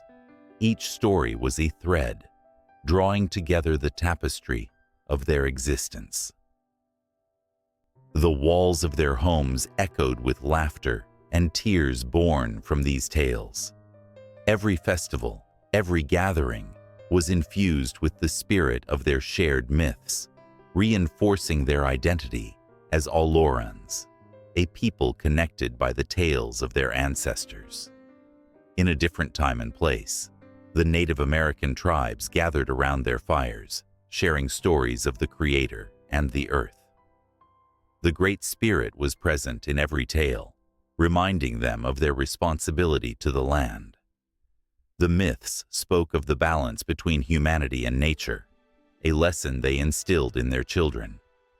In this way, myths acted as moral compasses, guiding communities through the complexities of right and wrong, nourishing their collective spirit. The rhythm of the stories ebbed and flowed, carrying the villagers through laughter and tears. They were not just passive listeners. They became active participants in the drama of their heritage. When the elder recounted the tale of the phoenix rising from ashes, they felt the heat of the flames licking at their skin, the soot darkening their hearts only to be reborn in the glow of hope. This myth resonated with their struggles, reminding them that from the depths of despair, they could rise stronger. As dawn approached, casting an ethereal glow across the horizon, the villagers lingered, reluctant to let the magic of the night slip away. They gathered to share their own tales, each story a vital note in the symphony of their culture.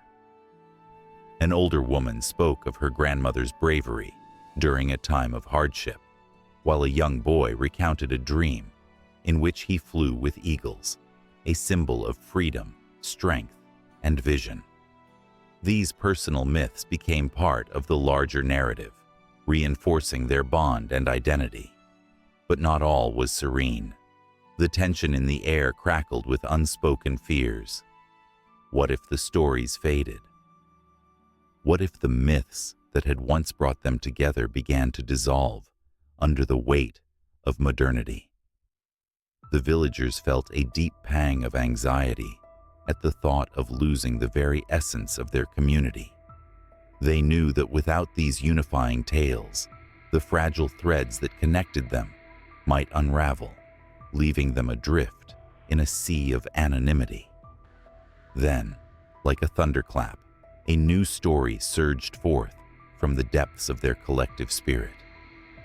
It was the tale of the Great Gathering, where all the tribes of the region came together, not as separate entities, but as one.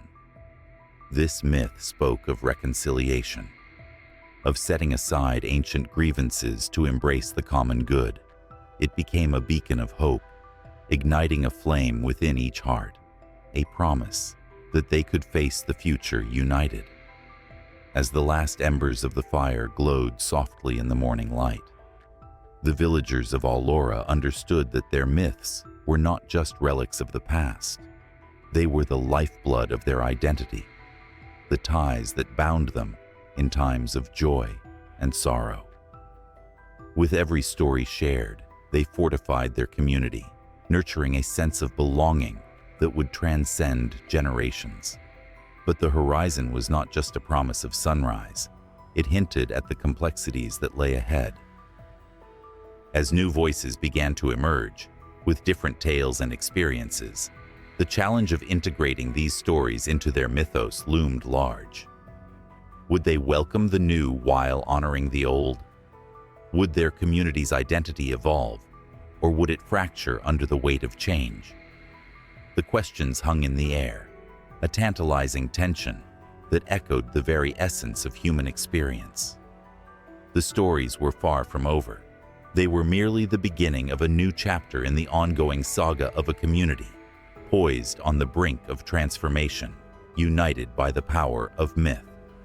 As the villagers looked toward the rising sun, they felt a surge of exhilaration and uncertainty, knowing that the next story was waiting to be told, waiting to shape their very identity in ways they could not yet imagine.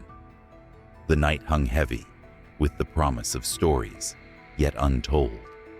Shadows flickered in the firelight, and the air crackled with anticipation. A group of villagers sat close, huddled together beneath thatched roofs, their faces illuminated by the warm glow of the flames. The storyteller, a wizened figure with a voice that carried the weight of ages, leaned in, eyes sparkling like stars. In his hands, he held not just words, but the very essence of a culture. A tapestry woven from threads of myth, memory, and magic. Slavic myths breathed through the tales he spun, each one a portal to a world rich with enchantment and wisdom. As the first words fell from his lips, the listeners felt a chill rush down their spines, a shiver that spoke of ancient fears and hopes.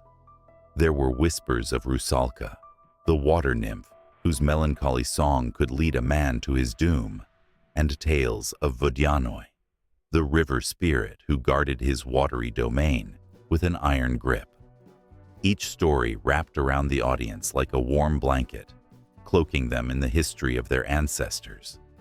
Storytelling was not merely a pastime. It was a lifeline.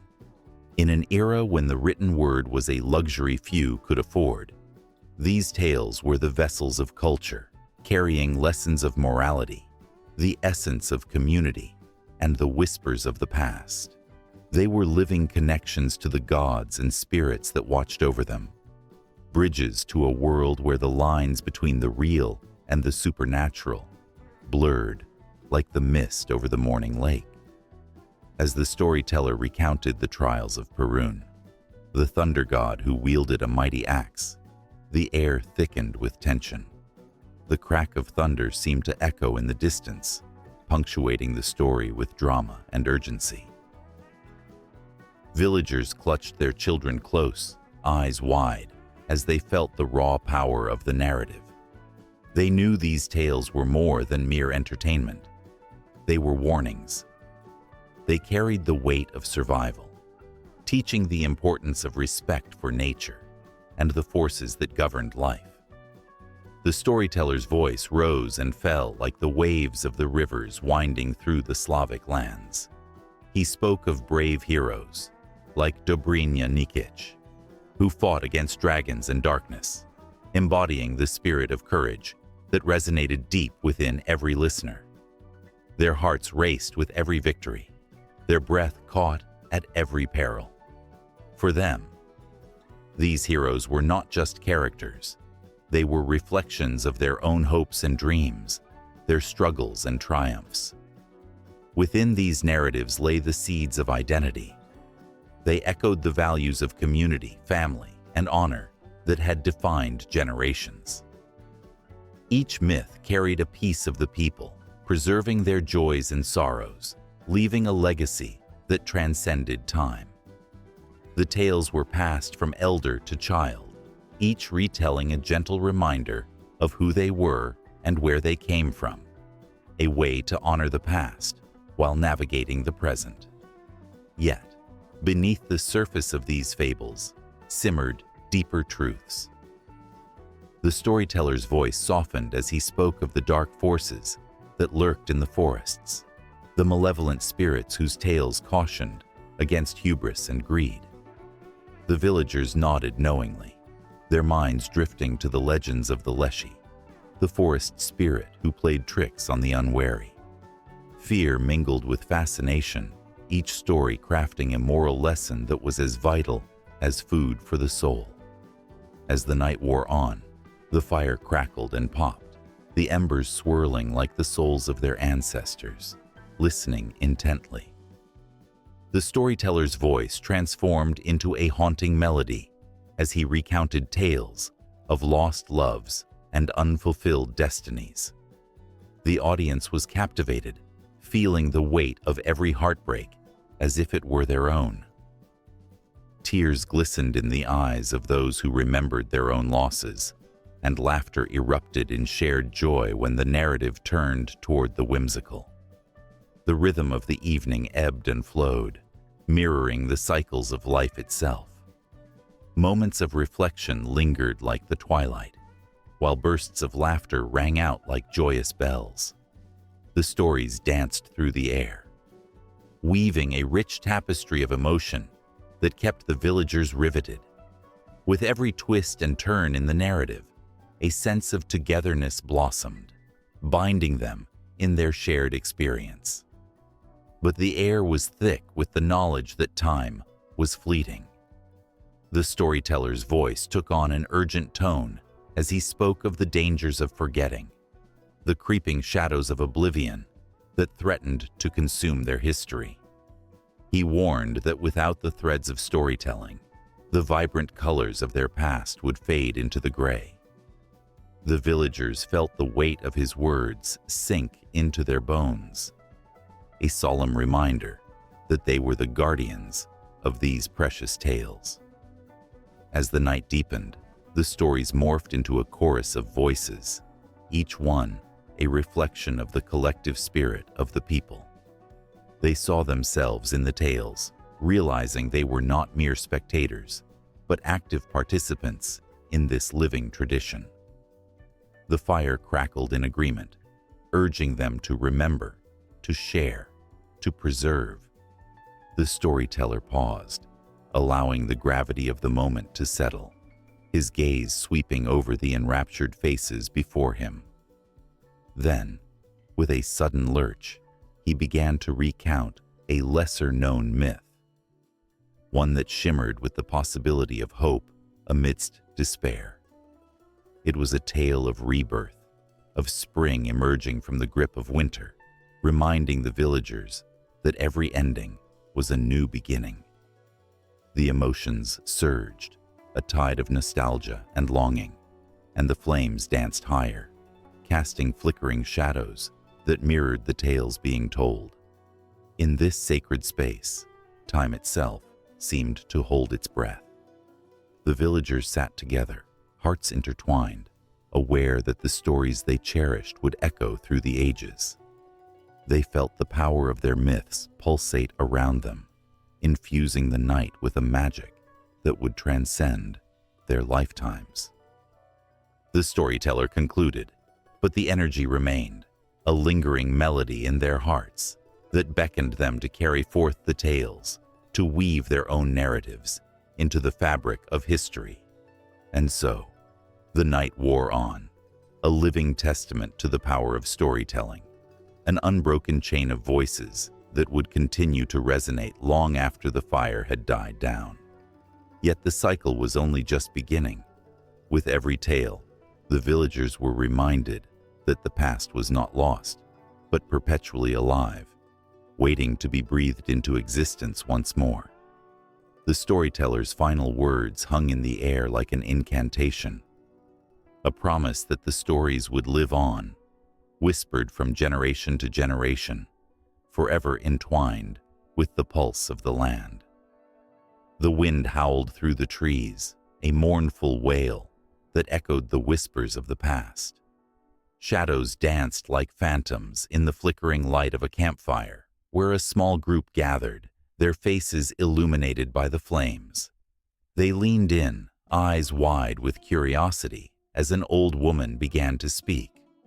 Her voice, cracked like dry leaves, carried tales of ancient creatures and long-forgotten rituals, sparking a fire that ignited their imagination and sent chills down their spines.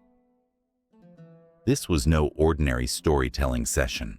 This was a revival of Slavic folklore, a bridge between the past and the present, where modernity collided with the age-old wisdom of the earth.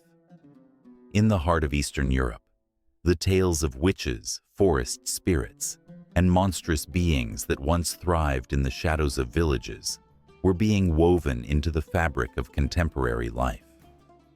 Young artists, writers, and filmmakers were breathing new life into these stories, drawing inspiration from the timeless narratives that had once guided their ancestors.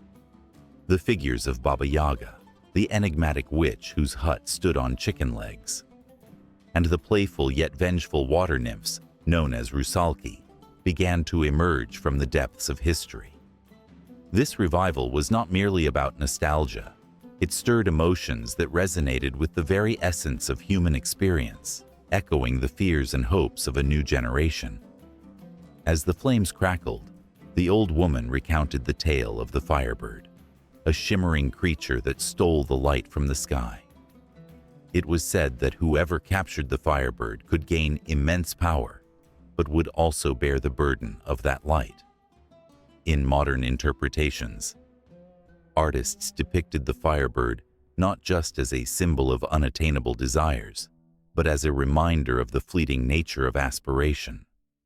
The creature transformed into an emblem of mental health struggles, representing the chase for dreams that often leads to burnout and despair, a poignant reflection of the pressures faced by today's youth. Just then, a young man stood up, his heart racing.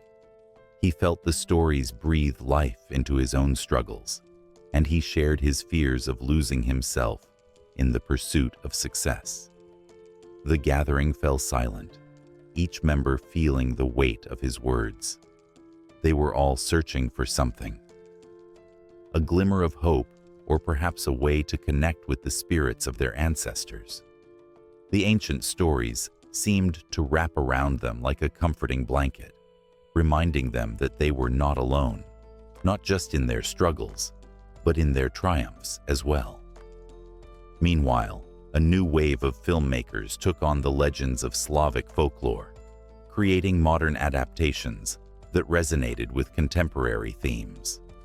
One filmmaker portrayed the story of Vodyanoi, the water spirit who lured unsuspecting souls into the depths of rivers. In this retelling, Vodyanoi became a metaphor for the allure of technology and the dangers of losing oneself in the virtual world. Audiences were captivated, their hearts racing as they recognized parallels in their own lives. The constant pull of screens, the drowning sensation of information overload. As the campfire flickered, the storytelling wove through time. The old woman spoke of the Leshy, the forest guardian, who could shift shapes and lead travelers astray. In modern interpretations, the Leshy morphed into a symbol of nature's vengeance against humanity's negligence. Artists painted haunting images of the Leshy, entwined with modern environmental issues, urging viewers to respect the earth or face the consequences. The images were striking, stirring an urgency within the audience that made their hearts pound. It was a clarion call, wrapped in the guise of folklore, a plea for action, resonating deeply with those who felt the weight of climate change pressing down on their lives. The stories began to blend with the audience's emotions as the night deepened.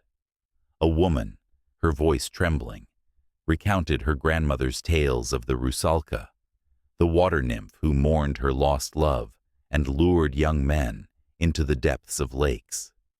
In her telling, the Rusalka became a figure of empowerment, a woman reclaiming her voice in a world that had silenced her. This retelling struck a chord with many in the circle who felt the weight of societal expectations pressing down on them. They understood her pain, her longing to be heard, and for them, the Rusalka transformed into a rallying cry for women's rights, a powerful reminder of the strength that lay within vulnerability. With every tale, the flames flickered higher, mirroring the rising emotions around the fire. A young girl, her eyes bright with excitement, shared her own interpretation of the tale of Koschei the Deathless, a figure who represented the inevitability of death, despite his attempts to outsmart it. In her version, Koschei became a symbol of mental health struggles, a monster that lived in the shadows of one's mind. Audiences gasped, their hearts tightening as they recognized the battle against their own demons. Koschei had transformed from a mere villain into something much more relatable, a reflection of their own fears, and in that realization lay a profound sense of connection. As the night grew darker, and the stories wove a tapestry of shared fears and hopes. The group felt an electric energy coursing through them. The ancient folklore, once confined to dusty books and forgotten whispers, erupted into a vibrant force that pulsated with life. The tales, each laden with layers of meaning, became a mirror through which they could see themselves, struggling, yearning, and fighting against the tides of modernity. Outside, the night air crackled with possibilities as the stars twinkled above, a silent witness to the magic unfolding below. The words spoken around the fire hung heavy in the air, resonating with the shared understanding that these tales were not just relics of the past, but living narratives that breathed alongside them. In that moment, they realized that folklore was not a mere escape, but a powerful lens through which they could navigate the complexities of their existence. And so, with hearts still racing, they continued to share their stories, the flames providing warmth against the chilling night. Each tale, each interpretation, spun a web of connection. The rich history of Slavic folklore did not end with the telling of stories. It evolved, intertwined with their lives, shaping their dreams and fears, pushing against the boundaries of time. It was no longer just the past. It was a living, breathing entity, one that promised to carry them forward, igniting new fires of creativity and understanding. In a dimly lit forest, whispers rustle through the ancient trees, carrying tales of gods and spirits who once roamed the earth. The moon hangs low, casting silver light on the ground, illuminating a world where the lines between the living and the supernatural blur. Here, Slavic mythology breathes, alive with vibrant stories, passed down through generations, each one a thread in the intricate tapestry of history. Long before the spread of Christianity, the Slavic people worshipped a pantheon of deities, each embodying the forces of nature and the human experience. In the villages, elders gathered around fires, their faces aglow with the warmth of dancing flames, sharing the legends that shaped their lives.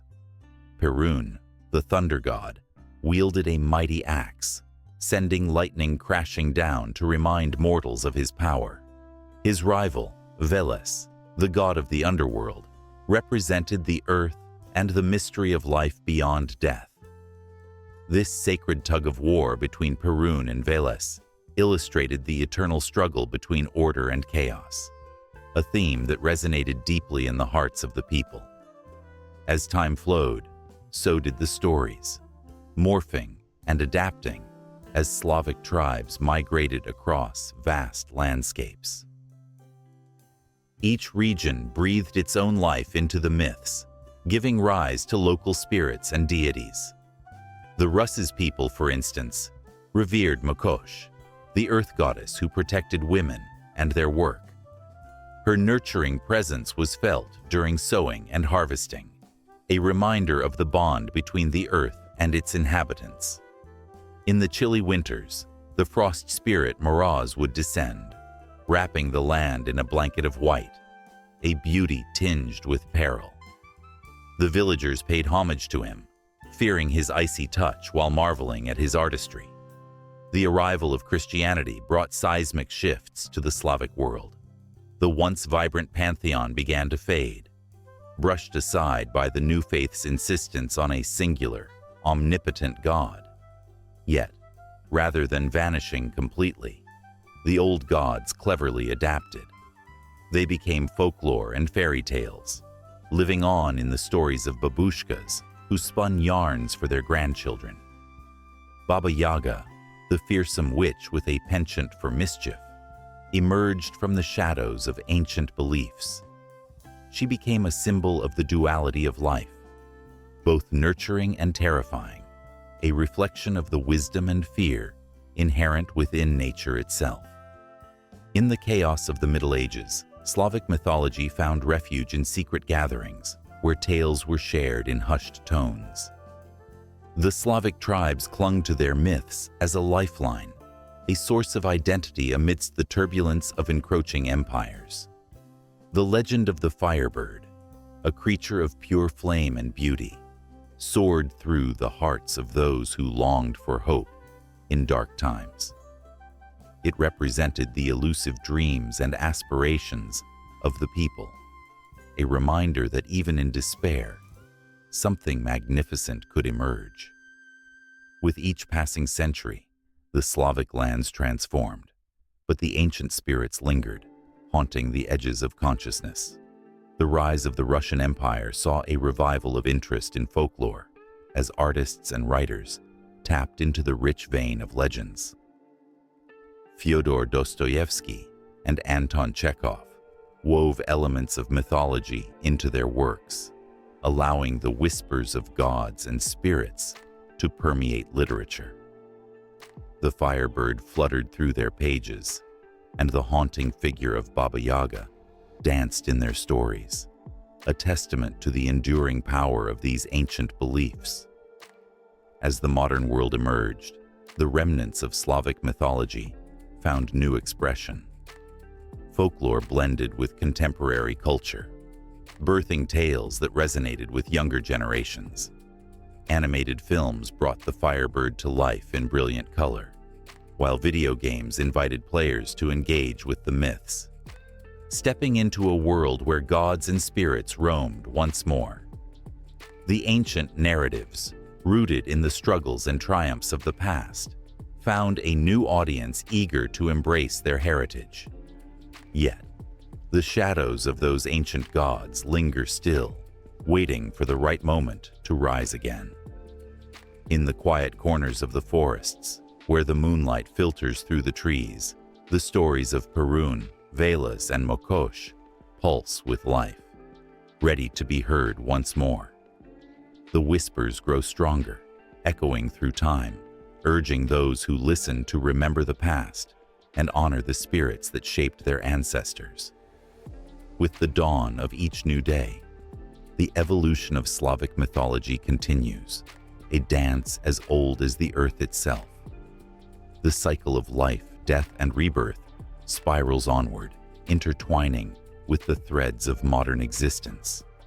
As the spirits watch from the periphery, the stage is set for a revival, a renaissance of the old ways, where the voices of the past can harmonize with the heartbeat of the present.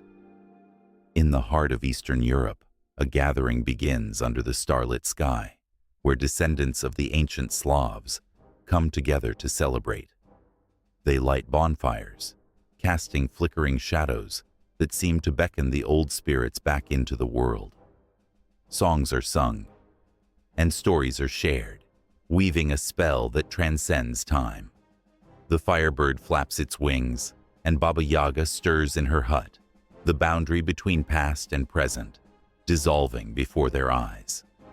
A new chapter of Slavic mythology begins to emerge, filled with the promise of rediscovery, urging the people to embrace their roots while stepping boldly into the future. And so, the cycle spins on, unbroken and eternal, a living testament to the power of belief, the strength of tradition, and the boundless human spirit that yearns for connection amidst the vast unknown. The gods may have changed faces, but their essence remains, waiting to be awakened in the hearts of those willing to listen, to remember, and to believe. In the dim light of a small library, filled with the scent of aged paper and ink, a scholar flips through the pages of a dusty tome, her fingers trembling with anticipation. Each page holds more than just words.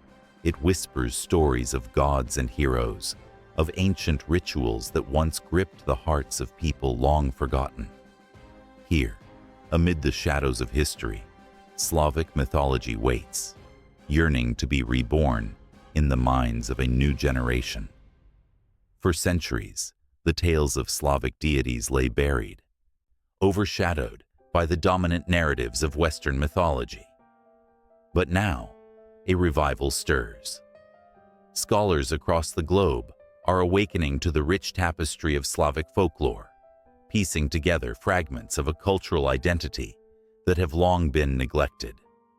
The recent resurgence in interest spreads like wildfire, igniting passions and curiosity. As the scholar reads, she feels a kinship with those ancient souls who once revered the great Perun, the thunder god, and the nurturing Koschei, goddess of fertility and earth. In the quiet corners of academic conferences, discussions flow like a river, brimming with excitement. The rediscovery of Slavic mythology isn't just an intellectual pursuit, it's a reclamation of cultural heritage. Scholars are diving into the archives, unearthing forgotten texts and oral traditions that pulse with life, drawing connections between the past and the present. Each discovery feels like a heartbeat, a reminder of the vibrant culture that thrived in the shadows of history. One historian recalls the moment she stumbled upon a long-lost manuscript in a musty attic of an old library. Her heart raced as she deciphered the faded letters, revealing tales of the powerful Vales, the god of the underworld and cattle. With every word, she could almost hear the chants of ancient villagers invoking his protection, their voices echoing through the forests of Eastern Europe. It was here, in these moments of revelation, that she understood the weight of her task, to bring these voices back to life. The excitement spills over into classrooms, where students lean in, captivated by stories of creatures like the domovoi, the household spirit who protects the home, or the mischievous Leshi, the guardian of the forest. Their eyes widen as their teacher recounts tales of the Rusalka, a water nymph whose beauty is matched only by her tragic fate, entangling herself in the desires and sorrows of mortals. The air is thick with emotion, a shared understanding that these stories, once shunned, now demand respect and reverence. In the backdrop of modernity, where technology often overshadows tradition, there is a profound yearning for connection to one's roots. This revival is not just academic. It resonates deeply with people seeking identity in a world that often feels fragmented. As Slavic mythology resurfaces, it intertwines with contemporary issues, identity, belonging, and the human experience. Each tale, once lost, now finds new relevance, sparking a collective memory that binds individuals to their ancestors. Across Eastern Europe, cultural festivals flourish, celebrating ancient customs with vibrant ceremonies that rekindle the spirit of the past. Folk songs, once sung by the firesides, now echo through the streets as communities come together to honor their heritage. The air crackles with energy as people dress in traditional garb, embodying the stories of their forebears. Laughter and song mingle, creating a tapestry of sound that transcends time. It's a moment of unity, a collective heartbeat that reverberates through generations. In this vibrant revival, artists and writers are drawing inspiration from Slavic mythology, weaving its threads into modern narratives. A playwright pens a moving drama centered around the tragic romance of a Rusalka and a mortal, capturing the pain of love that defies the boundaries of life and death. A painter, inspired by the ethereal beauty of the goddess Lada, splashes vivid colors onto canvas, each stroke telling a story of longing and joy. These works of art breathe new life into ancient themes, making them accessible to audiences unfamiliar with the lore. Yet, with the rediscovery comes the responsibility of telling these stories authentically. Scholars tread carefully, aware of the delicate balance between honoring traditions and interpreting them for contemporary audiences. They seek to engage with local communities, listening to the voices of those who carry the stories in their hearts. This collaborative approach not only enriches the scholarship, but also fosters a sense of ownership among those who identify with these myths. As the sun sets beyond the horizon, casting a golden glow over the landscape, the library becomes a sanctuary of knowledge and creativity. The scholar closes the tome, a sense of fulfillment washing over her. Yet, she knows, this is just the beginning. The rich world of Slavic mythology offers endless possibilities for exploration and understanding. Each page turned is a doorway, leading to new insights, deeper connections, and an ever-expanding appreciation for the complexity of human experience. And just as night falls, stirring the imagination, the scholar is drawn back to the stories. What other truths lie hidden in the folds of history? How many voices still long to be heard? The quest continues, a relentless pursuit that promises to unravel even more mysteries, igniting a passion that will not be extinguished. The rediscovery of Slavic mythology is not merely an academic endeavor. It's a living, breathing phenomenon that pulses with promise and potential, beckoning all who seek to understand the depths of their own humanity. Under a pale moon, the shadows danced across the quiet villages, weaving tales of ancient heroes and mythical beings. The air was thick with stories waiting to be told, stories that had flowed through the veins of Slavic nations for centuries. In these lands, the boundary between myth and history was often blurred, and the echoes of the past resonated with a haunting beauty that captured the soul. In a small village nestled among the rolling hills of what is now Poland, a child named Anya listened intently as her grandmother spun the tales of their ancestors. Each word was a thread in the rich tapestry of their culture. Once, mighty Perun wielded thunderbolts to protect us from the darkness, the grandmother would say, her voice trembling with both fear and reverence.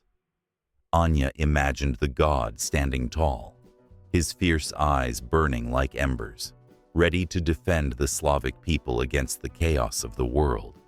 But as the tales unfolded, Anya sensed something deeper. These weren't mere stories, they were lifeblood. They spoke of unity in the face of adversity, of wisdom passed down through generations. Each character, be it the fierce warrior or the clever witch, was rooted in the soil of history, yet they soared on the wings of myth. The villagers believed that their destinies were intertwined with these ancient beings, as if the very essence of their past lingered in the cool night air. As the seasons turned, the legends drew closer to the heart of history. The arrival of the Varangians, the fierce Viking traders, stirred more than just economic change. It ignited a cultural fusion that would ripple across centuries. A young boy named Igor watched with wide eyes as these foreign men, clad in chainmail, brought with them not just goods, but stories of gods and heroes from faraway lands. It was a mingling of worlds where Slavic gods met Norse legends, and Igor felt the weight of this moment, as if history were a giant wave, ready to crash upon the shores of their lives. Then came the tales of the great Slavic states, where the echoes of history rang loud and clear. The rise of Kievan Rus was no fairy tale. It was a tempest of alliances and battles, of feasts and betrayals.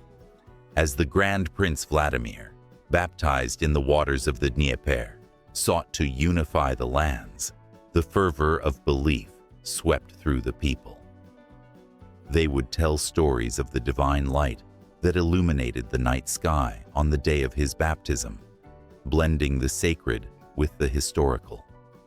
The villagers celebrated, for it was not just a new religion, it was a promise of unity, a beacon shining through the fog of uncertainty. But with unity came conflict. The Mongol invasion in the 13th century shattered the tranquility of these lands, and the air thickened with despair.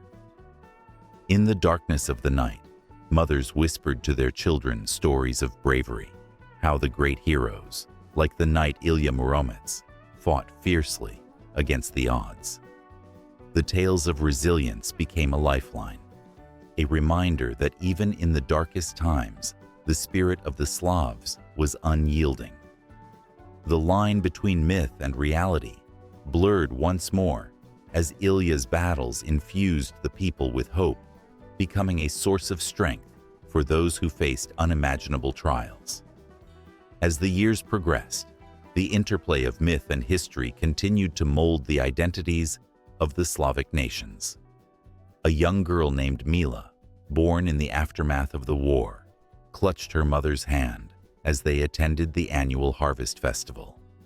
The vibrant colors of the traditional clothing swirled around her, and the air vibrated with the sounds of folk songs that sang of ancient deities and the bountiful earth.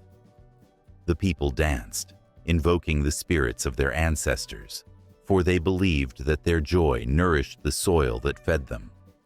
In that moment, history was not just a series of events. It was a living, breathing entity, intertwined with their very existence. Yet, amidst the revelry, whispers of the past lingered. The haunting stories of the lost lands, of battles fought for freedom, and the price paid for independence sent chills down Mila's spine. She felt the weight of these ancestral burdens, as if they formed an invisible cloak around her shoulders. It was a bittersweet connection to the pain and triumph of those who had walked before her, and she vowed to carry their stories forward, to ensure that the flames of remembrance never flickered out. As the 20th century dawned, the Slavic nations faced yet another chapter, one that would challenge their very essence. The world wars tore through the landscape like a tempest, leaving scars that were deep and raw. Yet, amid the chaos, the old tales surged back to life. Heroes rose once more, not from tales of old, but from the hearts of ordinary people standing against tyranny. The spirit of the Slavic nations became a tapestry of resilience, woven from the threads of history and legend alike. Each act of bravery, a brushstroke on the canvas of their identity. Within the walls of crumbling structures, the stories of the past echoed, reminding the people of their strength. In the Czech lands, the figure of Saint Wenceslas emerged as a symbol of hope, inspiring a nation longing for freedom. In the shadows of Kiev, the spirit of the mighty Danilo Halicki surged forth, a reminder that the past was never truly lost. The intertwining of myth and history transformed the narrative, creating a powerful force that propelled the Slavs into the future, as fierce and passionate as their ancestors had been. As the decades moved forward, each generation added their own chapters to the ongoing saga. Tales of love and loss, triumph and despair, danced like sparks in the night sky. The legends of old continued to breathe life into the modern world, reminding the Slavic nations that they were part of something far greater than themselves, a lineage stretching back into the mists of time, where myth and history danced together in an eternal embrace. In the quiet moments, when the fires flickered low, the people still spoke the names of their gods, their ancestors, and the heroes who had shaped their destinies. The stories flowed like a river, connecting the past to the present, reminding them that their struggles were not in vain. The interplay of myth and history became a heartbeat, pulsing through the land, uniting all who called it home. In every whispered tale, there lay a promise that the spirit of the Slavic nations would endure, an unbreakable bond that tied each soul to the rich mosaic of their heritage. A chill hung in the air, thick with the scent of pine and moss, echoes of ancient tales whispering through the forest. In the midst of this natural cathedral, the slender figure of a woman stood, her silhouette framed by the last dying rays of sunlight. She clutched an old book, its cover worn and frayed, pages yellowed with age. This wasn't just any book. It was a repository of stories that traveled across time and space, from the snowy steppes of Eastern Europe to bustling cities around the world. Long ago, Slavic myths sprang forth like wildflowers in spring, vibrant and alive with the voices of gods and creatures that danced between worlds. These narratives of the supernatural were once shared around flickering fires, their vivid imagery igniting the imaginations of listeners. Each tale was a thread woven into the tapestry of culture, steeped in history and laden with emotion.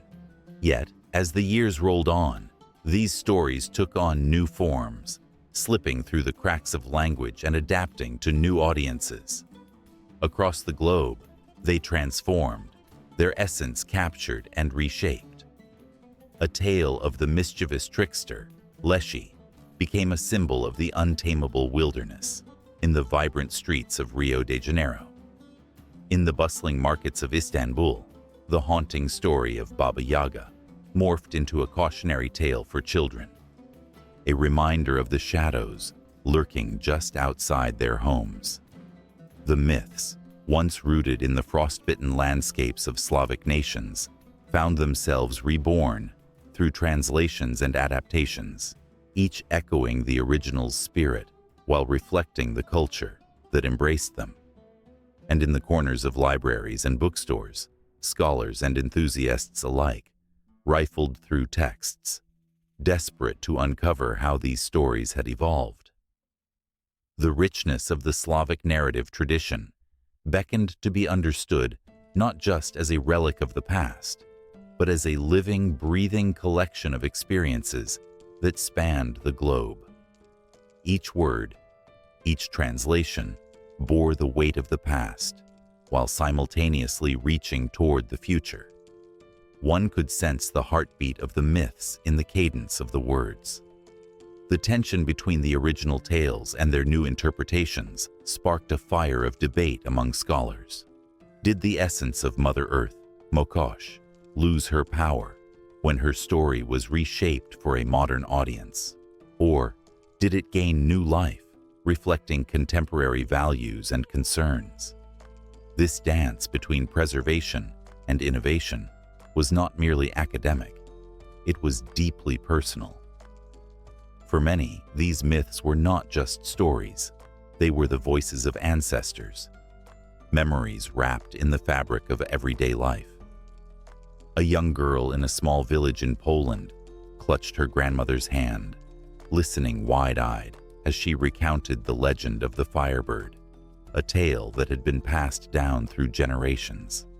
The child's heart raced with every twist and turn, feeling as though she could see the golden feathers shimmering in the forest shadows. Meanwhile, thousands of miles away, a teenager in New York found a graphic novel depicting the same Firebird, reimagined for a new generation. The artwork pulsed with energy, and the story beckoned her to confront her own struggles, as she too searched for something extraordinary in her everyday life. The way these narratives crossed oceans and barriers was electric. They sparked connections between people who had never met and cultures that seemed worlds apart. In the hands of storytellers, the Slavic myths became a bridge, a way to speak to the universal human experience. Love, loss, bravery, and fear, all these themes transcended borders, resonating in hearts wherever they were told. In the bustling cafes of Prague, artists gathered to discuss their interpretations of Slavic folklore, their faces illuminated by the glow of candles. They shared stories of how the myth of the Rusalka inspired them to create. A young poet spoke of longing and desire, capturing the essence of the water nymph in verses that echoed with sorrow and beauty. The woman with the old book felt the vibrations of their passion, the way they breathed life into tales that had once felt stagnant and frozen in time. But it wasn't just the artists who were drawn to these stories. Families, too, sought to connect with their roots. A group of children, their eyes bright with curiosity, listened intently as their father recounted the adventures of Svyatogor, the mighty hero who fought against darkness. They learned about courage, strength, and the importance of standing up for one's beliefs. The children understood that these stories were not simply about heroes and villains. They were about the choices that shaped lives and destinies, a reflection of the world they lived in. As new generations began to embrace these adaptations, the myths took on fresh layers of meaning. In the vibrant streets of Moscow, a theater group staged a modern retelling of the tale of Koschei the Deathless, infusing it with contemporary issues of mortality and the quest for immortality. Audiences gasped as they watched the struggles of a character who mirrored their own lives, caught in the balance between hope and despair. The applause that erupted at the end was not just for the actors. It was for the shared experience of storytelling, a connection that transcended time. And yet, the question lingered in the air. Was something lost in translation? The original stories carried the weight of history, a deep-rooted connection to the land and its people. With every adaptation, could the soul of the narrative slip further away? Scholars immersed in research debated fiercely, their voices rising above the clatter of coffee cups. They pondered how to maintain the core of these myths, while allowing them to breathe in new contexts, how to respect the past while also paving the way for the future. The woman with the old book felt a shiver run down her spine, the stories echoing through her heart. Each tale was a pulse, a reminder of the human spirit's resilience and creativity. As she turned the fragile pages, the whispers of the past brushed against her skin like a soft breeze, urging her to continue reading, to dive deeper into the world of Slavic myths and their captivating adaptations. In all corners of the world, people were redefining what it meant to carry the torch of these ancient narratives. Slavic myths were no longer confined to the shadows of their origins. They were alive, pulsing with emotion, begging to be told anew. The night was alive with the whispers of ancient spirits, their voices swirling like autumn leaves caught in a restless wind. Underneath a silver moon, a small village in Eastern Europe gathered, the air electrified with anticipation. Flickering lanterns cast dancing shadows on the faces of the townsfolk, eyes wide with both fear and wonder. Tonight was not just any night. It was a night for awakening the past, for invoking the very essence of Slavic mythology that had long been dormant, waiting for a spark to revive it. With tales passed down through generations, the villagers felt the pull of their ancestors, the echoes of gods and creatures who once roamed the vast forests and sprawling rivers. The stories of Perun, the thunder god, and Veles, the keeper of the underworld, hung in the air, rich with the weight of history. But these were not mere stories anymore. They were threads woven into the fabric of their identity, begging to be re-examined and celebrated in a world that often forgot where it came from. As the villagers lit a ceremonial bonfire, the flames leapt towards the heavens, reminiscent of the ancient rites that once honored the forces of nature. Elders shared tales of Rusalka, the ethereal water nymphs who danced on the shores of forgotten lakes, luring men with their beauty. The elders' voices trembled, awakening emotions that ran deeper than the roots of the oldest trees. Each story ignited a sense of belonging, stitching together the past and present with invisible threads of memory. In the shadows of the fire, a young girl named Mila listened intently, her eyes wide, reflecting the flames. She felt something stirring within her, a longing to know the myths that surrounded her. They weren't just tales. They were portals to a world filled with magic and meaning. She sensed that the resurgence of Slavic mythology was not just a fleeting trend, but a powerful wave rising, eager to wash over the landscape of modern society. In cities bustling with technology, where skyscrapers glinted in the sun, these ancient beliefs were starting to seep through the cracks. Artists were painting murals of the legendary Zmai Gorinish, the three-headed dragon, while musicians strummed chords that echoed the sounds of ancient Slavic chants.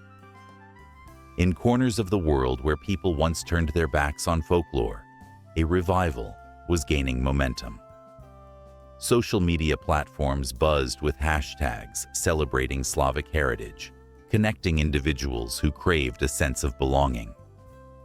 Mila's heart raced as she scrolled through images of vibrant folk costumes, traditional dances, and rituals that brought communities together. It was a tapestry of culture, woven with pride and passion, rekindling a flame that had flickered for too long. As the fire crackled, a sudden gust of wind swept through the village, carrying an unexpected chill. It sent shivers down Mila's spine. But the villagers welcomed it, believing it was the spirits of their ancestors joining the celebration. They danced, inviting the energy of their forebears to guide them. With each step, they reclaimed pieces of their history, transforming fear into celebration. At that moment, the world outside seemed to fade away. The chaos of modern life, the disconnection, the constant rush. Instead, there was a profound sense of unity as they raised their voices in song, weaving the old with the new. With every note, they celebrated the fierce spirit of Baba Yaga, the enigmatic witch who lived in a hut on chicken legs, a symbol of the wise and unpredictable nature of women. Mila felt tears prick her eyes. She understood then that this was about more than just folklore. It was about identity. It was about recognizing the strength of the past to illuminate the path ahead. In a world that often seemed bleak, these myths offered a refuge, a place where they could redefine their stories, reshaping them for a new age. The villagers knew that this revival wasn't without its challenges. Critics dismissed their efforts as mere nostalgia, a romanticization of a past that couldn't exist in the present. Yet, they stood firm, armed with the knowledge that mythology was not static. It evolved, transformed, and adapted, just like the people who cherished it. This was not about living in the past. It was about honoring it and allowing it to breathe life into contemporary existence. As the festival reached its climax, an elder pulled Mila aside, sensing the fire in her heart. "These stories, my child, are not just for us," he said, his voice steady yet tender. "They are for future generations. It's our duty to keep them alive, to pass them on, and let them grow." His words resonated deep within her, igniting a flame of purpose.